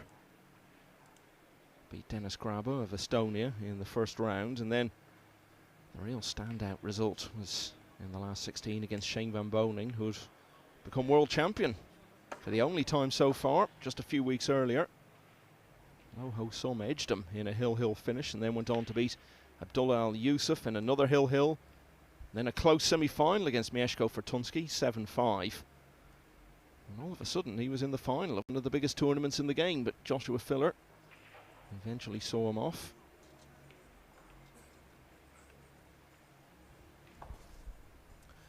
Yeah, I've just been talking about the start of matches for Lo Ho Sum.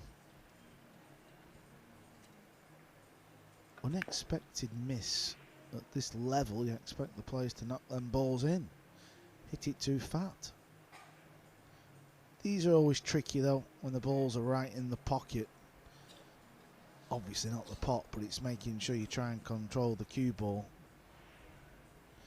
At least the 4 ball. The pink 4, that is, he's in the middle of the table. You think he'd have some form of shot.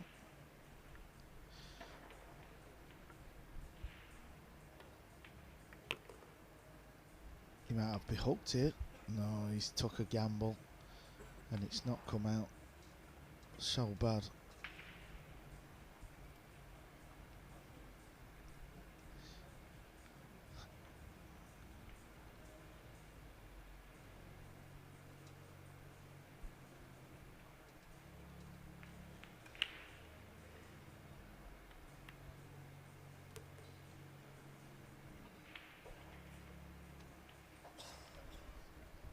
Lost the cue ball a little bit there.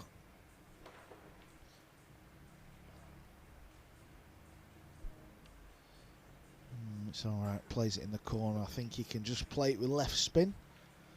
Cue ball above the left centre pocket, back over down here for the green 6. He'll play the green 6 in the bottom left corner pocket.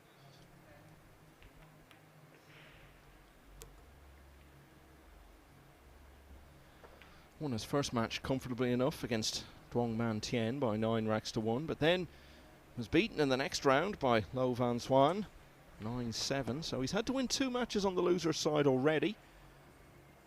Saw off Wen Tae Hien, 8-4.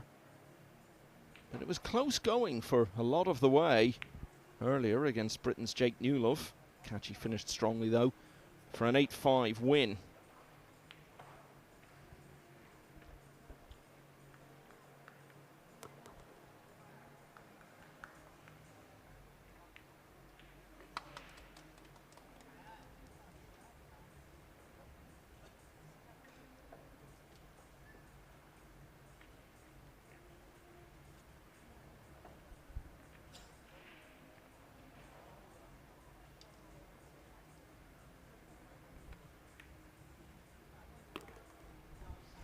So the 8 wriggles in, simple 9 for Catchy. Lo Ho Sum had his chance early on in this second rack. When you're a big outsider, you've got to take your opportunities when they come. He passed his up, and instead of the 2-0 lead he might have had, Lo Ho Sum finds himself level with Eklund Catchy at 1-all. Elliot Sanderson is still hanging on in winner's qualification against Lee Van Corteza. He's back to 8-6 behind now. Bizarre Spahiu has won the 9th rack against Shane Van Boening, but he's still a long way behind. It's 7-2 to the American there.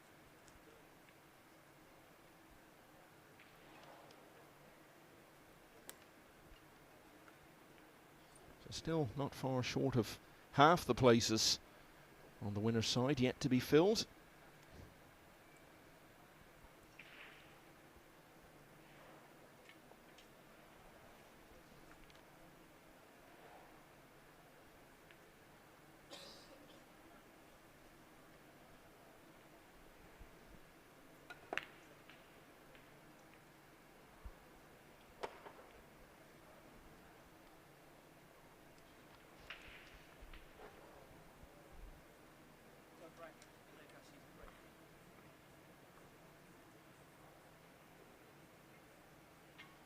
So our first look in this match at the break of Eklund Catchy. breaking with an open bridge.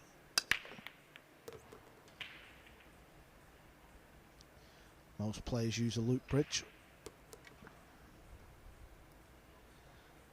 3 balls potted off the break.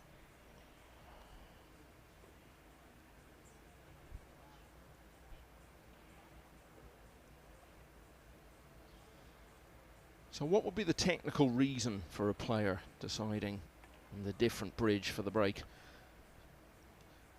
I don't know. I can only think maybe he just doesn't feel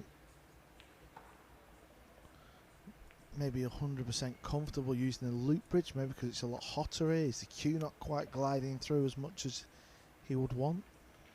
I don't know.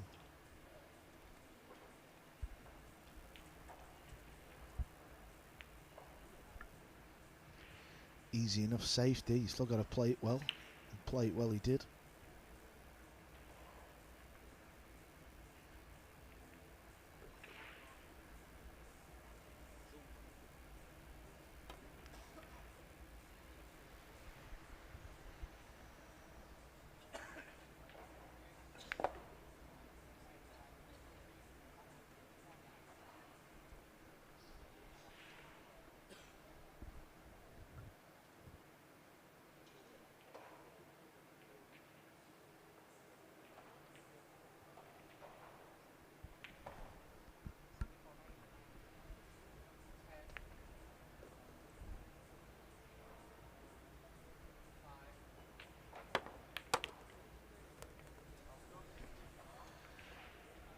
I haven't seen the other matches Catchy played in, Michael, but I've seen the one he lost on this very table, and he looks to just be playing a similar type of game to me.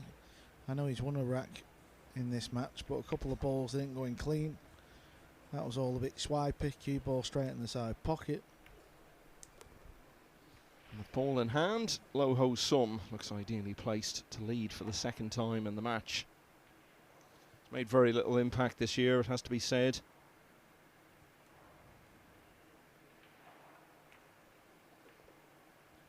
Played 2 matches at the World Championship, lost them both. Knocked out of the loser side by Mohammed Sufi, who went on to have another good World Championship, having been to the final last year.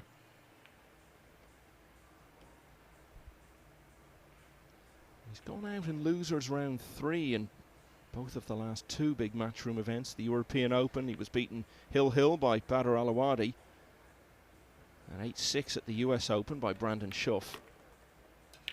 Did make single elimination in one of the events this year, the UK Open.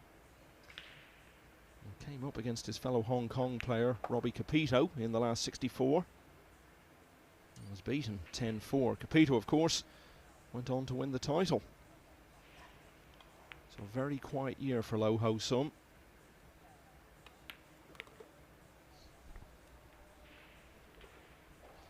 And a win over someone like Eklund Kachi might be just what he needs to get his career up and running again.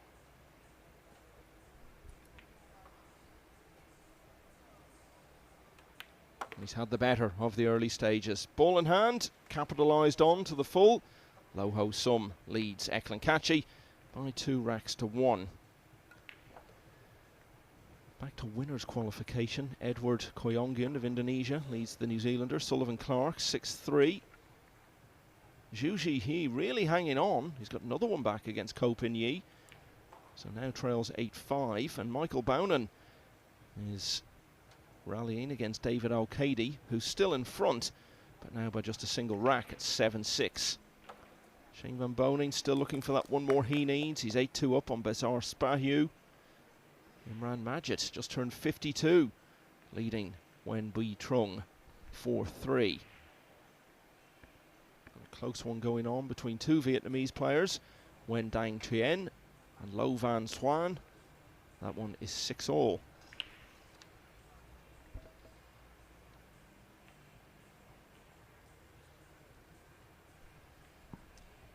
Lo Van Swan, of course, was the player who sent Kachi to the loser's side.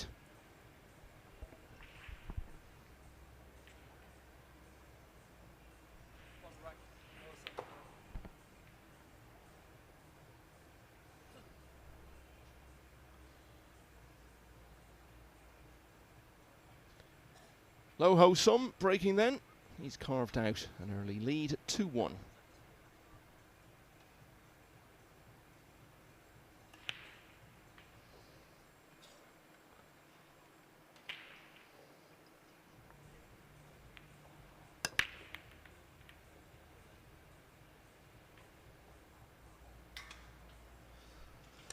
Good news for Catcher. He's back at the table off a dry break, and I think the 1-ball goes. Yeah, first dry break of the match for either player.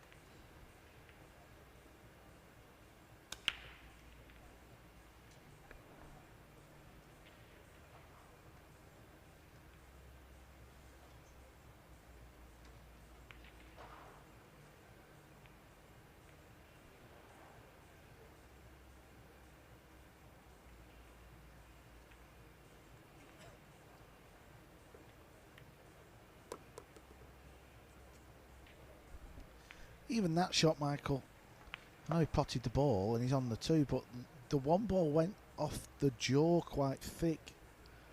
And obviously when you get down in your natural position and you're potting the ball, you sort of 90% of the time you're aiming for centre of the pocket on most shots. So because it went off the jaw, it's almost like he's just not quite seeing it right. He's not really feeling it 100%. But he's going to battle through. He's going to try and change that over the course of this tournament. He has played a few matches now. Of course, he's part of your team next week, representing Europe at the Reyes Cup. Have you been talking to him much this week about what lies ahead in the Philippines? I mean, a tiny bit. Obviously, we're in a group, a full team, but Catches his own person. He does things his own way, and you can see that on the table. He's not somebody who shows a lot of emotion. You know, you don't know what he's thinking. Whether he's winning or losing, he'll just sit in his chair. So that's just his character. You know, the players, you can literally, you can see it in the face, can't you? What they're thinking, what they're going through. That's just not catch it. Very laid back. Yeah, it's nearly 3 years now since he last played in an event of that nature. He became the youngest ever Mosconi Cup player when he was just 19 at Alexandra Palace in 2018, when the Americans ended that long winning run that Europe had been on of 8 in a row that you were such a big part of, Carl. So made 4 straight appearances, but he's missed out on the Mosconi team the last couple of years. Probably would have been in it last year if it hadn't been for his motor accident. Of course, he's going to be back in the Mosconi side in Florida next month. But before that, he's got the Reyes Cup next week. So back in that environment after pretty lengthy absence. Even that shot. I mean, look where the cue ball's finished. If he doesn't bump the 7 full, he's no shot. Good, hard match practice is what he needs.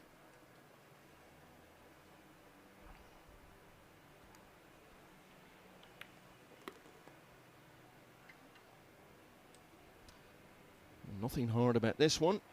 As easy a 9 as you will ever see. Eklund Kachi for the second time draws level at 2-all. I guess that's going to be part of the challenge for you, Carl, isn't it? Because we don't finish here till Sunday night. On Tuesday, by which stage we'll be in Manila, it'll all be starting. So is it a case of trying to do all the preparation this week, or just cram a lot in an intensive period when we get to the Philippines? Yeah, I mean, as far as prep on the table, I mean, there's no real time, is there? Did take 4 of them to the pool all last night. Played 4 or 5 races to 5 against Wei Antoine and Aniat at Aniat's club. They looked after us. So some of the lads was playing race to 5 against them too. But obviously they are here playing in an individual tournament, aren't they? So I can't start saying, right, we're off, we're doing this, we're doing that, because I think it's only fair that you let them concentrate on the job at hand here. Early stages, it's 2-all.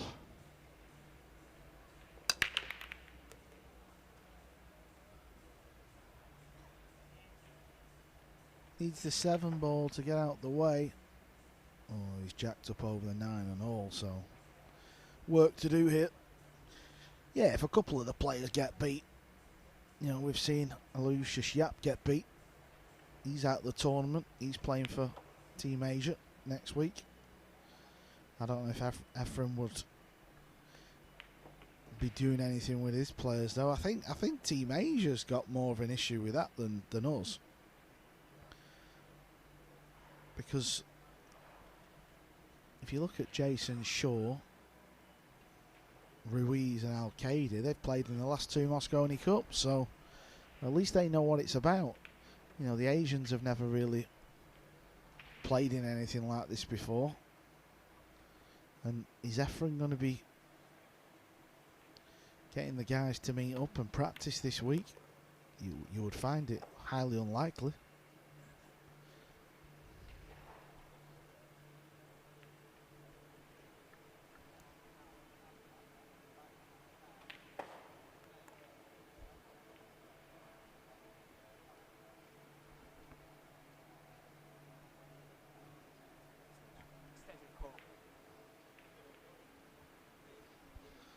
Hard to believe Kachi's still only 25 years of age. He's been around for a long time. He was only 18 when he had a wonderful year that included winning a big tournament in the US, a number of smaller events as well, getting to the semi-finals of the World Championship, the final of the US Open.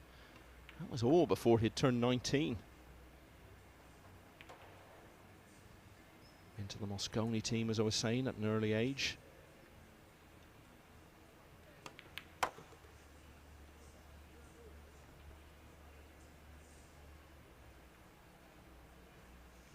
Although he's gone on to do pretty well in recent years, I think it's fair to say we might have expected he would have accomplished even more by now, given the very fast start he made when he burst onto the international stage.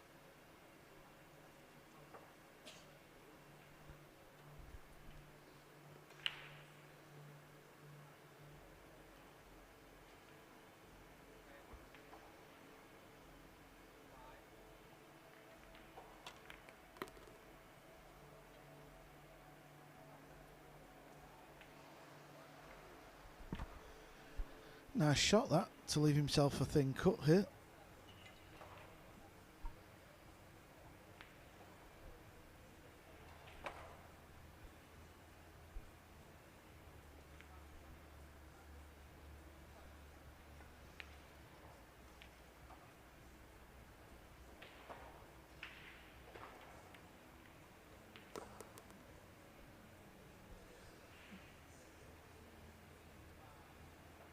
Wants to get the cue ball on the left rail now, and he doesn't want to be going near the 8 ball. That could start to leave yourself awkward queuing.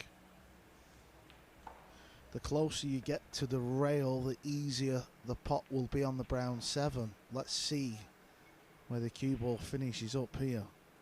Also keep an eye on where the 6 ball goes. Does it go in the middle of the pocket, or does it go in a bit thick? Well, he's not at the races, you know. The first match, Mark, I can't remember if it was me or you, I was with Phil. I think I was with yeah, you were with Phil for that, yeah. Yeah, he did not play good at all, and he seems to be continuing that trend up. He needs some serious match practice.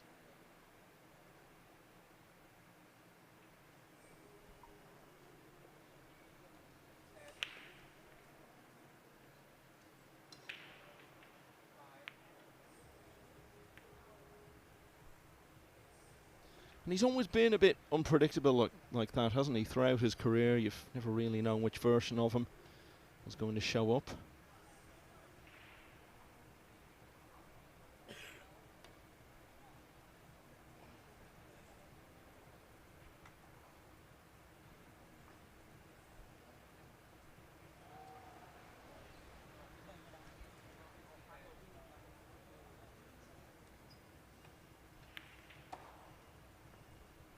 That's a good shot. Used the 9 ball to hold the cue ball down here. Didn't really know where the 9 was going to end up, but he also played a good 7. Well done.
those situations where one good shot would probably have been enough to set him on his way to leading again at 3-2. As it is, missed the 7 by some way.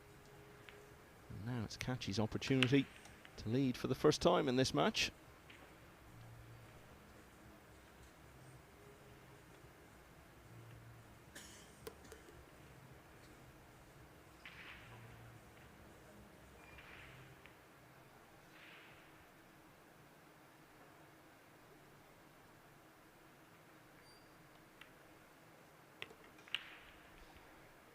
Simple 9 in the side will indeed make it back-to-back racks for the big Albanian.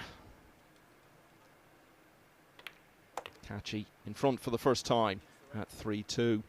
News of 3 more winners who are through undefeated to the final 64. A couple of former world 9-ball champions in there. Ko Pin-yi seeing off Zhu Jihee of China, 9-5. Shane Van Boning pretty comfortable against Bizarre Spahiu, winning 9-2. And Lee Van Corteza of the Philippines, now in his mid-40s, former World Cup of Pool winner, held off a late rally from Britain's Elliot Sanderson.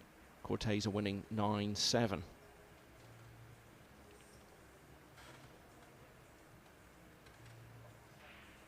Pius Labutus a couple of racks away from victory, leading Trong Doi Tung 7-3. And Lo Van Swan, who, as I was saying, sent Eklund Catchy to the loser's side, is on the hill at 8-7 against Win Dang Thuyen.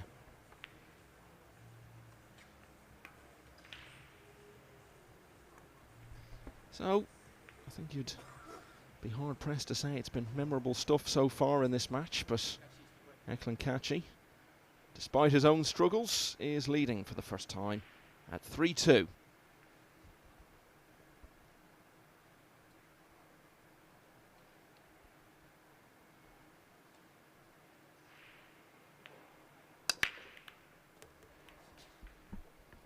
Both players finding the 1 ball on the break, but the power break, I keep saying it, every tournament we go to, I don't know why more of the top pros are not doing this break. A lot of them are doing like a medium power break. I think Eklund Catchy, Fedor Gore, Shane Van Boning are the 3 players who stand out who just seem to break a lot harder. But is it a case that everyone has that in their weaponry to break that way? I think that the absolute top players do, yeah. So why would they choose not to do it, particularly when they see the success of those players employing that breaking style? I think because they just want to make sure they are going to pot the 1 ball, so they're more dialed in with that mediumish speed break. But obviously Catchy and Shane pot the 1 ball a lot at full power, but they also pot other balls. That's the second break Catchy's potted other balls, not just the 1 now.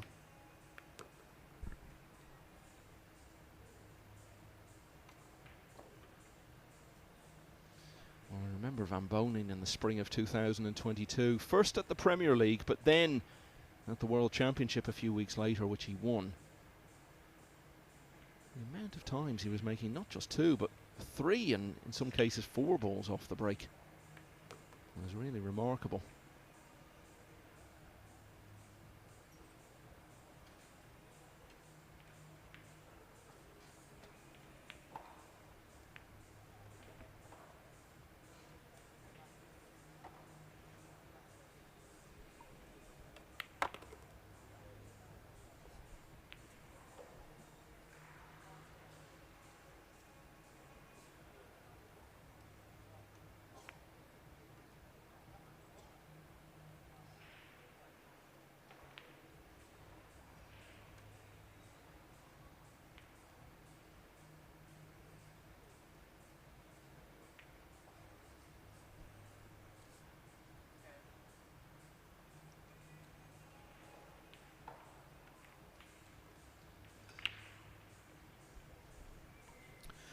Another miss, another mistake from Eklund Catchy.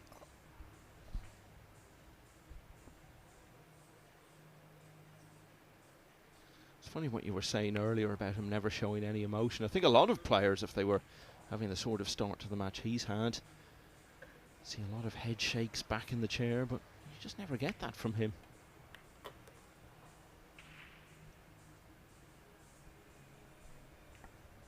So 8 and 9 to draw level once again, when it looked as though he was going to fall 2 behind for the first time.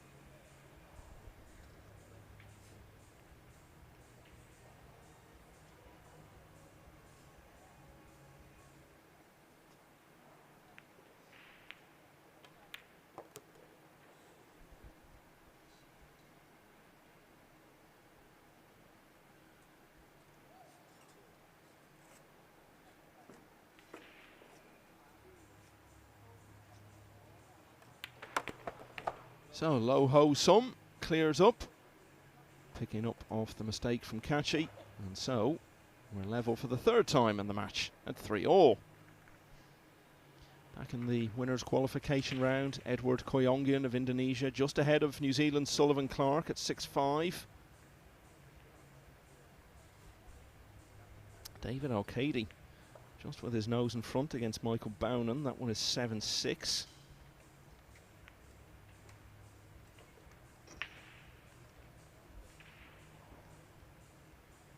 Patrick Gonzalez leads the All-Philippines clash with JC Cordova Garcia, 5-4. Italy's Francesco Candela is just a couple of racks away from victory, leading Din Tan Chung, 7-4. And a close one going on table 14. Bui Trong An and Harry Vergara level at 7-all, while Pius Labutas of Lithuania has made it to the hill, leading Trong Dai Tung, 8-3.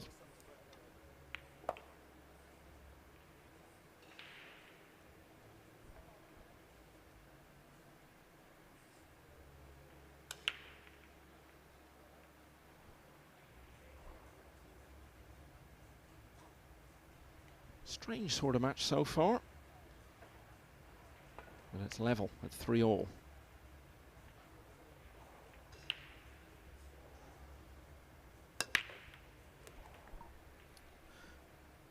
Yeah, and Loho Summy's also been finding the 1 ball a lot on the break. Yeah, 3 times out of 4 so far.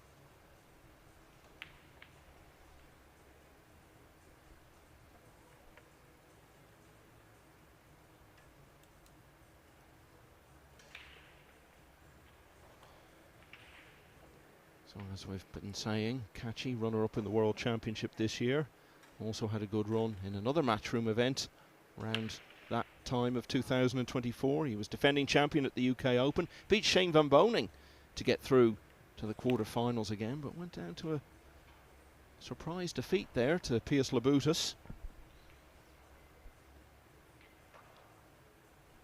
At the European Open, he lost in winners' qualification to Emil Andre Gangflow, and on the loser's side, didn't get through there either, beaten by Fitim Haradinash.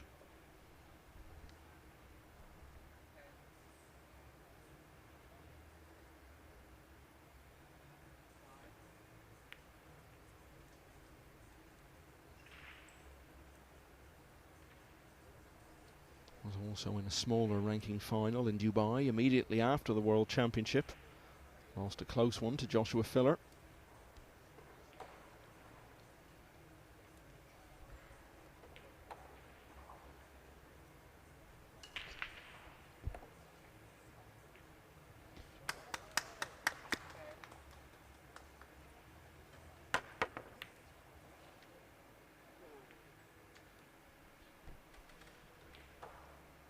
Ooh, just got away with one there.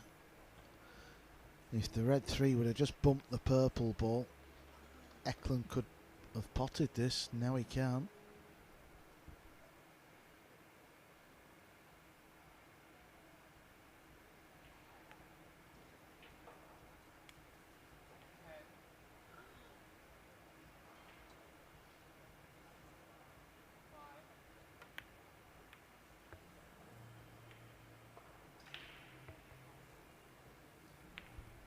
Played the cross bank, double kissed it.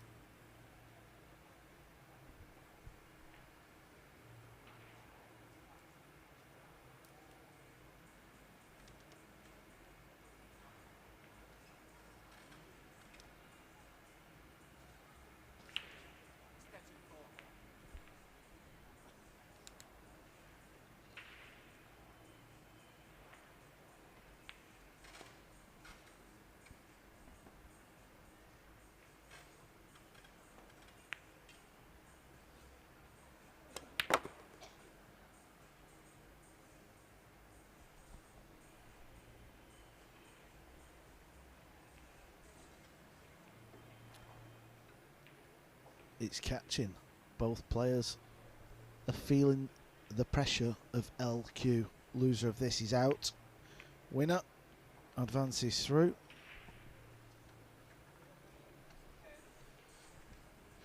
David Al-Kaidi, I think he was 7-4, 7-5 up against Michael Buchanan from the Philippines. That's now tied at 7-7. Yeah, you've got several players on the hill in that winners qualifying round at the moment. Francesco Candela, Lo Van Swan, Pius Labutus, all looking for one more. Remember, the losers of those matches come over to this round, losers qualification, where they get one final chance to get through. Do you think Kachi sometimes needs to be playing another top player to really bring out the best in him? I think there are one or two signs of that.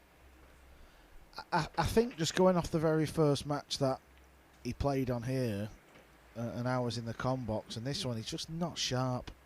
That's all it is. He's grinding away. Listen, he's a top player. That's why he's still in the event. He can grind away his B and C game. But, you know, we've got the highest pressure situation of them all coming up in about a week, and he's not at the races at all.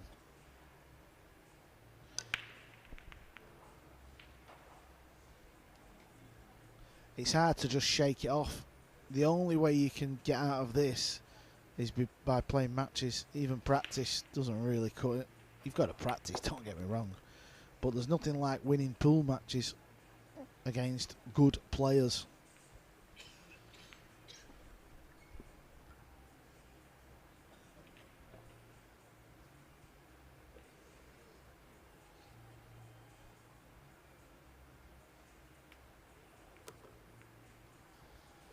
It just seems to me sometimes when he's a big favourite in a match, he finds it hard to get himself up for it.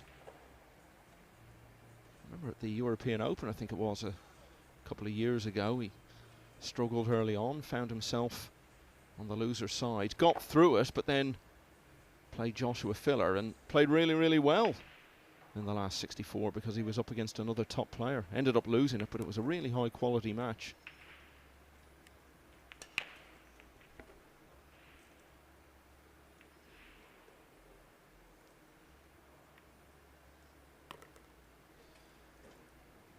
So, Lo Ho Sum is going to make it 2 in a row, and he's going to be back in front.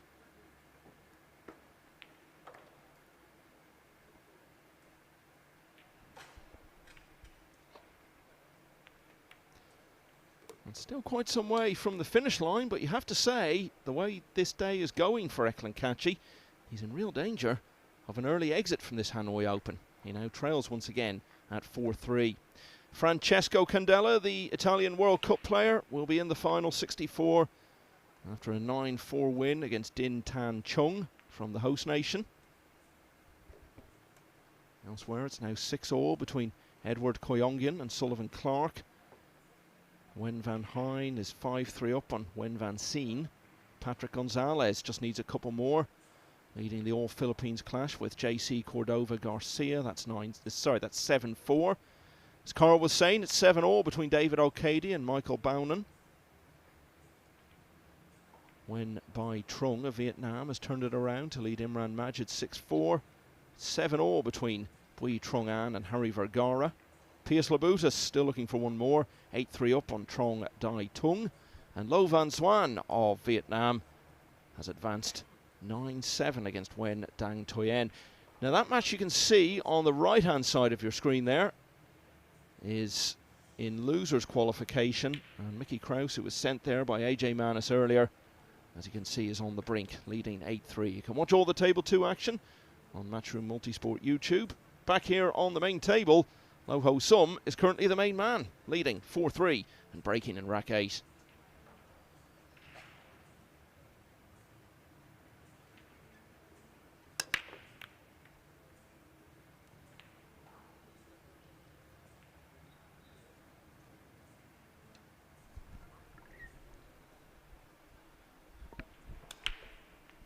Won't be happy with the dry break, but believe me, he'll be happy with the outcome, as long as you don't leave your opponent straight in. Well, we seen it with Manas before, didn't we, at Hill Hill? He rolled out into a long jump. I suppose it's one of them. What you like with a short stick low? Do you fancy it or do you not?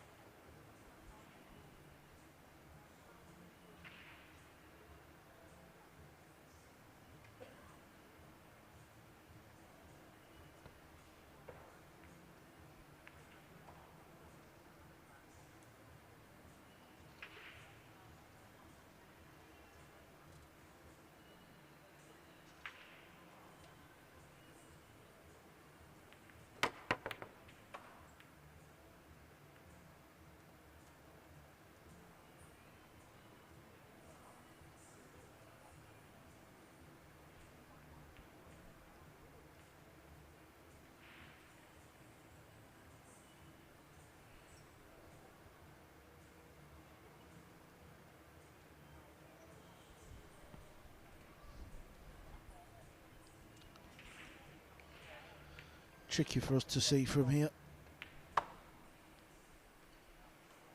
If he can knock that yellow one onto the purple 5, I would think he can. So he's probably sizing up sending the cue ball into the purple 5. But then you've got to try and control the yellow 1 ball.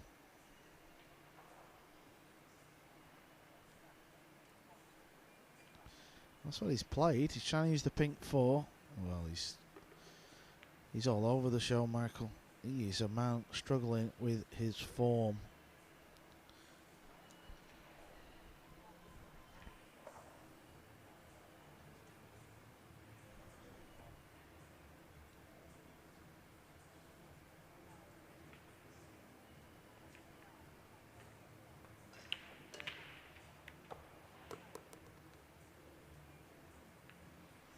Will you be having a conversation with him at any stage, either after this match or maybe later on in the week, about what he needs to do to turn it around before the Reyes? If he gets beat here, I'll be having a word. I'll be straight out there. Obviously, after his first match, I knew he had plenty of pool left to play. And listen, if he ends up grinding a win out here and gets in the final 64, he's still in the event, innit? So there's no need to be having a little chin wag then, because he could go on and go deeper, couldn't he, and sort of find some form again. But if he was to get beat here, I think he needs to get some sort of solid match practice in somewhere. We need to get him in a pool room.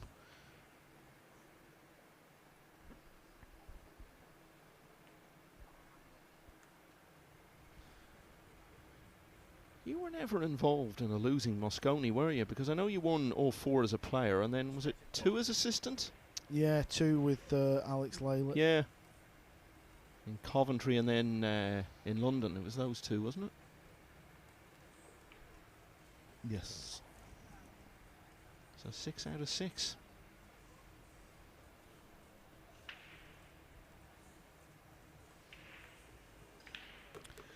Yeah, it's obviously great for Asian pool fans and Asian players. And the fact that we've now got the Reyes Cup Obviously, over the years, you know, the rivalry between Europe and USA has built up nice. A lot of it's friendly banter as well. But it's there, isn't it? So the Reyes Cup, it's going to take a bit of time for the needle to be there, if any. But I think it's just great, all in all, for the tour and for the players that we've finally got the Reyes Cup, because you know what it's like, Michael. You've worked on loads of Mosconis. There's nothing really like it. Yeah, there are just so many questions about next week. What's it going to be like in terms of atmosphere? How will it compare? As you say, what sort of rivalry will there be? Will it be like between Europe and America, or does that take time to develop? And also, how's it going to play out? Will it be a close run thing, or will one side emerge as much stronger? Will Europe's experience of playing in an event like that count for a huge amount? Just so many things we're going to find out next week in Manila. Well, this man will be there, but he's not going to be much help to the European cause if he continues the way he's going here. Was leading 3-2.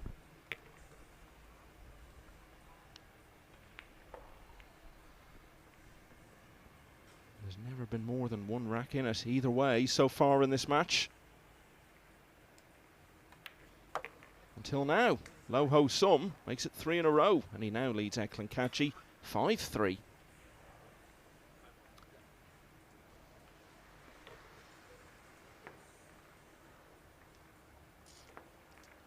So just looking elsewhere in losers qualification round, Mickey Krauss is still on the hill at 8-4 against Wenan Tan.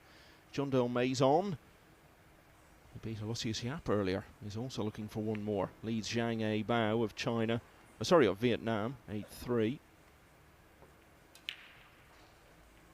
Marvin Assis, who almost beat Shane Van Bonen here last year, 7-2 up on Paolo Gilito.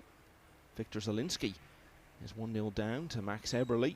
Georgi Georgiev, who's been a ranking event winner recently, has won all of the first 3 racks against Lin Sung Han. And we do have a winner from this round. Tyler Steyer has advanced without the loss of a single rack. 9-0 against Wen Tan Trung. Steyer, of course, battling to get into that US Mosconi Cup team that he's been in on multiple occasions before. And now he's through to the final 64, and the points will start going up quite quickly. Battles going on both sides for those final automatic spots in the Mosconi. And Mickey Krauss is currently out in front in the race for the final guaranteed place on the European Mosconi team. He is in the Reyes Cup team. And he's still comfortable against Wenan Tuan, but not quite as comfortable as he was. Gap is now down to just a couple of racks at 8-5. As you can see, it's his Vietnamese opponent at the table. But not for long.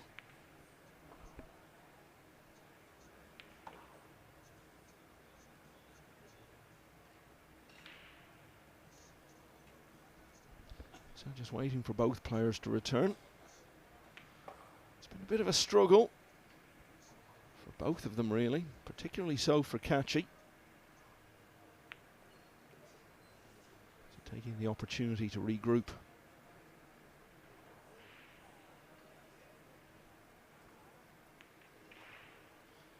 Just such a massive couple of weeks for Mickey Krauss. He's got that Reyes Cup coming up. As I said, great chance to make the Mosconi team, and he's here at the Hanoi Open as a player who will feel he's got a great chance to win the tournament. Not just because he's won the European Open, but also because of the consistency he's shown throughout 2024, really.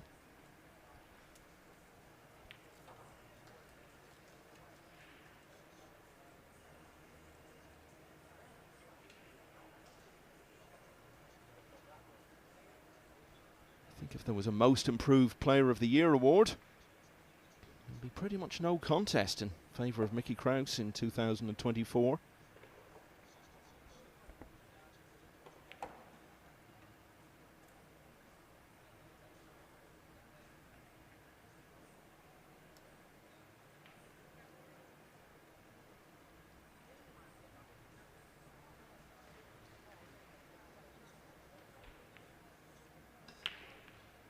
Sullivan Clark of New Zealand is a couple of racks away from getting through undefeated to the final 64.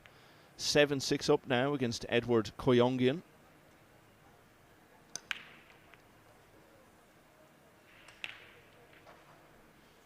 Looks to be heading for a close finish on table 14 between Harry Vergara of the Philippines and Vietnam's Bui Trong An. That one is 7-all.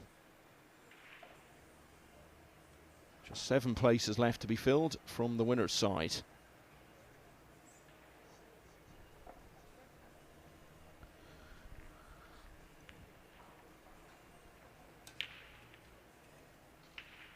Still matches going on in losers round 3. Landon Hollingsworth, the American teenager who we saw on the main table yesterday, 6-4 up on Koh San Wei.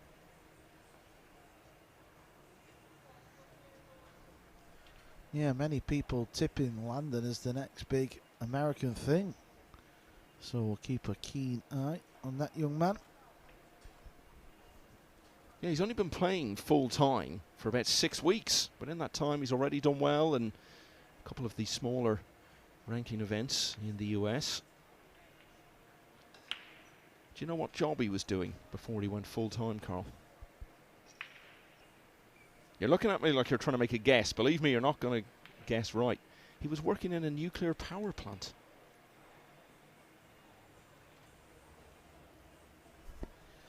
I was going to say that and all. Damn.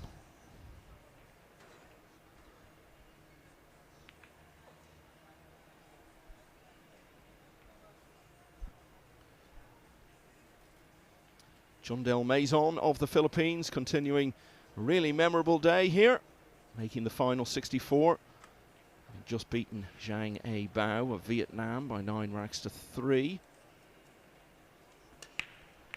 Well, Wei Antoine has just missed a shocker of an 8-ball. He'll be sick.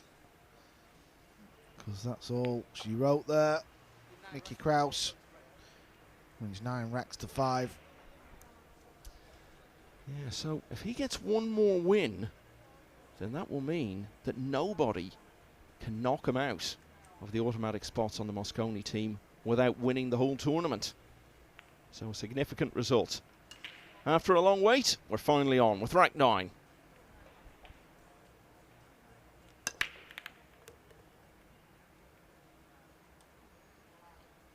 Well, he'd missed the one in the side twice in his previous 3 breaks. He's made it that time.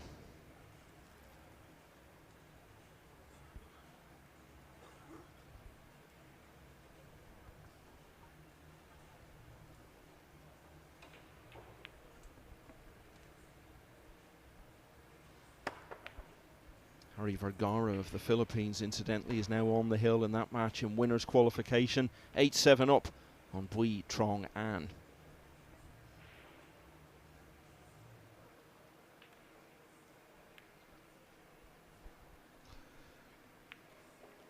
I'll get the job done. You can see that little edge. He's in a hole here though. Eckler catch it.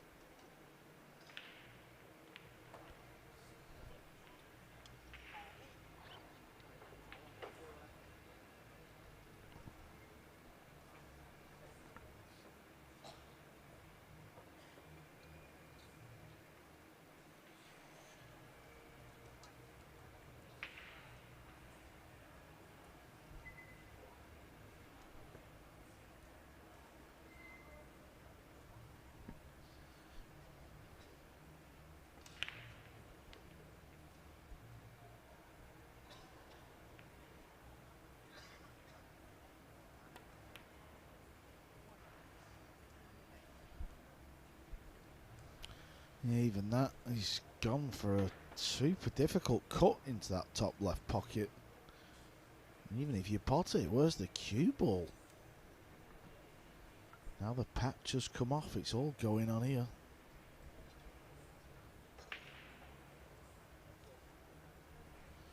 Things like that never happen to you when you're playing well. The patch coming off and little things like that. It's like when you're out in the golf course and you have your bag on a trolley. It only ever falls over on the days you're struggling.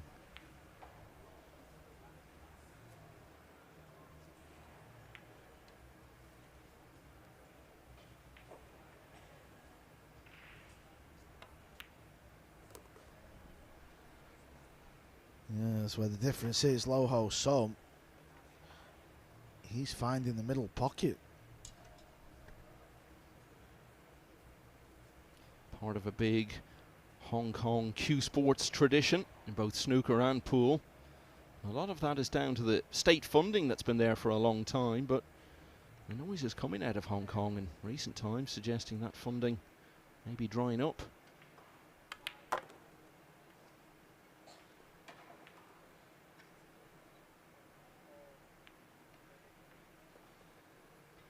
I know Robbie Capito spoke about that very publicly in the moments after he won the UK Open in Telford in May.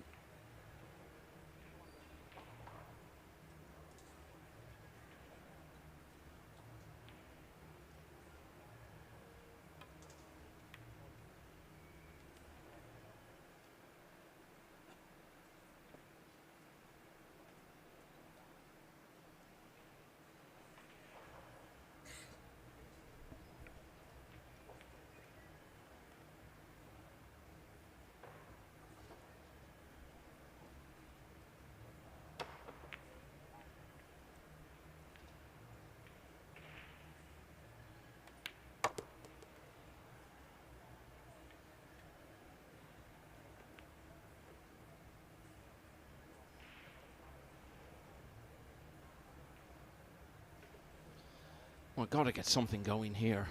This looks fairly routine for a player of Catchy's class.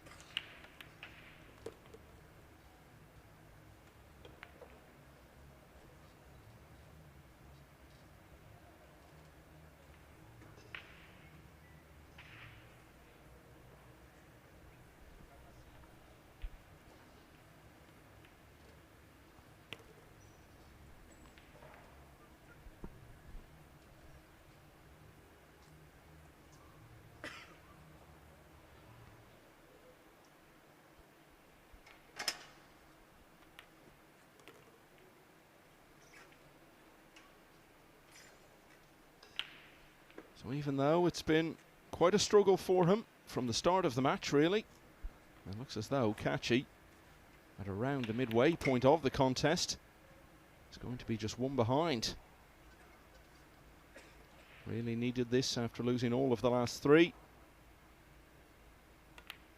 Eklund Catchy closes to 5-4 behind.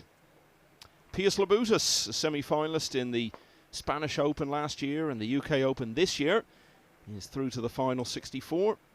The Lithuanian has just defeated Trong Dai Tung by 9 racks to 4. Imran Majid now in his 50s, but on the hill, 8-6. He leads Wen Bai Trung, and Harry Vergara of the Philippines also looking for one further rack, leading 8-7 against Bui Trong An. Still 7-all between Michael Bownan and David O'Cady. Oh, just as I say that, O'Cady has gone 8-7. And Patrick Gonzalez is leading 8-6 against JC Cordova Garcia, his fellow Philippines player.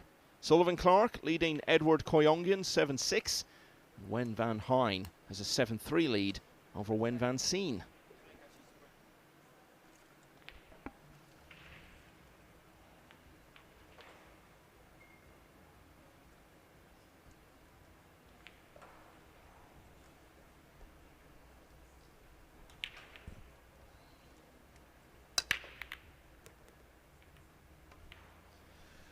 He's breaking well though, isn't he? He really is. He's just not sharp, that's all. Just losing the cue ball a bit, not potting the ball in the heart of the pocket.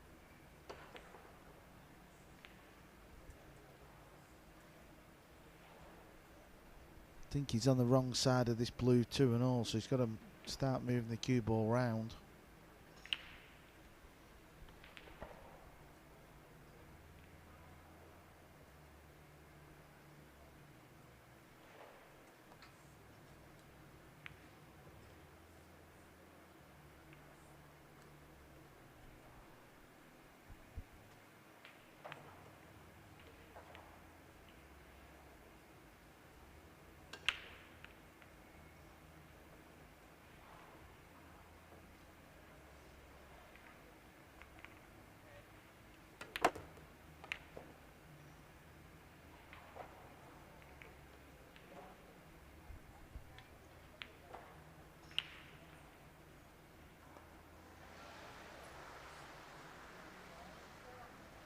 It's one of those days where nothing's coming easy.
Opportunity here for Catchy. It's not so much the pot, it's the cue ball's a little close to the rail. So he's got to try and pot this and get on the pink 4. If you start trying to dig down on the cue ball or hit this ball with pace, it's got to go in the centre of the pocket, otherwise you're going to miss the ball. He's just trying to float over to the left. Yeah, he's played it plain ball.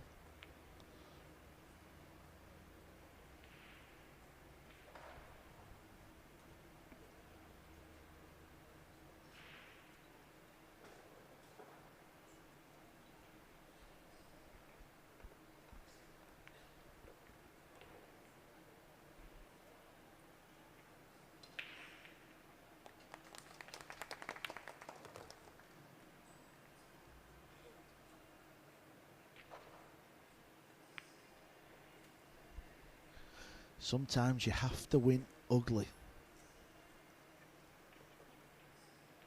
Everybody goes through this. Play good matches, bad matches.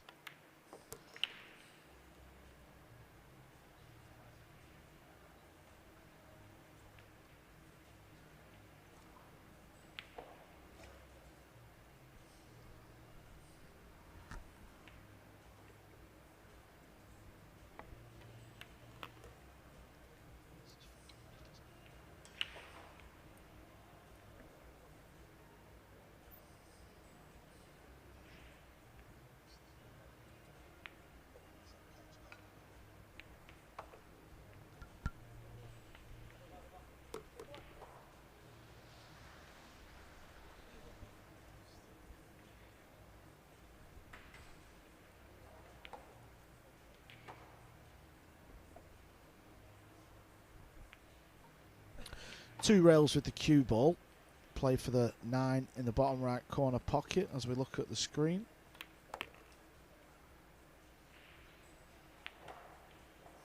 And this looks pretty much spot on. So for all his struggles, Eklund Kachi is going to be level. 2 racks in a row. And so the Albanian makes it 5-all. Patrick Gonzalez of the Philippines, who was in the last 32 of the World Championship earlier this year, has made the final 64 here in Hanoi for the 2nd year in a row, winning 9-6 against JC Cordova Garcia.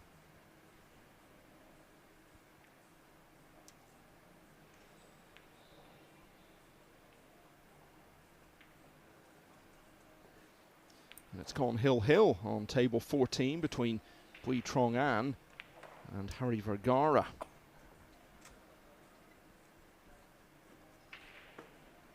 Imran Majid needs one more to get past Wen Bai Trung. It's 8-6 for the British player there. And Wen Van Hine is on the hill as well, leading Wen Van Seen 8-3. It's been close going pretty much all the way on table 7. Edward Koyongian of Indonesia against the New Zealander Sullivan Clark, such a mainstay of these events. 7-all in that one now. Back here, it's 5-all. Kachi is looking for his 3rd rack in a row.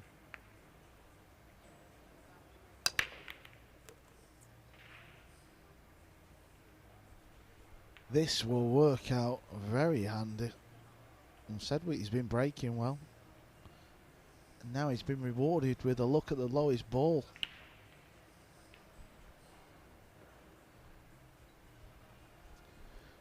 I can just see sort of in the distance, Michael, to our left, there's a big crowd of people around the table. I'm presuming it's a Vietnamese player, but I don't know who. Well, it might be that Hill match I was talking about. Pui Trong An of Vietnam against Philippines player Harry Vergara.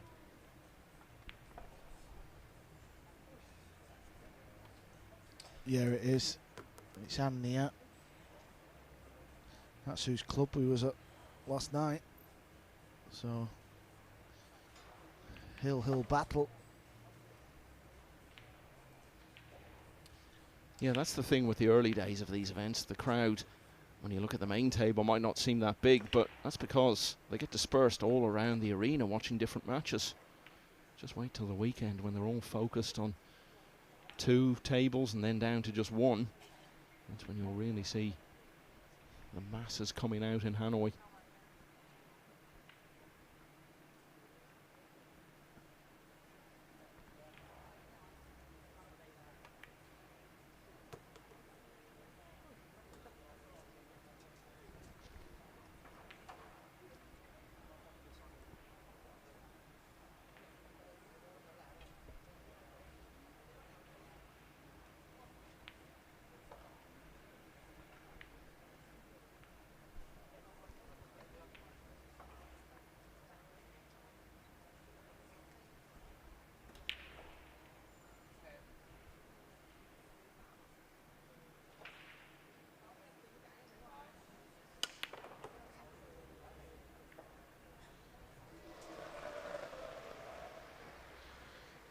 Yet again, another mistake, another missed ball, another poorly executed shot.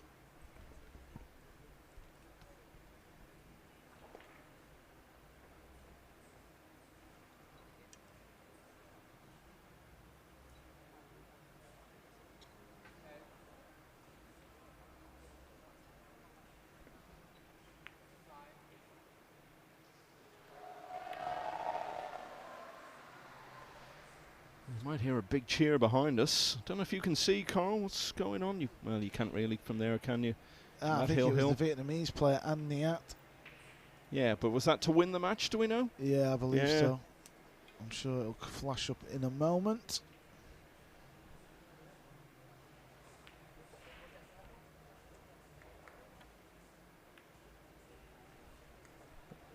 The cue ball's going very close to the pocket. At least it's not gone in.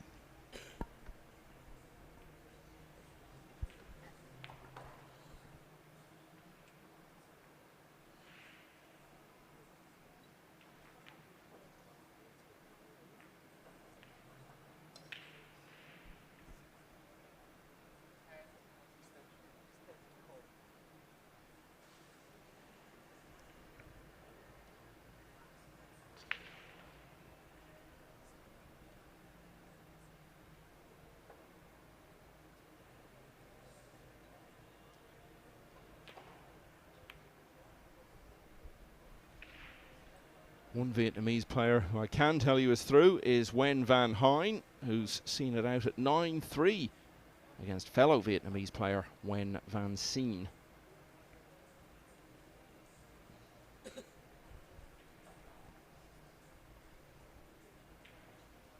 Tuong Kwok Quang is through as well. Nguyen Kong Tan has been victorious too, so Lo Van Swan as well. If we can confirm that result from table 14 and make that 5 players from the host nation already through to the final 64.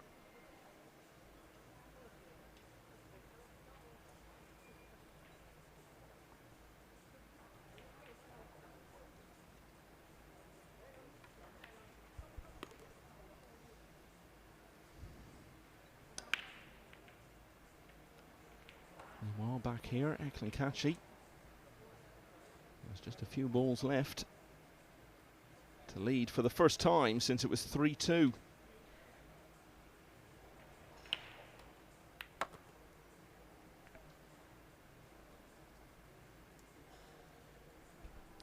Let the cue ball get away from him a little bit though.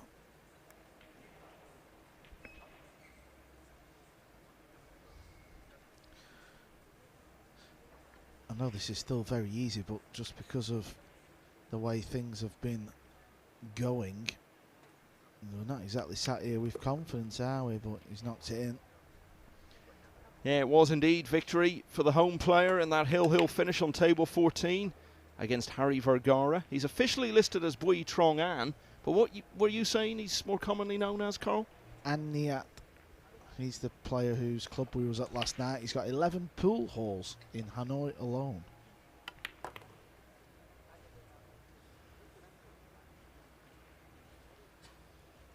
Speaking of 11, this is rack number 11. Declan Catchy has taken it, so he's responded to losing 3 racks in a row by winning all of the next 3.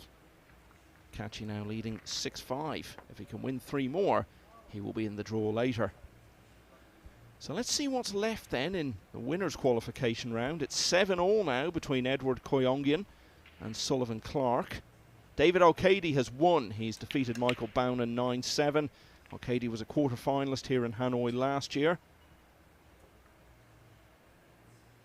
And Imran Majid, over 50, but definitely not over the hill. It's yet another appearance in single elimination for him. He's beaten Win Bai Trung 9-7.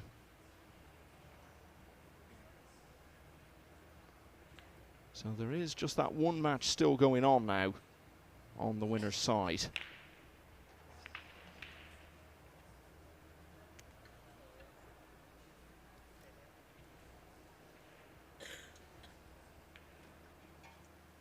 I spoke to you about the highly rated American teenager Landon Hollingsworth. He's on the hill now at 7-6 against Ko San Wai. That's to get through to losers qualification. And in the losers qualification round, Wang Ming has won 9-5 against Chen Chen Wei. Marvin Assis of the Philippines, a 9-2 winner over Paulo Gilito, who was a quarter-finalist in the Perry Open last week.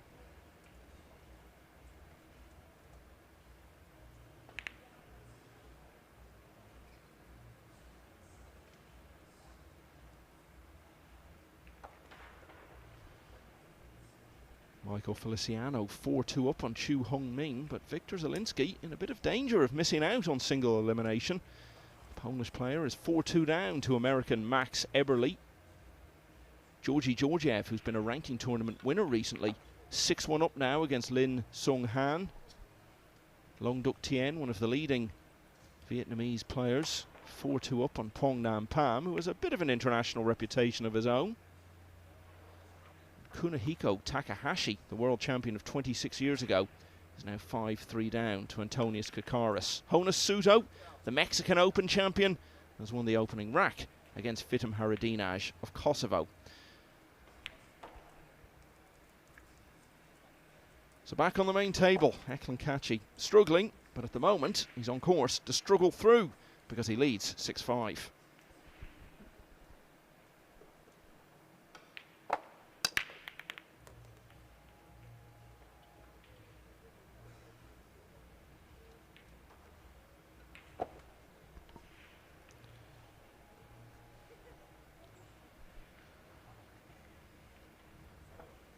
Can he somehow get the cue ball in behind the 9 ball?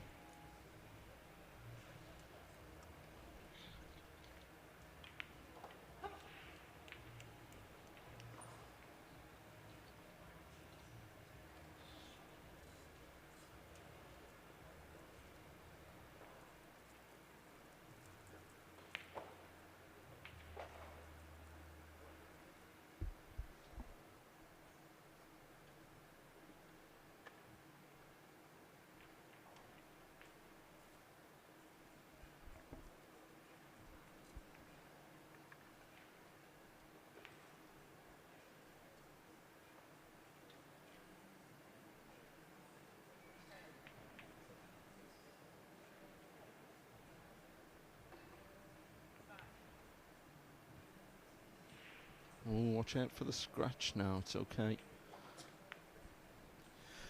Yeah, it was nearly Eklund scratchy then, wasn't it? It was close.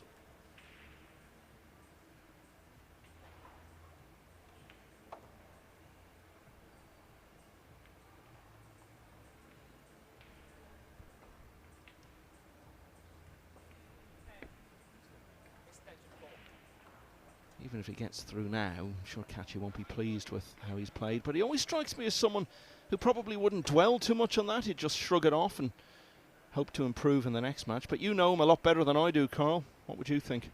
No, I think a lot of the top players are like that, but I agree. I think Kachi will just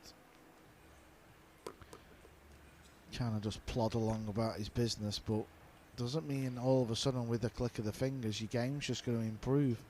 It needs to improve gradually, doesn't it? But I'm saying it's about winning at the end of the day.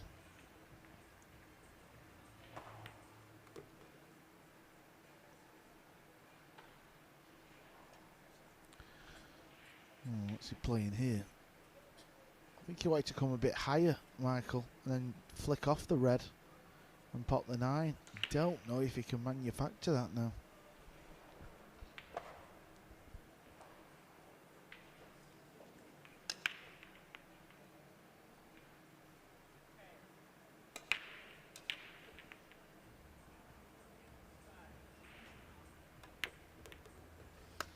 Well, he has managed to pull off a quick finish to rack 12, so Loh Ho Sum gets level again. That's 6-all. Edward Koyongian, the Indonesian player, is now on the hill, 1 rack away from becoming the last player to get through on the winner's side. He leads Sullivan Clark of New Zealand by 8 racks to 7.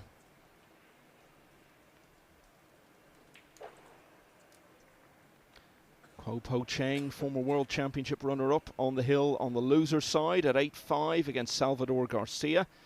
Michael Feliciano now leads 5-2 over Chu Hung Ming. Max Eberle has got another one on the board against Victor Zielinski, so 5-2 now to the American. Fu Jianbo, double World Cup of Pool winner with China many years ago now, leading Lu Ri-Teng 1-0. Georgi Georgiev closing in on a final 64 place. The Bulgarian leads Lin Sung-han 7-1. Honasuto was added another one against Fitim Haradinaj. Early stages there though, it's 2-0. So Loh Ho Sum has got level again. They both need 3 more to be in the draw.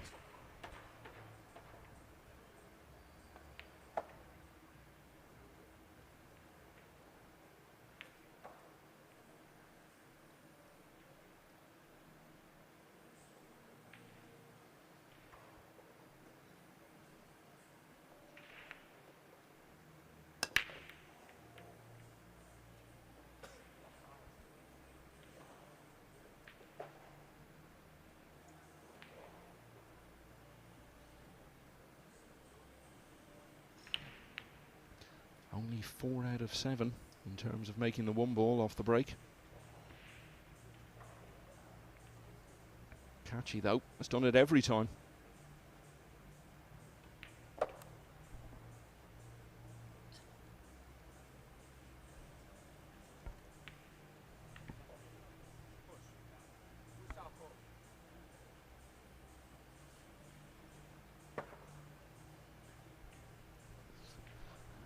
One rail, kick it in. He'll go close to this. Loh Ho Sum had the option, didn't fancy it. This is one of them where you really feel like you should pot the ball. If you miss it, feels like you've missed an open shot at the ball.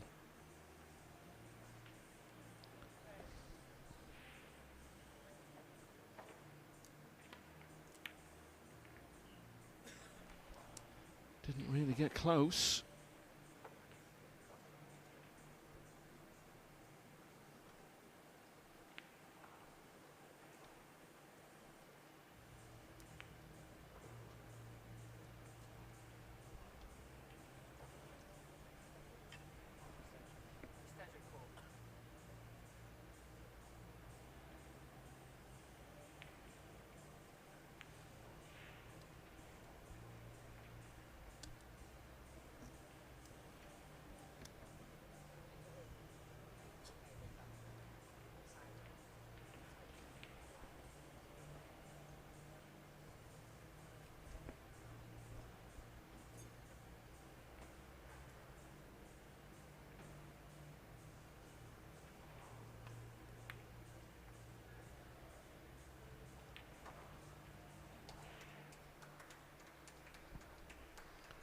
He's going to get another go at this one ball.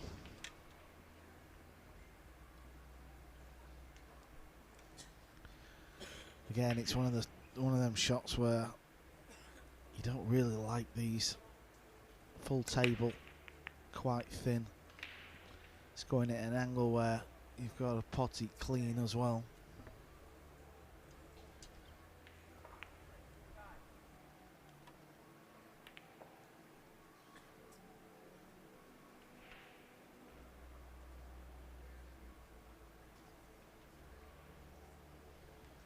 So the struggle continues. Meanwhile, Edward Koyongian of Indonesia is the last player to come through from the winner's side, having just defeated New Zealand's Sullivan Clark 9-7.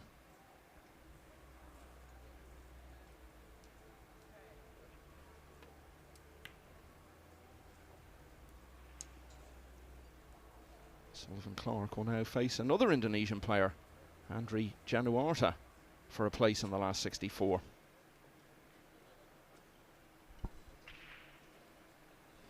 Just one other result of a match we've been keeping an eye on. Landon Hollingsworth, the 19-year-old American, has beaten Ko San Wei 8-6. That's in losers round 3. So he'll now play the very experienced Billy Thorpe in losers qualification.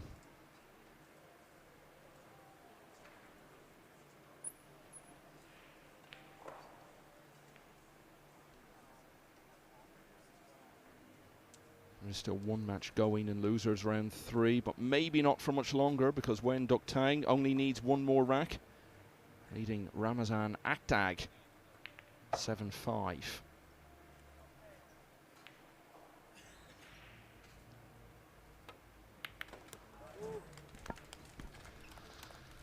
And it's another quick kill. So Lo Ho Sum is back in front at 7-6. Yeah, something tells us, doesn't it? This is going to go right down to one rack. It's just got that vibe about it. Just start rack 17 now. It's so inevitable, isn't it? Well, never truly is, of course, but it does have very much that feel as we look back on some of the moments of rack 13.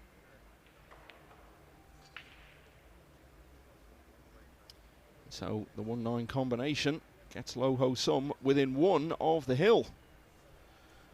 Wasn't easy at all. So much distance. The 9 wasn't exactly over the pocket either. So great shot.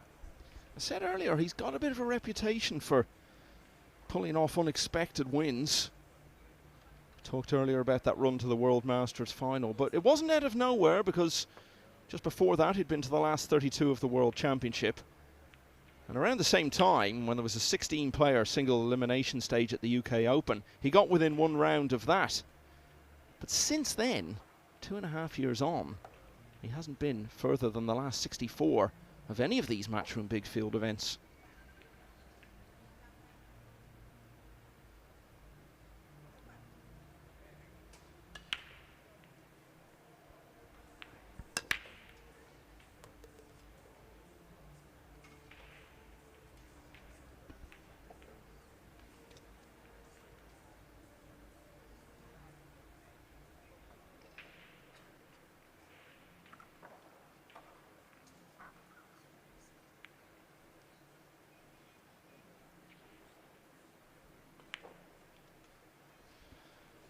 What's facing him here, Carl?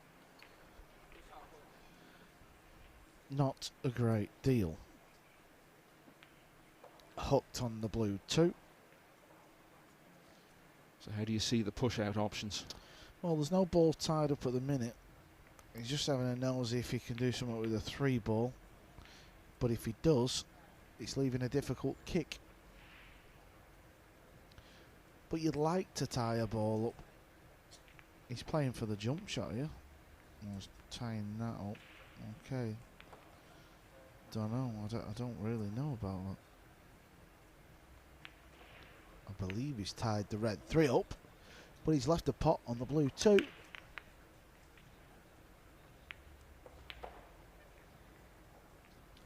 Plenty of Vietnamese players already through. Nguyen Duc Tang has got a chance of being another one because he's beaten Ramazan Akdag by 8 racks to 5 to get through, claim the last place in losers qualification.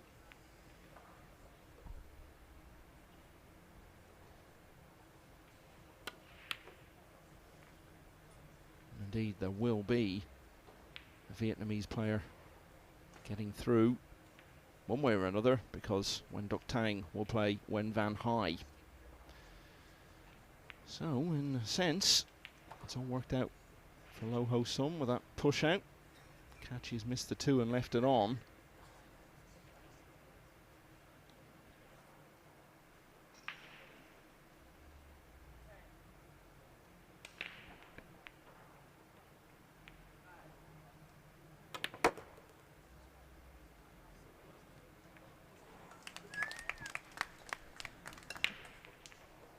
Well, he won the last rack with a 1-9 combo. There's a chance of a 3-9 combo here. Oh, just looking at the matches coming up. Battle of the Americans, Michael, that'll be a good one. Landon Hollingworth against Billy Thorpe. Yeah, just mentioned that one a few minutes ago, and I really feel every match out here, whatever the outcome of it, is a big step forward in terms of experience for Hollingsworth. He's had a couple of good tournaments in the States recently in the smaller ranking events. But here we go. This to get to the hill. Oh, a long way off in the end. Where's the 9 going to end up? Well, it's funny when you're struggling and you need a bit of help, things just seem to just go against you. Don't think I'd given the final result on this. Ko Po Cheng has won 9-5 against Spain's Salvador Garcia. So the veteran advances to the final 64.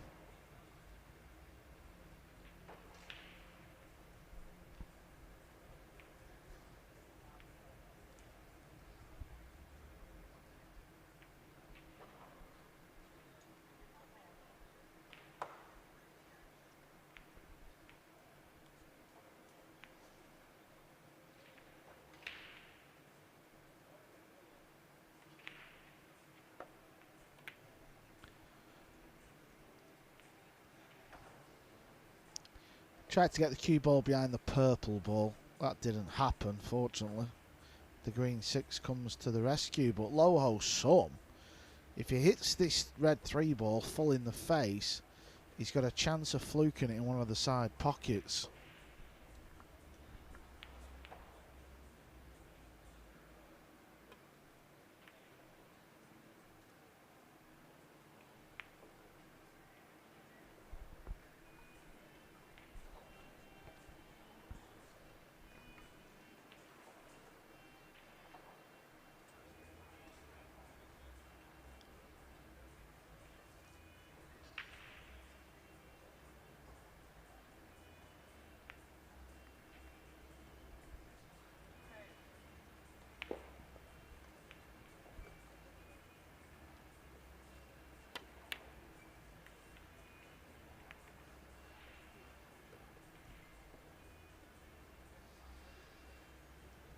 As we move towards the end of this match, I can tell you what the next match is going to be. Jeffrey Ignacio of the Philippines, a World Championship quarter-finalist this year, will be playing Dean Tan Chung of Vietnam.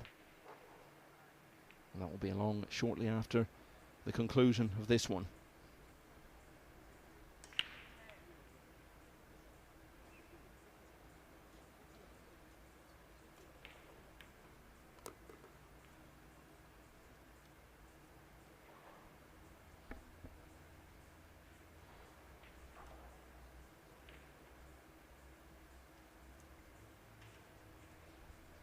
So didn't make the 3-9 combination to get to the hill.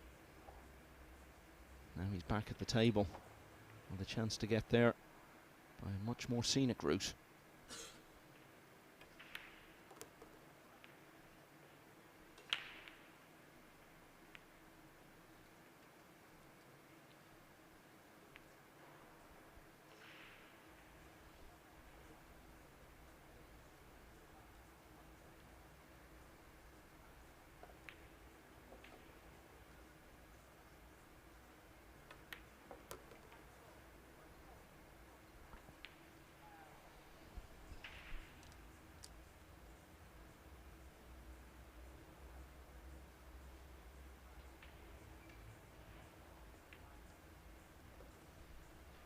A big few balls coming up here for low ho sum. If you can get 8-6 up, just gives you that bit of breathing space. That'll work out nice. That little bump on the 9's got a nice angle now. Looks to be all about this shot if he gets it right. He should be getting to the hill.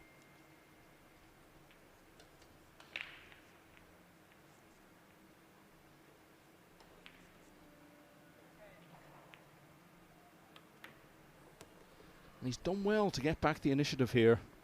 When you have a match where one player is a big favourite, the other player has a lead, but then the favourite takes control, you sort of feel a sense of inevitability that he's just going to power on from there for the match. But from 6-5 down, it looks as though it's going to be 3 in a row for Low Ho Sum, because he's got this simple 9 into the corner pocket. He attempted to pot the 9 via a combination off the 3 into this pocket a few minutes ago. Didn't work out. But he's got there in the end, and Low Ho Sum needs to win just one of the 3 potential remaining racks to put this year's World Championship runner-up out of the Hanoi Open.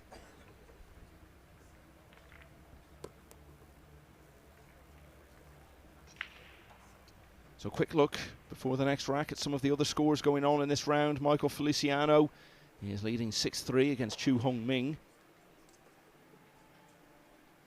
And Victor Zielinski could be one of the biggest names not to make the final 64. Currently trailing 7-2 against the American Max Eberle.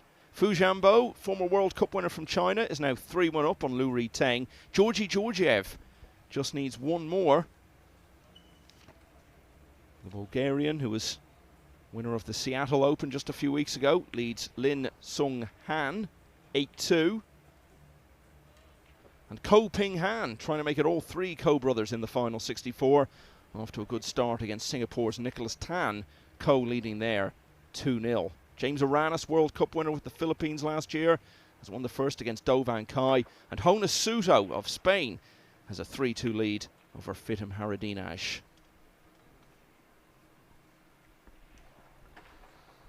So Low Ho Sum has beaten a lot of big names over the last 3 years. One more rack, and he'll have beaten one of the very biggest of them all.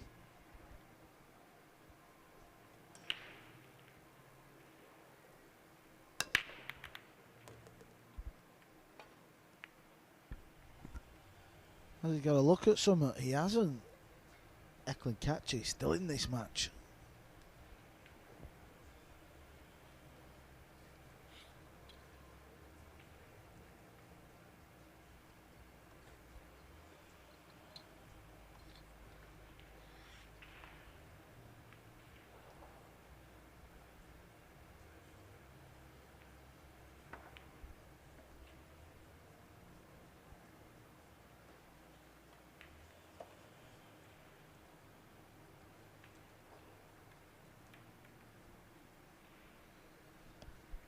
Cute ball in behind the 6. Oh, that's nice.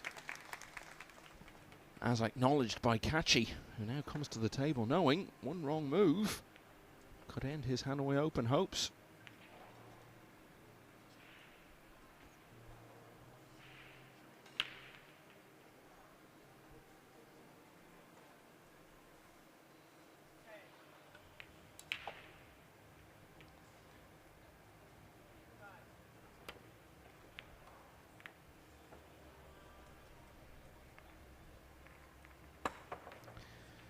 This is a chance.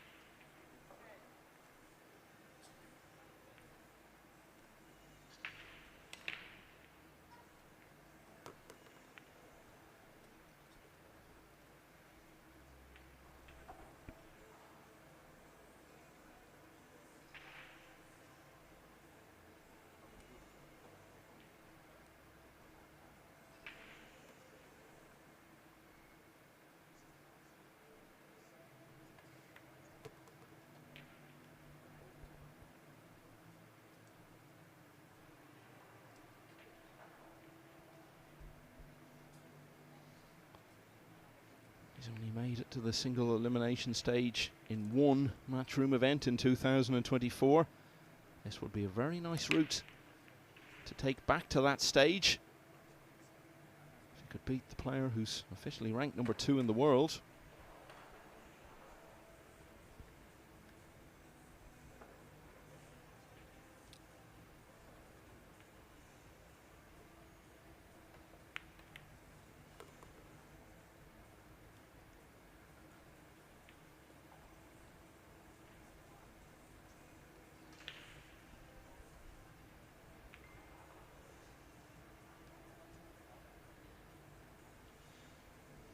Has not been a good performance from Kachi. There was a stage in the middle of the match where it looked as though he was at least threatening to get some sort of momentum behind him.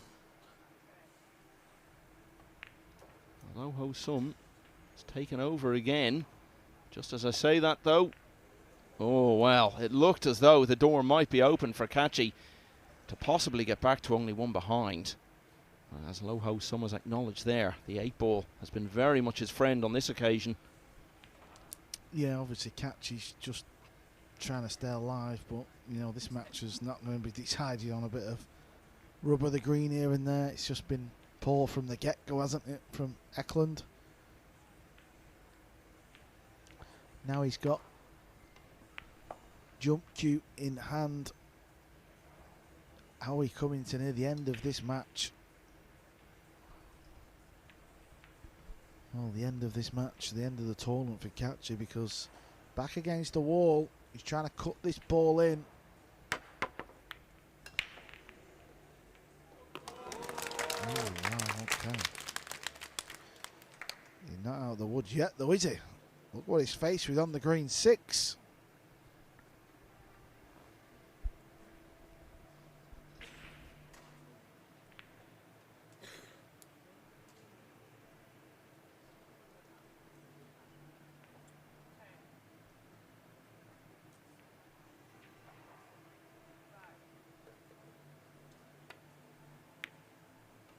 Yeah, the 8-ball coming to Lo Ho Sum's aid again.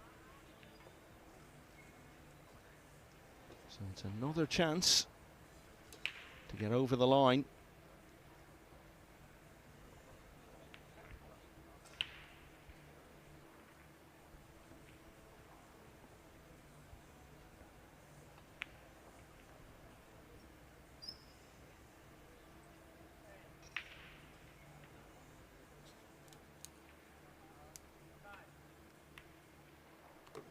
Oh, it's a fine shot from Lo Ho Sum. And now the chance is quite definitely there. Still work to do, though. It's all about what angle he's got. He's not going to have much angle. The little bounce at the very end has given him a little bit of summer. A man who gives us nothing sat in his chair, Eklund Kachi. You could see he feels like his tournament's over. Even his poker face told the story. Yep, and Lo has played that one well. So this really should be the end now. And if it is, then Lo Ho Sum will have finished off with 4 racks in a row. This cue ball needs to stop though. Oh, he's been fortunate there. Another roll.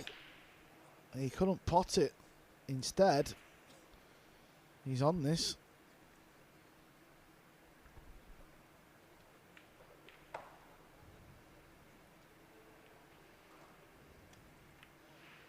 Well, Eklund Kachi will be part of your European team, Carl, at the Reyes Cup in Manila next week. But he's the first of that quintet to bow out of this Hanoi Open. The world number 2 has been defeated by Lo Ho Sum by 9 racks to 6. And it's the man from Hong Kong who advances to the draw for the final 64 later today. Well, it was a struggle for a lot of the way, but I think it's a win that Lo Ho Sum fully deserves in the end. And he has a chance to add to his career CV, which has not really advanced as much as we felt it might have done after he went on that run to the final of the World Masters some 2.5 years ago. So the action continues on the main table here on day 3 of the Hanoi Open in a few minutes' time. Din Tan Chung from the host nation will be in action against Jeffrey Ignacio of the Philippines. That's coming up very shortly.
Welcome back to Hanoi. This is Hoan Kiem Lake in the heart of the city, and it's a special day today, October the 10th. It is the 70th anniversary of the liberation of Hanoi from French rule. There are celebrations, and of course here at the pool plenty of Vietnamese players left in the event. We've got one of them playing on table 2 right now on the Matchroom Multisport YouTube channel. Nguyen Dang Tuan is 3-2 up on Ahmad Tawfiq.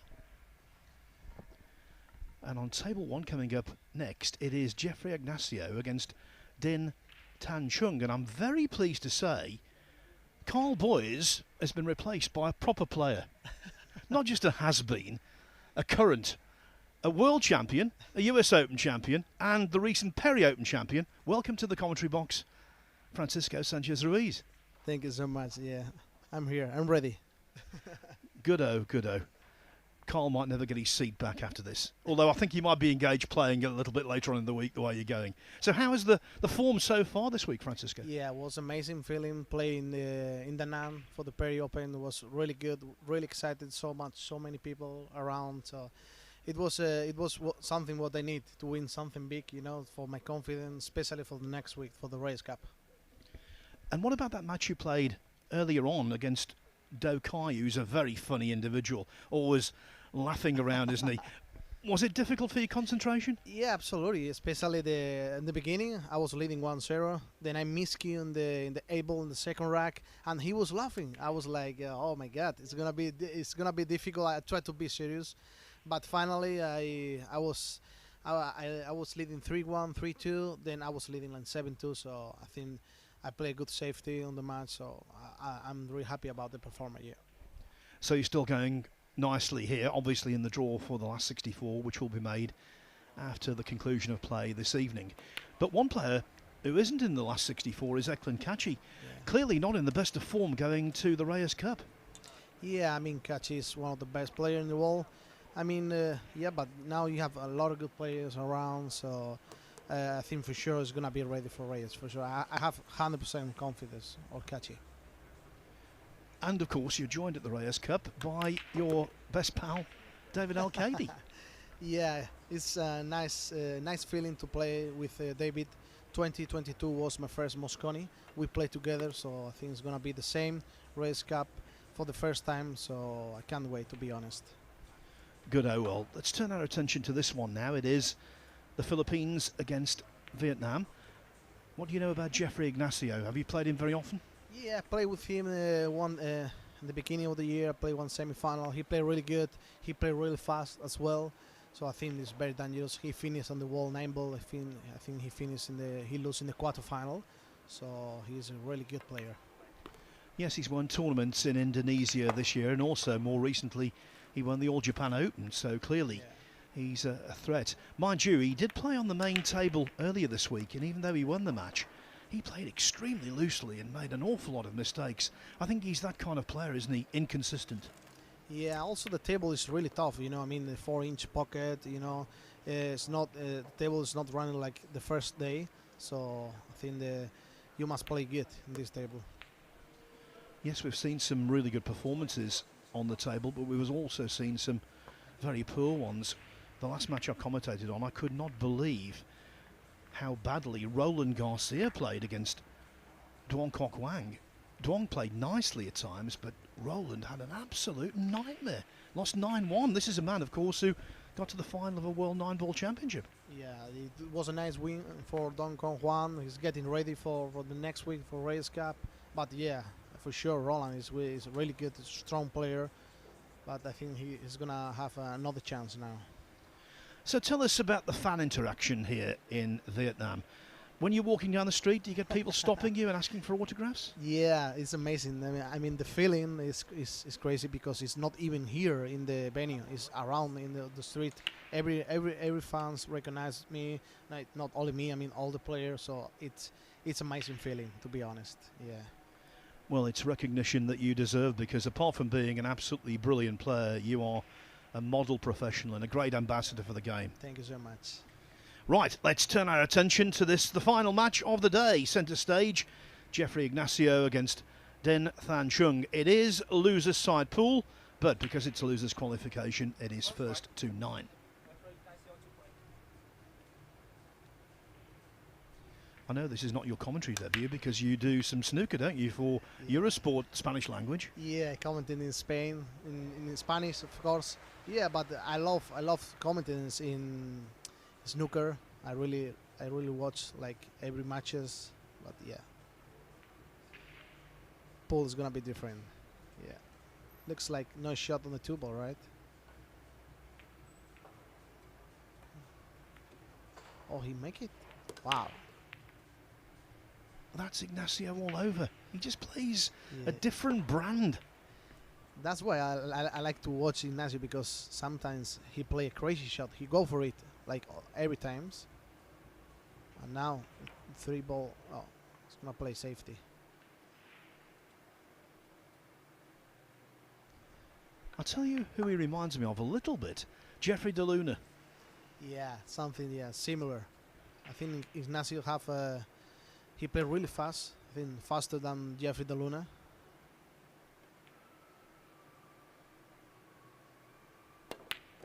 Wow, nice shot, but he lose the key ball. Have you come across Den Than Chung? Yeah, I think he's gonna play bank. Oh, he play fast as well. Yeah, good shot.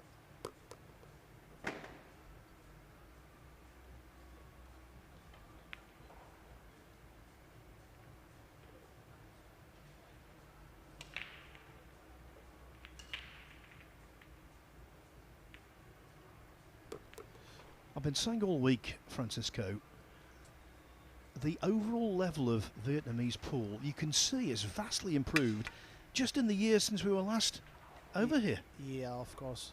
You have many good player. You see the guy beat who beat the first round. Oh, he missed. Oh yeah, Lo Van Swan, who beat Eklund. Yeah, the guy beat Eklund. Yeah. I remember last year I was playing with him on the club.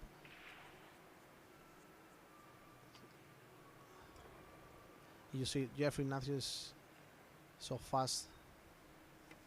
He has so much confidence.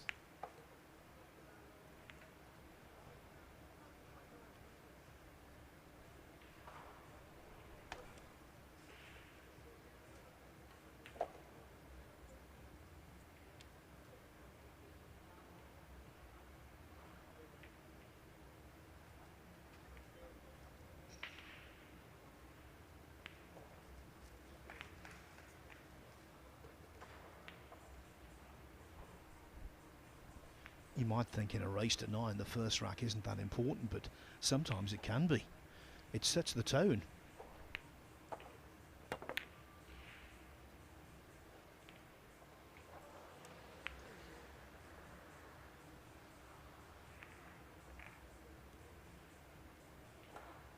Yeah, it's always tough the first rack because you don't know so much about the TV table.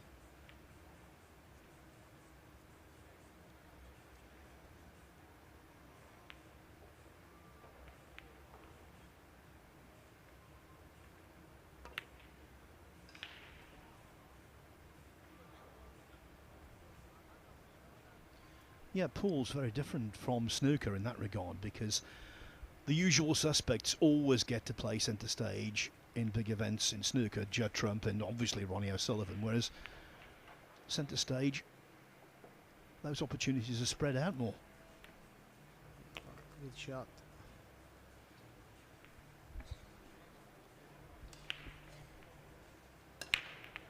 Yeah, I think the first rack is always important. It's about the confidence, you know, with the table.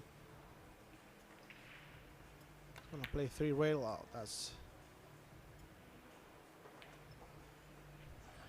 I think you were going to say terrible, and you pulled back because you're such a nice guy. I mean, I think he played the wrong shot. I mean, he has to play like softer because it's 4-inch pocket, it's tight pocket. If you play hard, you can miss the ball. You can see Jeffrey. He doesn't think so much. Maybe he can float the ball. I think the fact he plays like this so quickly, so instinctively, that always tells me that he's quite nervous. He's trying to cover up the fact he is nervous, but what a terrible 8-ball that is again. Wow. He has a tough shot, the 9-ball, especially in this table. But if you look, he plays so fast. He doesn't think so much.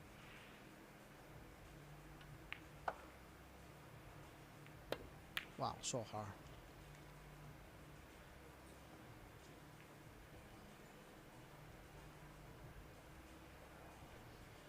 Very messy rack, full of mistakes from both.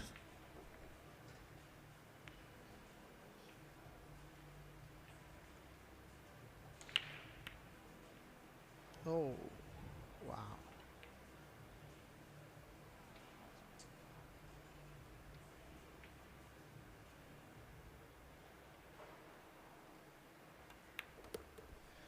And the last error is committed by Jeffrey Ignacio.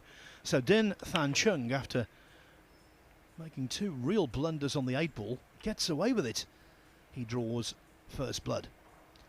Now let's have a look at these losers' qualification scores that are still out there. Plenty of matches still going.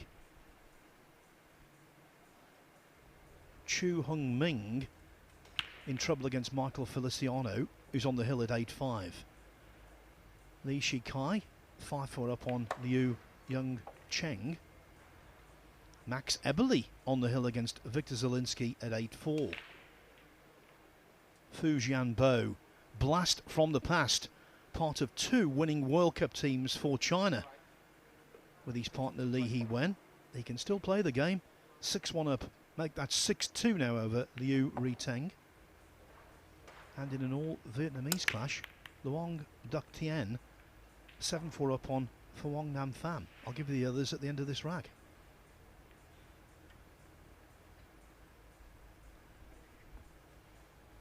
Yeah, Fu Jumbo, he won the World Cup pool, right? Like long time ago. It was my first World Cup pool. It was a really strange partnership, that Chinese duo. Li He-wen was very studious and very conservative and played a lot of safety. Fu was the one who really attacked. Yeah, I remember this year. I think they win against Philippine B. It was Dennis Orcolo and I think Roberto Gomez. I think that's the couple.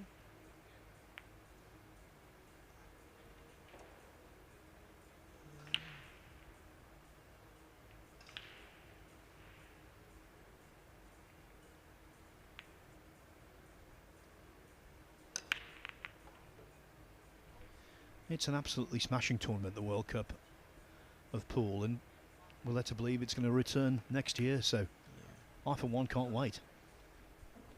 Yeah, to be honest, I can't wait because it's one of my favorite tournaments so far. When we won with Spain like 3 years ago, it was really special for David and me. Yeah.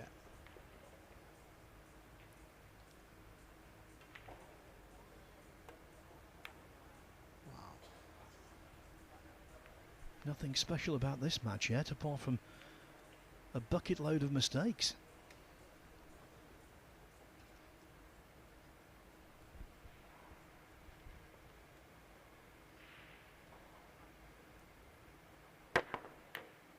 Wow, Jeffrey missed again. I think Jeffrey Nath is a really good player, but he's not the player that's gonna play safety all the time. So let's go for it like every time.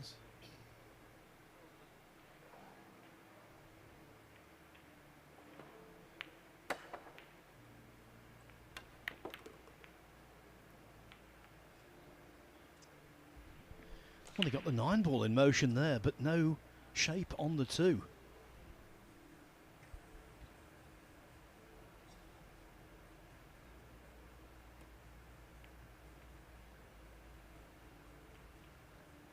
Yeah, it was a good safety.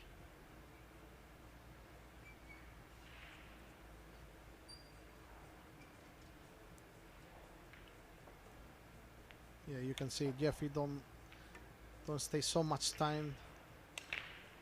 Oh, that's a bad shot.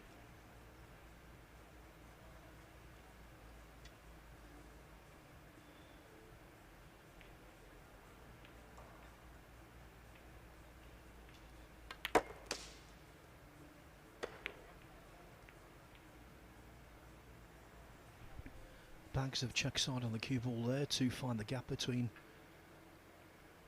the green 6 and the 8 ball. He has to play soft to 3 ball.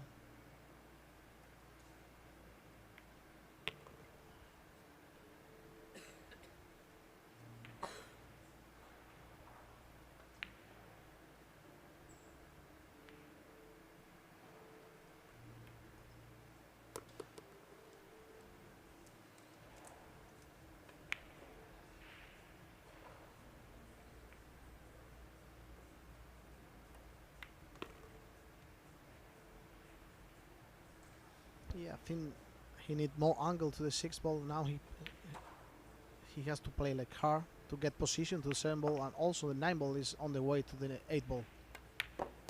That's a good shot.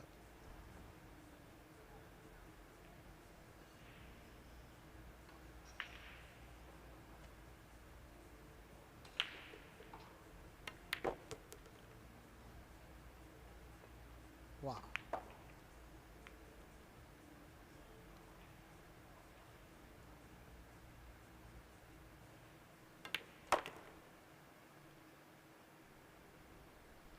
This much better.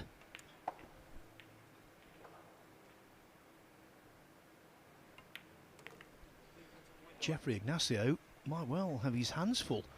He's 2-0 down. Now then, between racks, got to ask you this question. I've always wanted to ask you this. So, you win the World Junior Championship. Yeah. Then, a few years later, you win a European Championship. Then a few years go by, and suddenly, out of nowhere, you start winning everything. What was the difference? I think the difference was my mentality. I mean, when I won the Derby City in 2020 in January of 2022, I changed my mind a lot. I mean, I start believing in myself more. So I was really close many times, but I never won like something big like Derby City. So I won the World Junior Championship, European Championship, but I think Derby City gave me a lot of confidence. So after Derby City, I finished runner-up on the UK Open a few months later. Then we won World Cup, pool, US Open, World 8 ball, World 9 ball, so it was unbelievable. That UK Open when you were runner-up was a remarkable event because you lost your first match and you were 6-0 down in your second match. Yeah, it was crazy, crazy tournament because I had to win like, I don't know, maybe 10 matches. But it was really special. Even I lost the final, but I feel really good because just played so good on the final. But it was a long way to reach the final. I beat so many good players, so I think this tournament helped me a lot about my confidence. Another question. I've spoken to a lot of snooker players over the years who say the more they win, the more they want to win. And I think that was the case with you as well. It wasn't a matter of being satisfied with big titles. You wanted more and more and more, and you still do. Yeah, absolutely, yes. I agree. I think when you win something big, your motivation is getting bigger and bigger. Because I remember like 5 years ago, I finished really high, but I never won.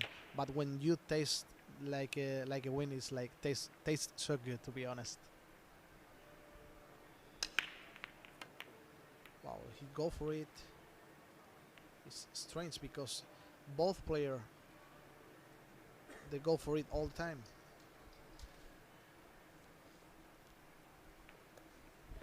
Yeah, we can't say this is a clash of styles. They're like identical players. They're both going for pretty much everything.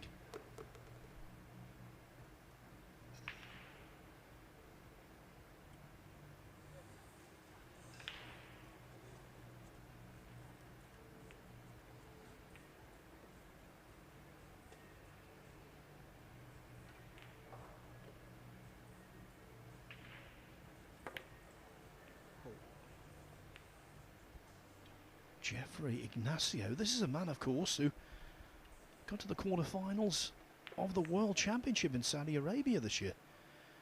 He beat a certain David Al-Qaedi in the last 16, 11-4. But if he played back then like he is now, there's no way he'd beat Al-Qaedi. Yeah, I think he's very aggressive. That's why, I mean, he's a really good player. But, for example, this match, he has to play like a little bit more smarter because I think he played better than his opponent, but he's go for it like every time. So sometimes if you don't feel comfortable, you have to play a couple safeties. Yeah, just calm down, really. Yeah.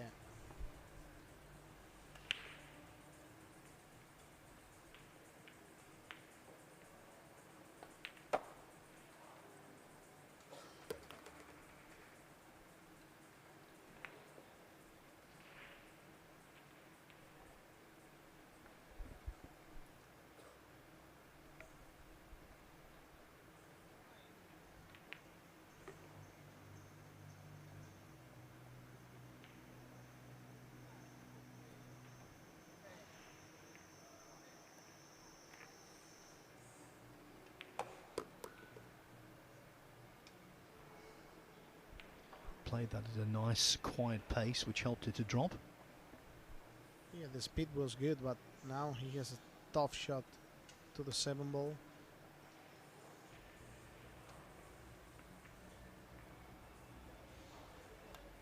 Oh, nice ball.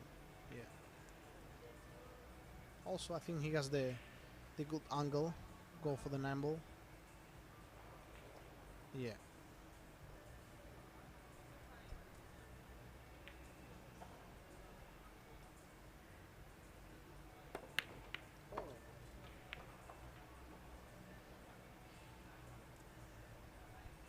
Once again, the 8 ball posing problems for Din Tan Chung.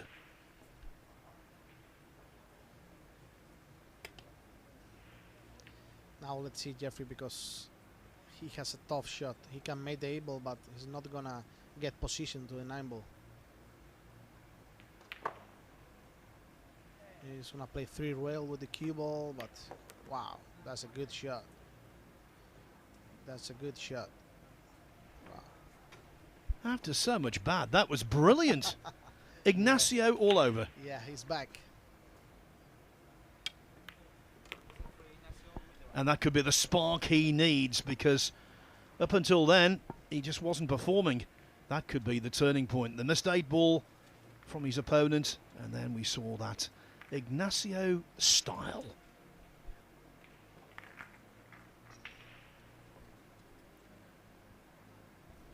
So did Carl ask you to do 3 racks, was it? Yeah, of course. Well, yeah, I'm not surprised he's not back. He's a little bit lazy, you know, Carl. Whip him into shape next week when he's your captain for the Reyes Cup team. Tell him what for. Yeah, it's gonna be crazy there in Reyes.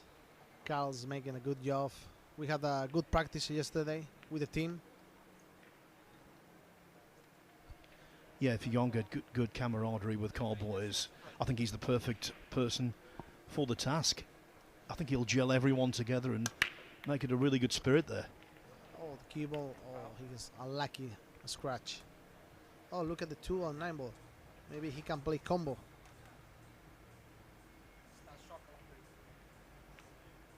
Yeah, he hit the 9 ball with the cue ball, but finally he get unlucky. Get a bad kiss. So now I think he's gonna play combo, yeah.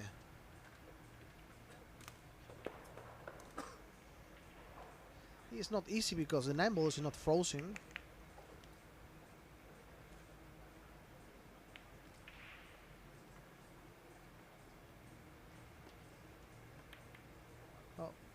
Oh, that's good.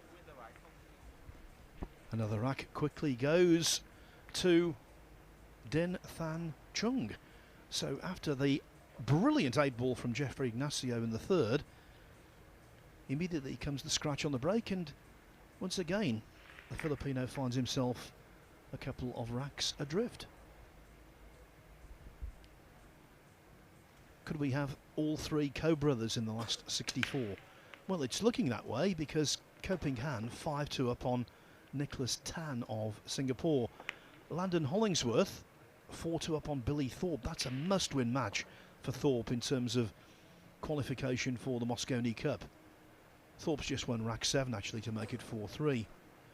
Antonius Kakaris 7-6 up on Kunihiko Takahashi, who won the World Championship in 1998, making a comeback at the age of 55.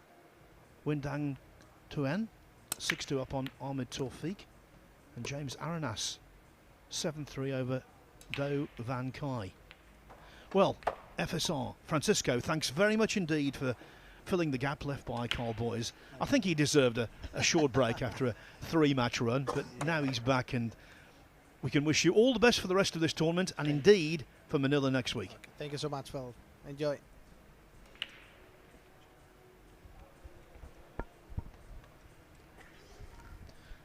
And as one Spaniard leaves, another one stays in the tournament. I can tell you, Jonas Suto Camino has beaten Fatim Haradanaj 9-3. I'm back, Phil. I know you missed me. I think I know why Din Than Chung is playing well. He had a very confidence-boosting win in his first match here over a gentleman called Ben Grady. 9-6. Had to play well to get that result.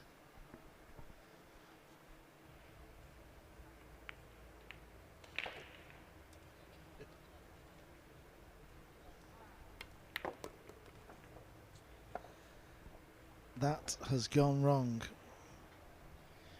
Honestly, Carl, I don't know whether you've been watching this, but it's been a litany of mistakes from both players. Well, I actually did the previous match Ignacio played on this main table. He didn't play well in that one either. Very much similar to Eklund Catcher, to be honest with you. Struggling with their game. Decent hit it full ball. That's going to leave some distance.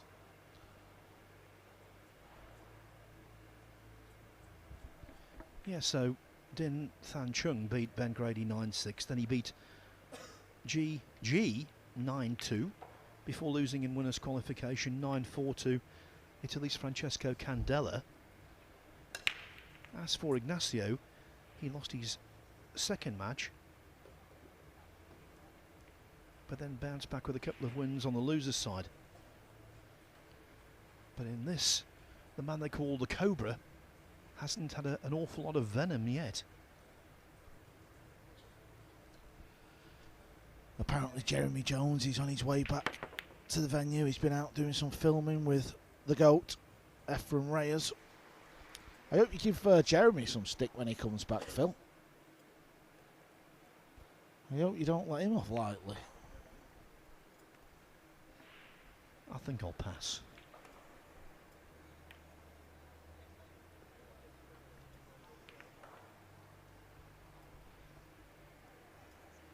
Again, Ignacio looks despairingly as the 5-ball comes out from cover for Din.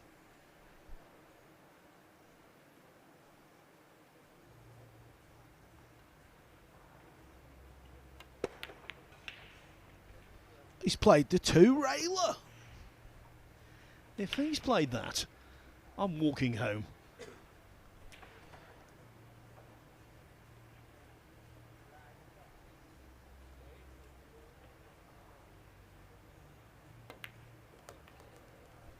He played that one. Yeah, it was a good shot. If it bounces, he'll be able to cut the 7 in. It's a little thin one. A little delicate.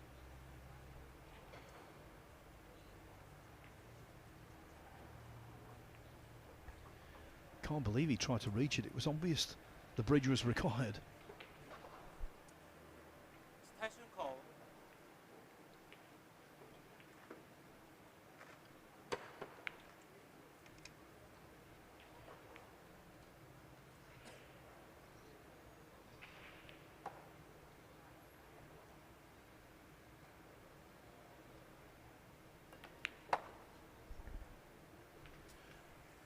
Well, maybe that's why he tried to reach it, because his action with the bridge was very bad. Very jabby. He missed the 7 by a mile, and the scratch added insult to injury.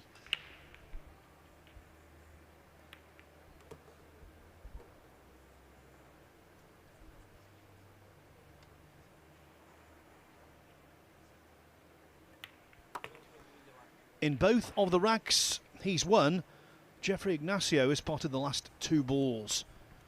he could have been in much deeper trouble than he is. As it stands, he's only one behind at 3-2. Ignacio's fellow countryman, Filipino Michael Feliciano, is through, beating Chu Hung Ming of Chinese Taipei 9-6. Victor Zielinski tried to fight back, but Max Eberle on the hill at 8-5. Liu Yu Cheng and Lin Shikai 6-6. Fu Jianbo doubling up at the moment on Liu Riteng at 6-3. 6-2 for Koping Han over Nicholas Tan. 7-6 for Antonius Kokoris against Kunihiko Takahashi. James Arenas, World Cup winner from the Philippines, 7-3 over Do Van Kai.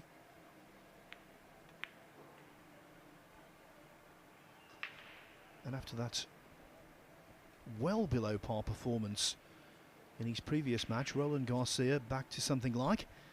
He's 7-2 up on Steve Fleming.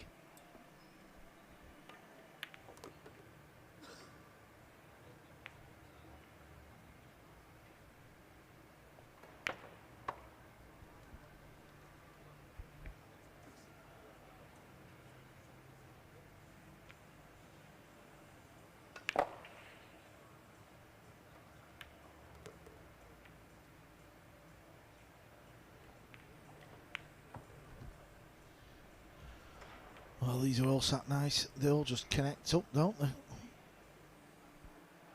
This is what we call unmissable.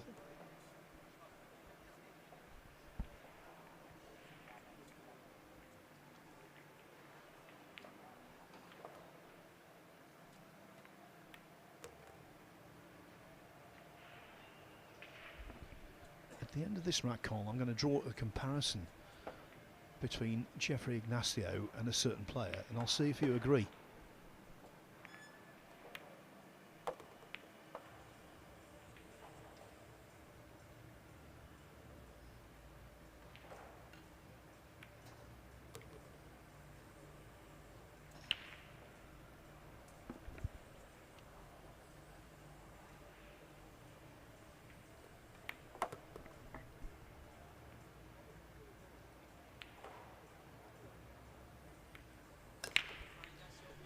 All square, 3-3.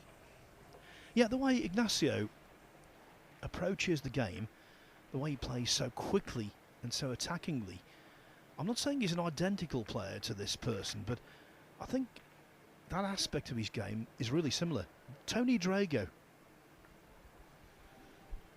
Yeah, I know what you're saying. Maybe not quite as quick, but very quick all the same, and just sort of gets down, sees the shot, plays the shot, and just kind of, in some way, just looks like he doesn't really think about it a bit more. Do you know what I mean? I think that disguises the fact he's nervous. Normally when you have an extremely fast player, it's because they are trying to overcome butterflies. Of course, Drago was a phenomenal player at his best. World Masters champion, Mosconi Cup MVP, regularly ran racks in less than a minute. Holds the record in snooker for the quickest ever frame, 3 minutes. The guy broke off, he made a 70-odd break, the guy conceded the frame.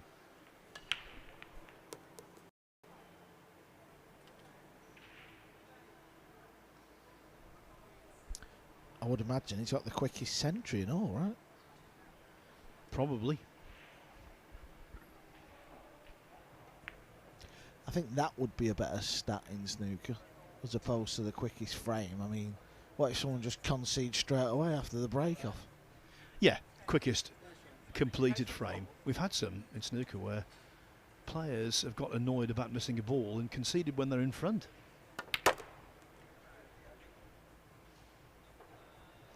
That shows you the talent Ignacio has, because that was not a natural angle. He really had to force it down, arc it down.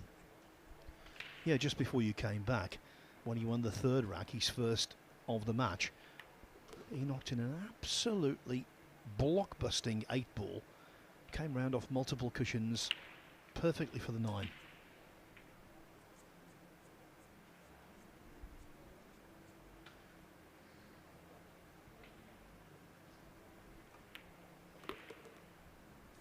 Arrived in this round with a 9-4 win over Lin Ta Li, who we know can play.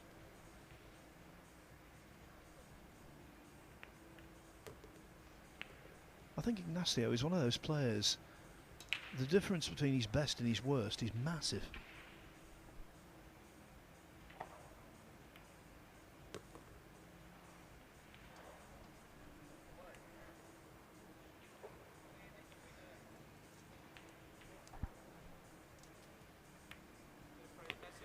And just like that, Jeffrey Ignacio turns a 3-1 deficit into a 4-3 lead.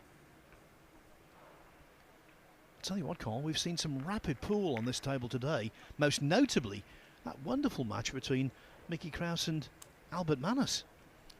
Yeah, fantastic game that was. Manis showing the world why he's tipped to be a future world champion. Only 17 years of age.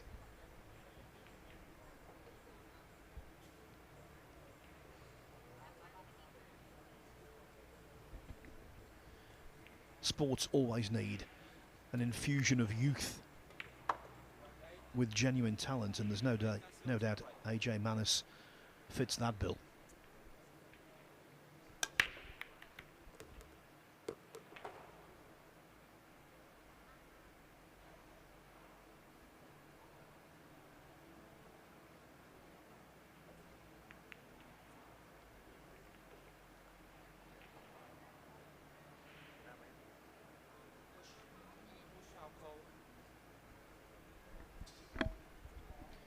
Interesting developments on table 12, where Victor Zielinski now trails Max Eberle only 8-7. Can Zielinski keep his tournament alive? There'll be lots of players who will be keeping an eye on that score and hoping that Eberle can do them a favour. One less threat.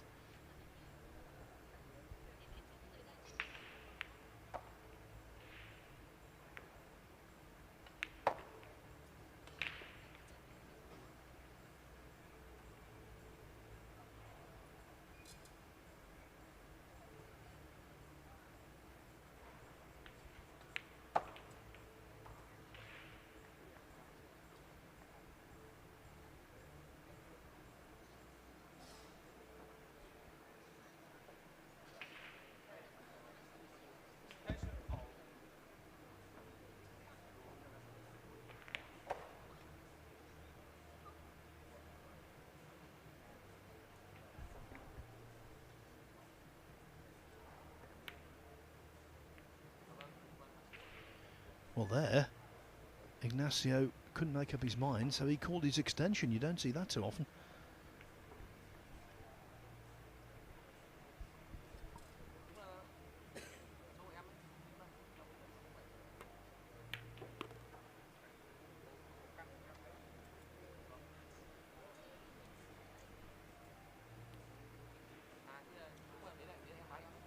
Over on his cue ball a little bit there.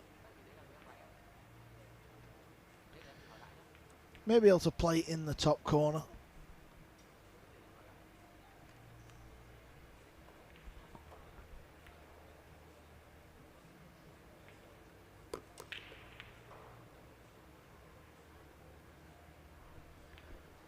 The pace promoted, the ball falling, just went in off that right hand jaw. Watch out, Nineball. And that's a big old ball sat there, and you've landed right behind it.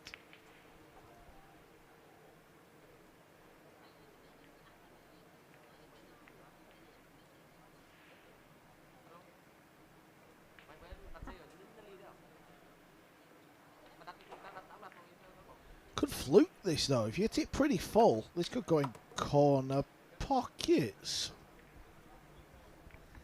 That's why they pay you the big bucks, Cole. I haven't forgotten when you called the scratch from Eklinkachi in the deciding rack of the World Championship. Yeah, that was a good one. Not for Kachi, of course.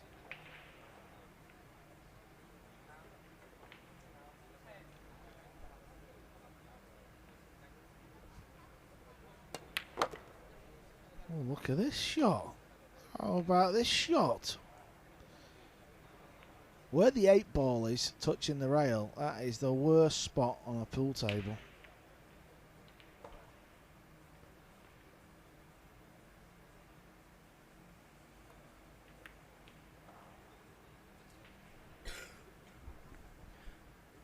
And the 8-ball has been his bête noire, if you like. That's the 4th time he's missed the 8-ball in the match. He missed early. He also played one shot where he potted the 8 and was very poor with his position. That's been the bogey ball for Din Than Chung.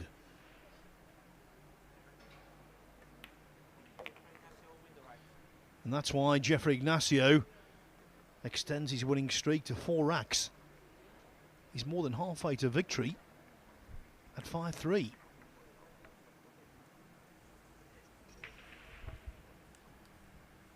So what about these remaining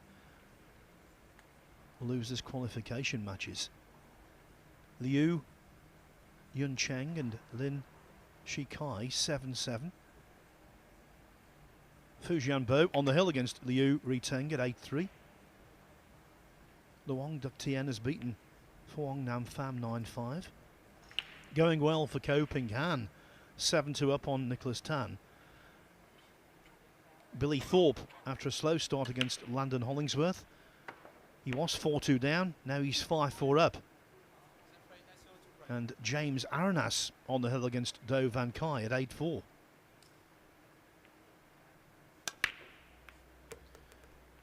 One result to give you. What a turnaround in form. Roland Garcia had a nightmare in winners qualification, losing to Duong Kwa Kwang. What did he do?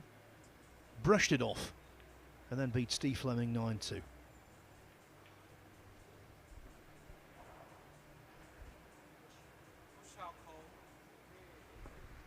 Every match in losers qualification is now complete or in play, so consequently we can tell you officially this is our closing match of the day.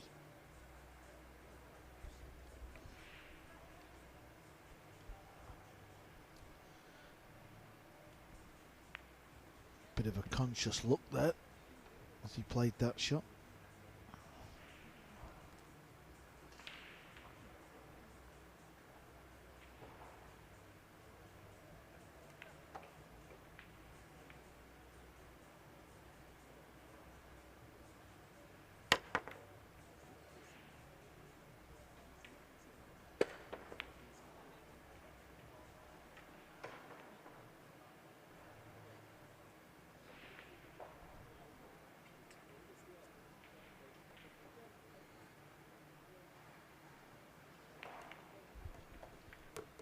The only positive for Din Than Chung here, the awkwardness of 4 and 9.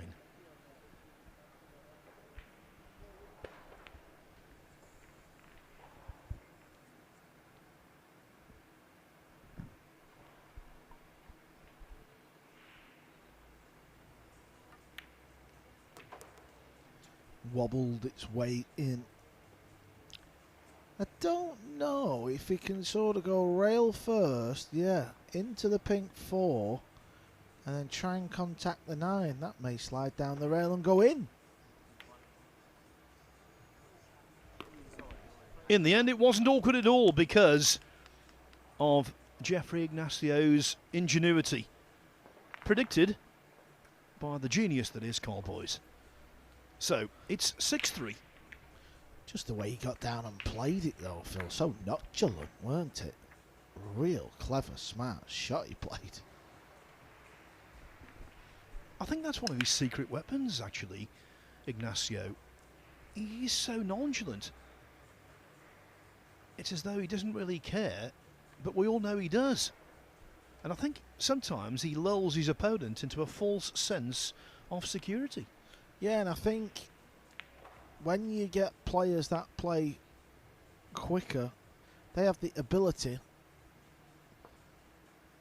to rattle off racks quicker than other players, and he's obviously a very good shot maker. We've just seen that. He's got a very good break. Hair's on the soft side, but he pots the one a lot, and because of this he can do 3-4 racks on you in literally less than 10 minutes. So maybe he's just realised that is what his game's about, so he's prepared to keep playing quick, keep going for his shots, because he expects to put 3s and 4s against everybody he plays. Yeah, we mentioned the fact he was a quarter-finalist at the World Championship. He was through to the last 16 of the world in 2017, and he's been around a while now, a decade at the top, because in 2014, at the age of 22, he was runner-up in the China Open.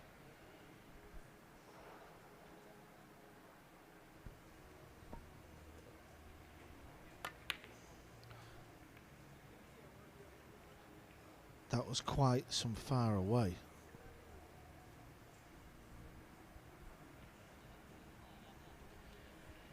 Yeah, I think he's quite difficult to predict, to forecast what he's going to do, good or bad. Inconsistent from match to match, from rack to rack, it seems. But you don't achieve what he's achieved in the game without the good outweighing the bad, and that was definitely bad from Den Thang Chung.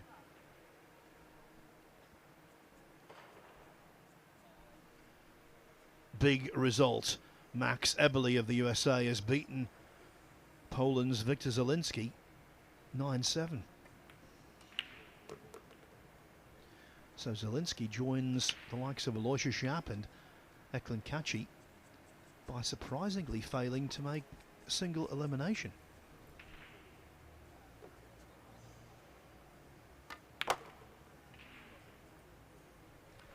Cute power. Has that in abundance. Does Jeffrey Ignacio. He can really make that cue ball dance.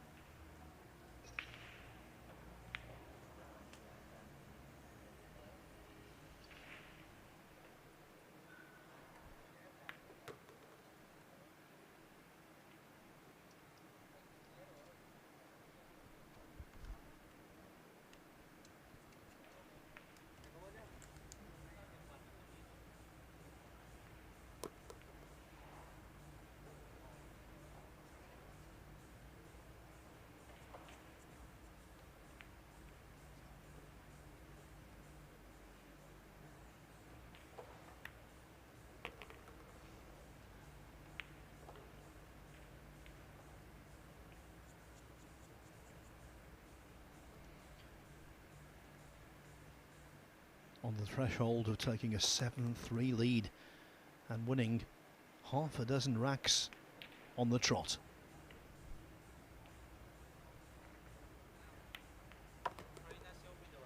In it goes. And we all know where the turning point was. It was in rack 5. Din Than Chung, after an outrageous fluke, needed just 2 balls to make it 4-1, but he badly undercut a thin 7 using the bridge, and ever since it's been one-way traffic. The number of matches out there dwindling down. Liu Yuncheng 8-7 up on Lin Shikai, an all Chinese Taipei battle that. Fu Jianbo has beaten Liu Riteng 9-3. Ko Ping Han 7-3 over Nicholas Tan. And the Landon Hollingsworth Billy Thorpe battle really is a tussle. It's 5-5.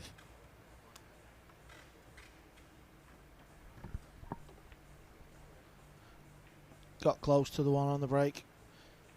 Just hit the top jaw.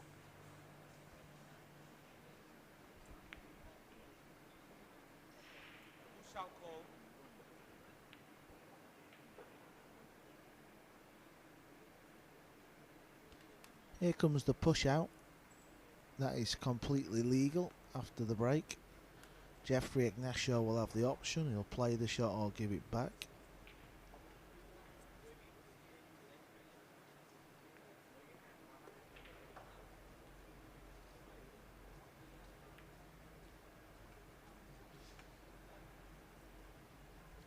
He's got him locked up in jail here. So that would tell you, Phil, it was a poor push out. The idea with the push is that you don't leave anything easy or obvious in some cases. Yeah, when we have seen the push out today, we have encountered quite a few errors of judgment. Aloysius Schaap was guilty of 2 in his match to start things off.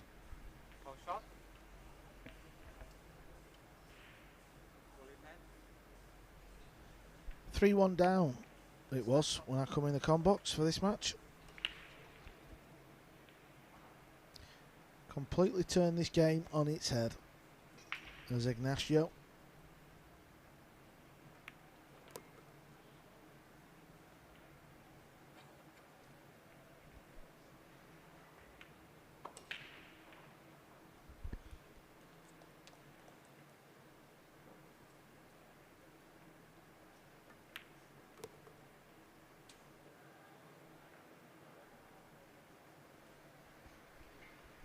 And of course we can start thinking now about day 4 tomorrow, and at these major World Nineball Tour ranking events. Day 4 I think is one of the best days. It is the entire last 64 and the entire last 32. Always something going on, an abundance of stories, and 5 cracking matches to bring you on this main table.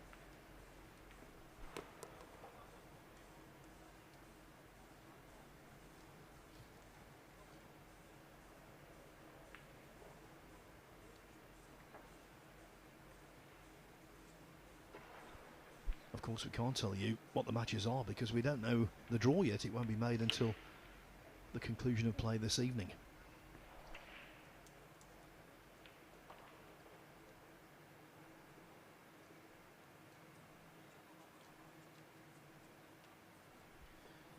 But you know, one thing is guaranteed, it always churns out some spicy encounters.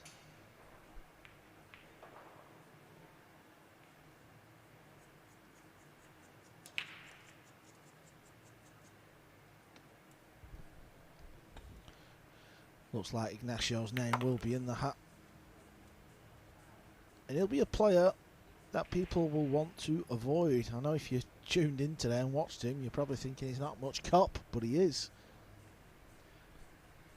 Yes, a struggling Jeffrey Ignacio is vulnerable, but one who's on a roll can be unstoppable. 2 distinct versions.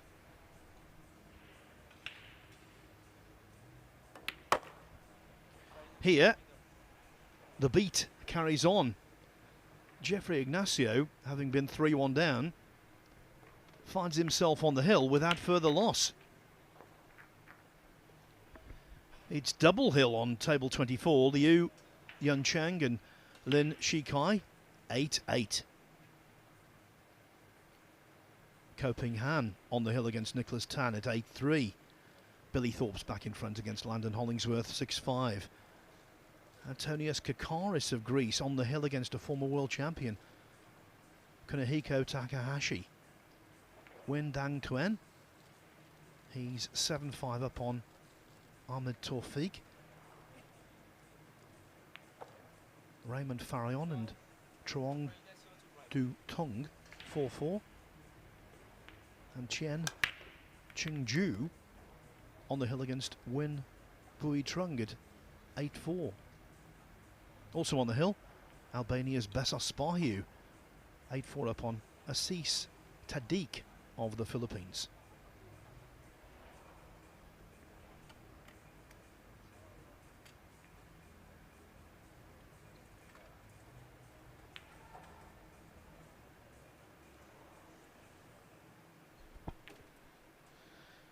There's a chance here. Oh, what a beautiful pot played it with left English to get round the back of the pink 4 to land on the red 3.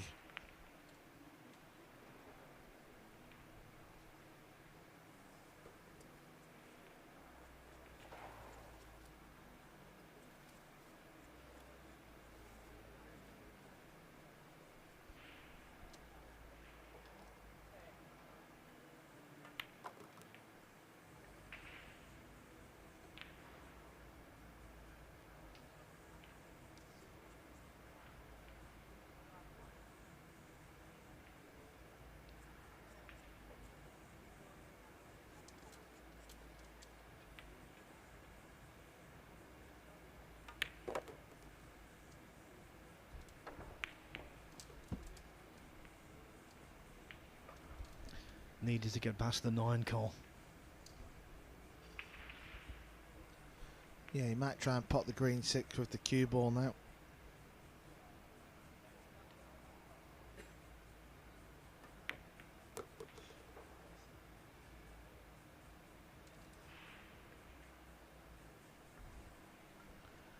Well, that is a Brucey. Don't worry about that. Where it's finished, he will be delighted. If you're watching around the world and you're thinking, what is a Brucey? Well, there was a game show in England hosted by Bruce Forsyth, and that was his catchphrase. That's a Brucey bonus.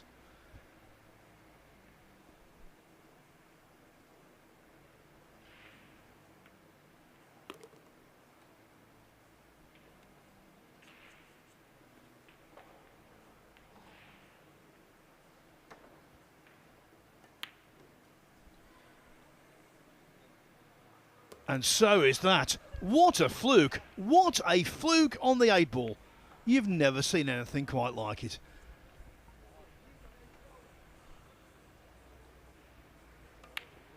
I would give you 5,000 attempts at that 8 ball, Phil. And then he misses the 9.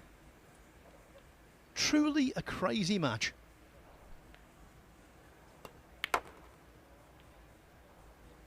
And you know, in around half an hour's time, will Jeffrey Ignacio regret that?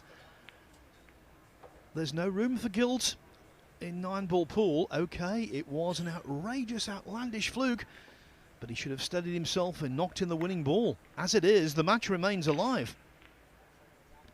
And that 7-rack losing streak for Din Than Chung is over.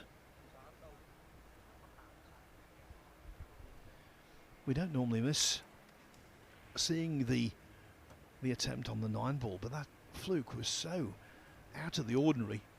We had to show a replay of that.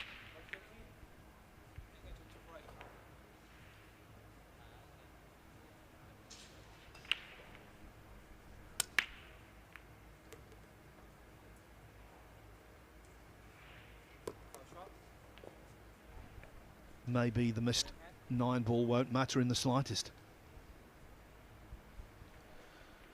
Yeah, ball in hand.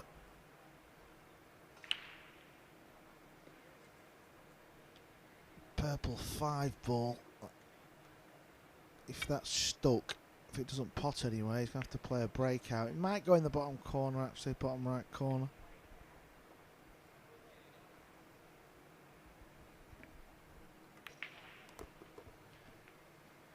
Ko Ping Han is through to join his brothers Ko Ping Yi and Ko Ping Chung in the last 64. Ko Ping Han beating Nicholas Tan 9-3.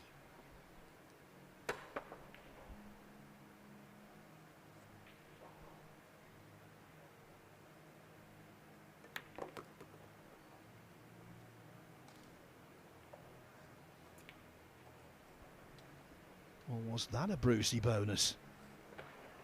No.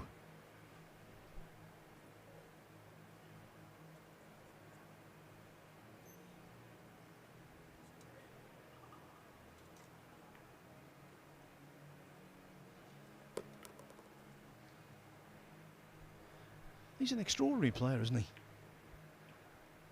You can't pigeonhole Jeffrey Ignacio. Yeah, bags and bags of talent.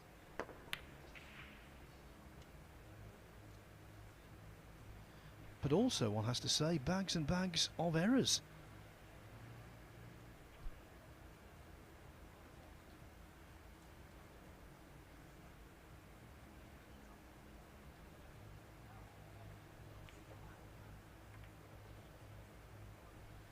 It's a funny game, 9-ball pool, though. You've got to be careful. Whenever you get opportunity to win the match, easy opportunity, as in all the balls are there, I can assure you, make sure you take them.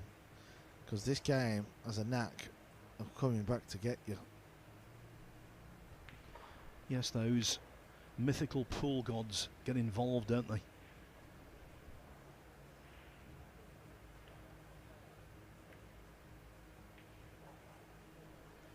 Oh, but Din Thang Chung so often in this match has failed late on in racks.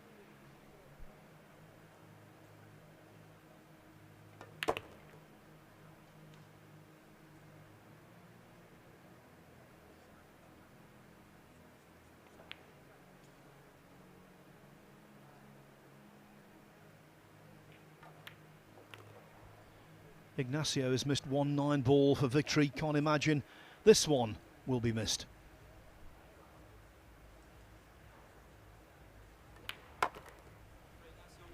Indeed not.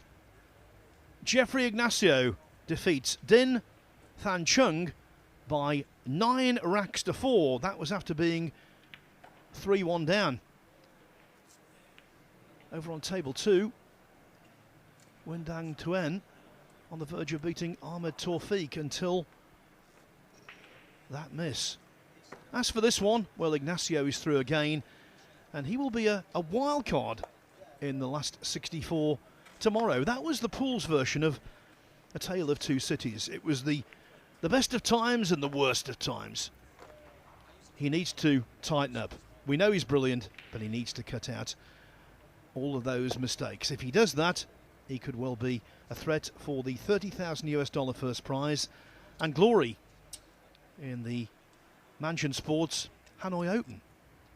So this is what we've seen today. Aloysius Shap out early on, beaten by Jundel Mazon of the Philippines, 8-5. Then that remarkably fluent match in which Albert Manis, overcame European Open champion Mickey Krauss by the odd rack in 17. Duong Kok Wang had nothing to beat in Roland Garcia. Garcia made so many errors. Duong coming through 9-1. It was a breeze. As for table 2 on the loser's side, Wen Antoine beating Le Ngo Tuan 8-2. Then Ko Ping Chung showed his class to overcome Lo Ho Sum of Hong Kong 9-3. And Jeffrey Rodder in the all-Filipino match, he defeated James Aranas 9-5. Then a little later on, the poor form of Eklund Kachi continued. He was beaten 9-6 by Lo Ho Sum after losing in the final of the World 9-Ball Championship by the odd rack. Kachi took a sabbatical from the game, and I think it's shown. He's undercooked. He's not played enough, and he came here underprepared, and that's why he's out so early. Also, we saw Jeffrey Ignacio with a whole mixture of stuff to beat Din Thang Chung. As for table 2, well, Mickey Krauss bounced back. That's why he's in the last 64 draw, beating Wen Antoine 9-5. Good win that, because Wen Antoine is a fine player from the host nation. And Wen Dang Tuen, as we've just seen briefly, on the verge of victory against Ahmed Tawfiq on table 2 right now. It's 8-5. If you want to see that match, it's available on the Matchroom Multisport YouTube channel. As for our coverage from today, well, it's over. I'd like to say thank you very much for being with us, and please join us again tomorrow, 10 o'clock local time, here in the Vietnamese capital, for day 4 of the Mansion Sports Hanoi Open Pool Championship. It should be a cracker. Until then, a very good evening.